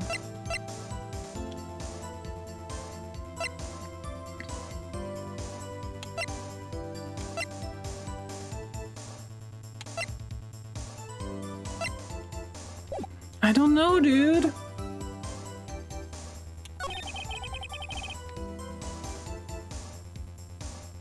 A week before.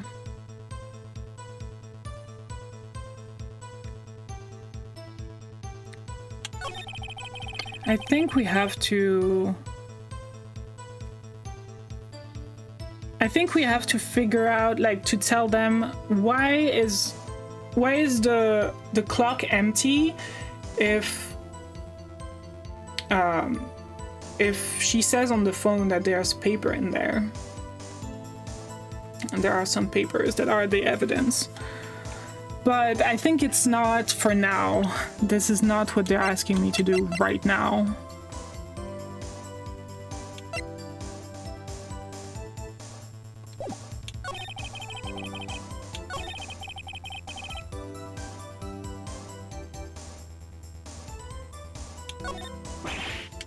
Oh. I'm afraid that's as far as you go, Mr. Wright. The time has come for you to admit your defeat. You fought honorably.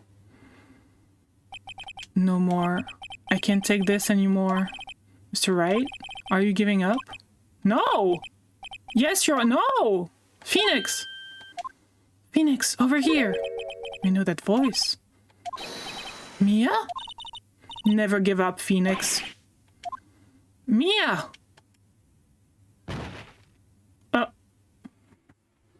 Alrighty. Where am I? The waiting lobby? What happened?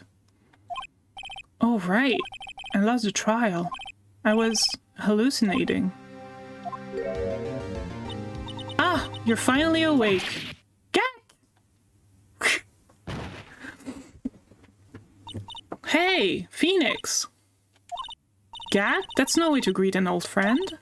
Phoenix, I want you to look at me.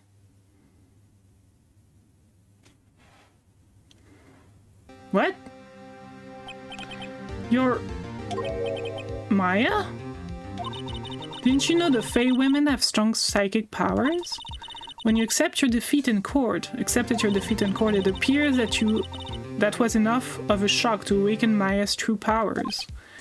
So Maya is channeling you, Mia?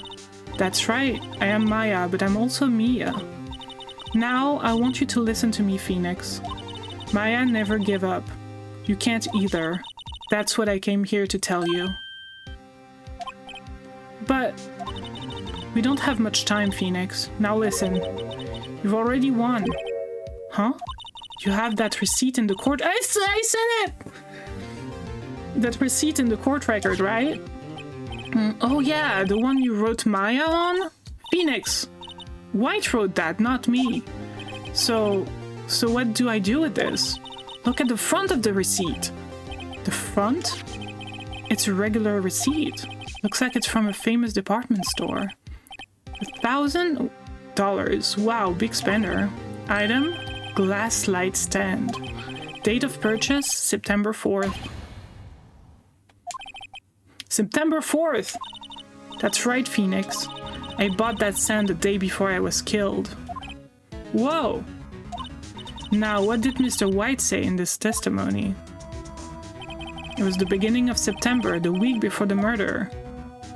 I wish they had let me figure that out myself, like they had let me see what was on the other side of the receipt. And ad is starting in 1 minute. He said, yeah.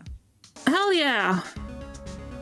Hello, thank you for the follow. I appreciate you. My follows are anonymous, but if you want to say hi, I will love to have you in chat. If not, I appreciate you nonetheless. Thank you for the follow. He said he saw the stand the week before the murder. There you go. I think the court is about to reconvene. Go do it, Phoenix. You know you're innocent. Now you just have to prove it. Right. Receipt updated in the court record. Date of purchase and the day before the murder. Okay, we got this. September 9, 1:16 p.m. District Court, courtroom number 1. Court will now reconvene for the trial of Mr. Phoenix Wright. Is the defendant rather... are you alright, Mr. Alright? Yes, sorry, Your Honor. I'm fine now. Then let's start where we left off.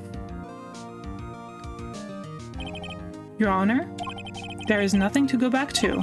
The cross-examination of Mr. Wright is finished. All that is required now is for you to pass judgment on the defendant, Phoenix Wright.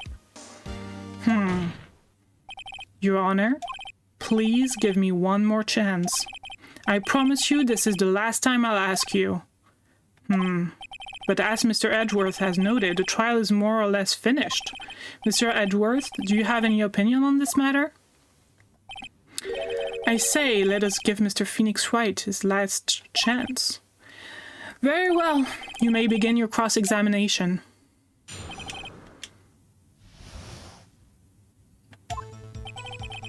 It was the beginning of September, the week before the murder. Okay, I'm saving just in case. Bum, bum, bum, bum, bum, bum, bum, bum, bum. Look closely at this. See the word Maya written in blood? Bah! You're grasping. I think not. Look at the other side of the receipt. The other side? Your Honor, would you tell the court what is written on the other side of that receipt? Well, a glass light stand. And the date of purchase... Why, that's the day before the murder. You see, Mr. White, when you allegedly entered Fay & Co. law offices at the beginning of September, the stand could not have been there.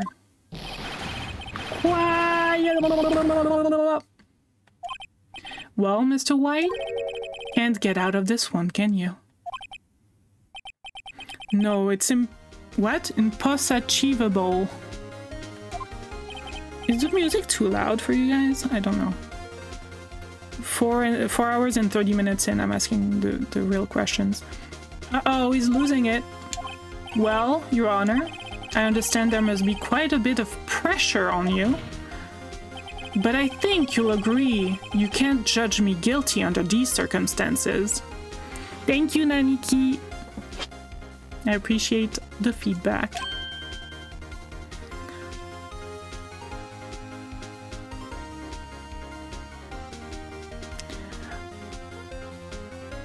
Your name is very similar to someone that comes here very often, so I don't know if you are them or not, but yeah. Very well.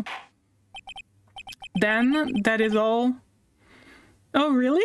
That's funny. I have a friend named Nanny Loki that comes here a lot. Or that comes here. Then that is all for the trial of...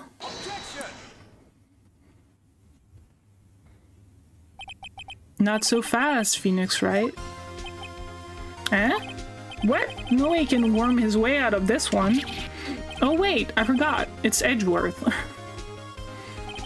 There is a certain thread of logic to the defendant's claims.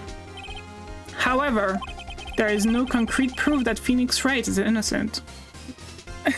Yeah, I can tell that. Yeah. Thank you, though.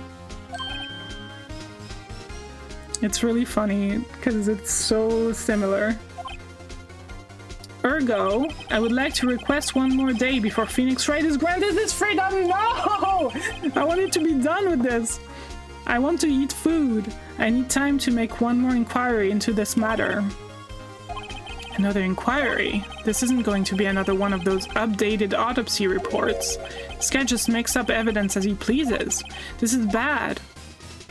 No, object.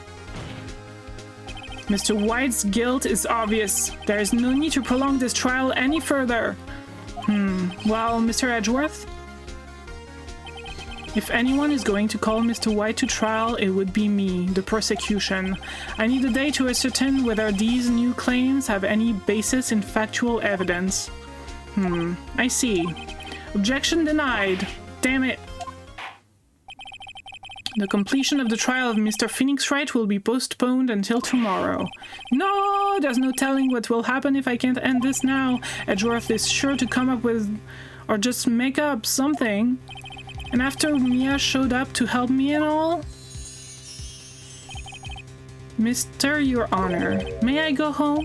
Of course. Thank you for your time. Yeah! The witness will stay. Mia? Phoenix. Read this note out loud. Mia, what's this? They're helping me too much.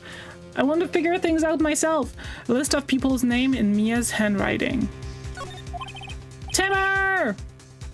Hello, how are you? Your Honor, if I may? You're quite persistent today, Mr. Wright. I did say last time it was the last time. And then there was another time, so I kind of get it, but I am. My life is riding on this one. I have something I would like to read to the court. Can I look at it? Okay. We'll see. The memo Mia had given me was a list of names. How did Maya have this? I mean, I guess she's a medium, but did she like just like made something appear? Like, oh my god, what happened?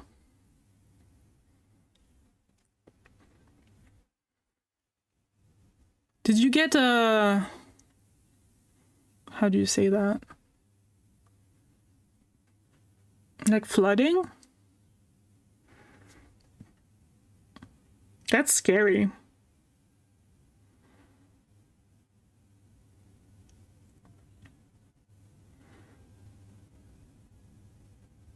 A cleaning crew my roommate hired flooded the ceiling of my basement?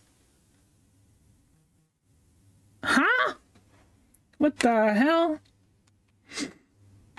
Jesus Christ. That is really annoying. That's more than annoying, like it's dangerous and...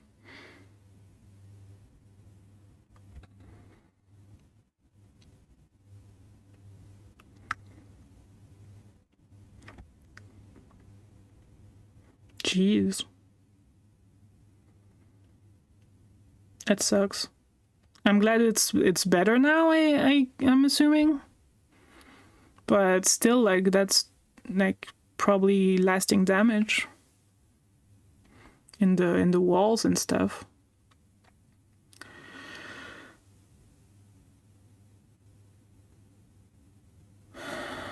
So I can sleep in my own room again. Oh my god, thank god. We tore everything out? Oh my god. That's so fucked. Jesus Christ. Oh, my controller is gonna fall. Okay. Yeah, for sure. Scary. Oops. Why is it doing this? Okay. Let's keep going. The memo Mia had given me was a list of names. Many of them sounded strangely familiar. People in finance, famous celebrities. Famous celebrities is kind of an oxymoron, isn't it?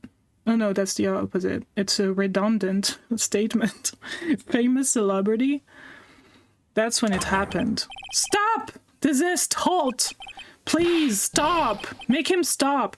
This guy, I don't understand this guy. This guy was like, all talk, but he caved at the very second I said anything, like...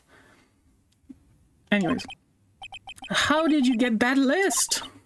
Mr. White, admit your guilt right here, right now. Or else this list will be released to the press.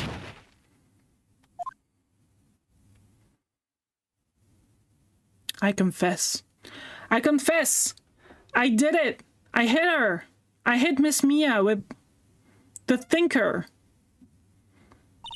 Case closed, Your Honor.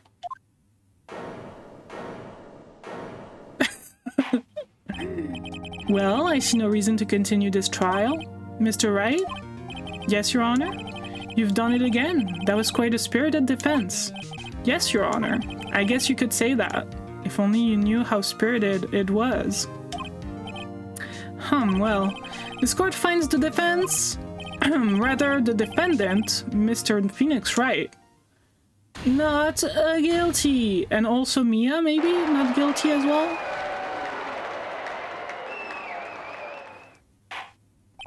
That is all. This court is adjourned.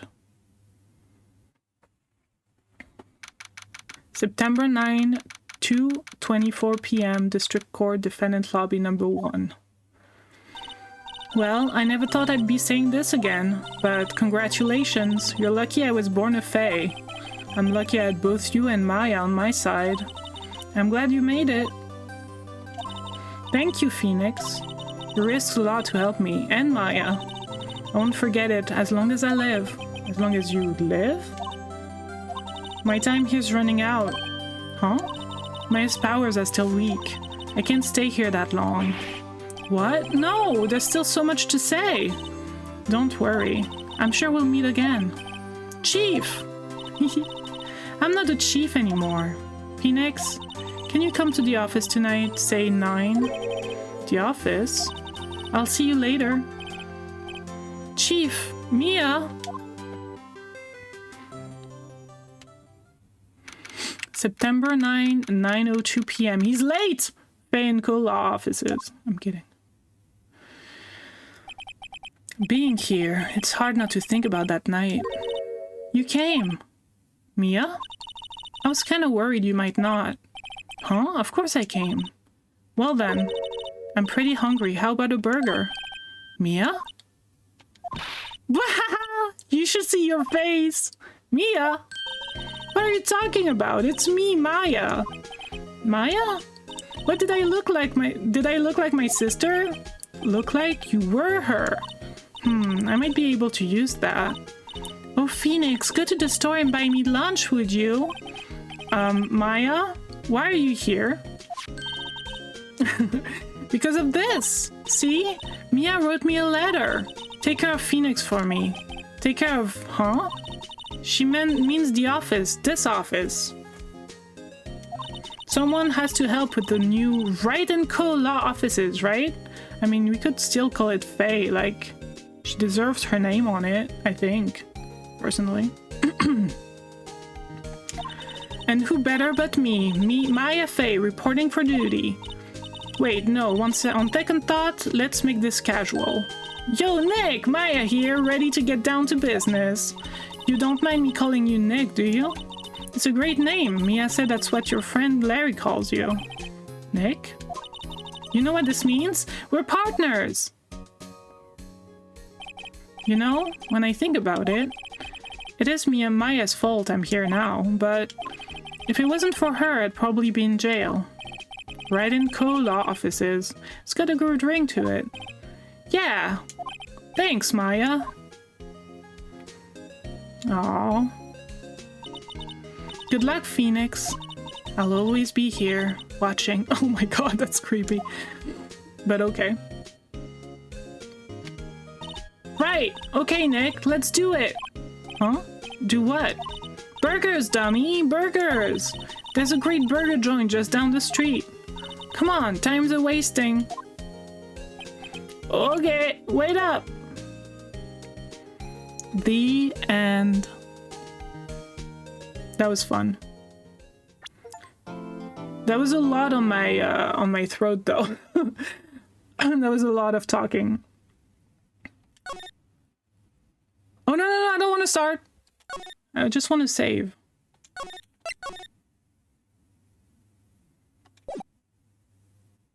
No. No. Damn it. The pale moon in the side cries for your blood. Okay, it's a little teaser for next time. The moon? No, it's you who should gaze upon the moon, for it will be the last moon you ever see.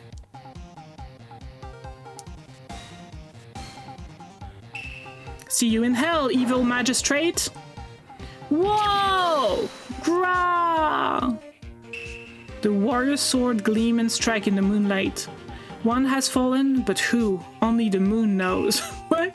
Don't miss next week's exciting episode. The Dark Messenger returns. Okay, that's it.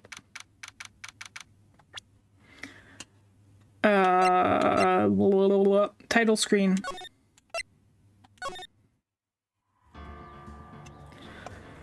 Oh my god! Thank you so much for lurking, TJ. I appreciate you. That was 4 hours and 47 minutes of like talking non-stop, which is a lot on my on my throat, but it was a lot of fun.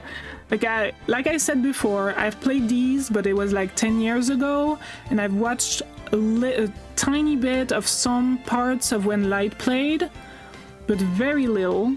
Especially not, I wasn't around when he was playing this. I've only seen some of the third game.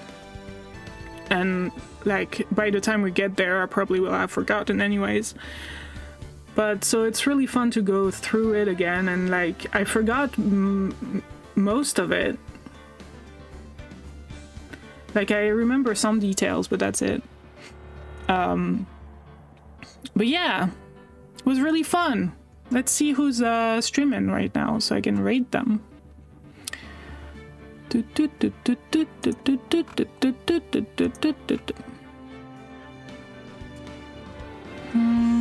Let's see. Thank you all for watching, by the way. I appreciate you being here. Thank you for the raid again. Light, he's probably sleeping, but you know. So,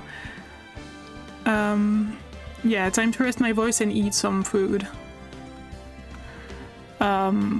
If you're stuck all the way to now, if you're like actually watching right now from Light's raid, I appreciate you so much. If you want to, I have a follower goal to play Hollow Knight randomizer, where every tuft of grass is randomized, and there are 3,000 of them in the game. And drink plenty of water, of course. Of course. So I think what we're gonna do is raid Saturn. I think they're playing Celeste. They're trying to they're speedrunning it. Oh, thank you for the follow. I appreciate you. Thank you so much. Like I said, the follows are anonymous. They should be at least on the screen. But I really appreciate you, and if you want to say hi, I would love to have you. But no pressure, obviously. And yes, so much grass, I know. So yeah, let me just start the raid and stop yapping. At some point, I will stop yapping, but not right now.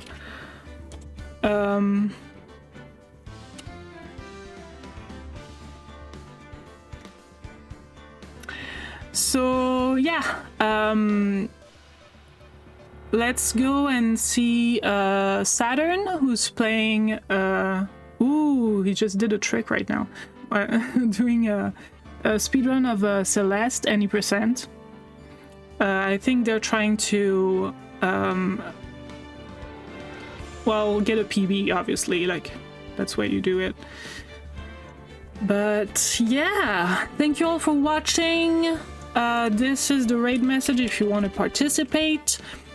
And this is my Discord. That's where we play Archipelago a lot of the time. Asyncs most of the time, so you play kind of when we want. It's not like there's less time pressure. But yeah, and I'll be back maybe with this, maybe something else to rest my voice a little bit. We'll see. I still have to do the humble games, finish them, but we'll see. I appreciate every one of you. Thank you again for the follows today. That's so nice of you. And I will see you soon. Thank you, thank you. Mwah. Bye.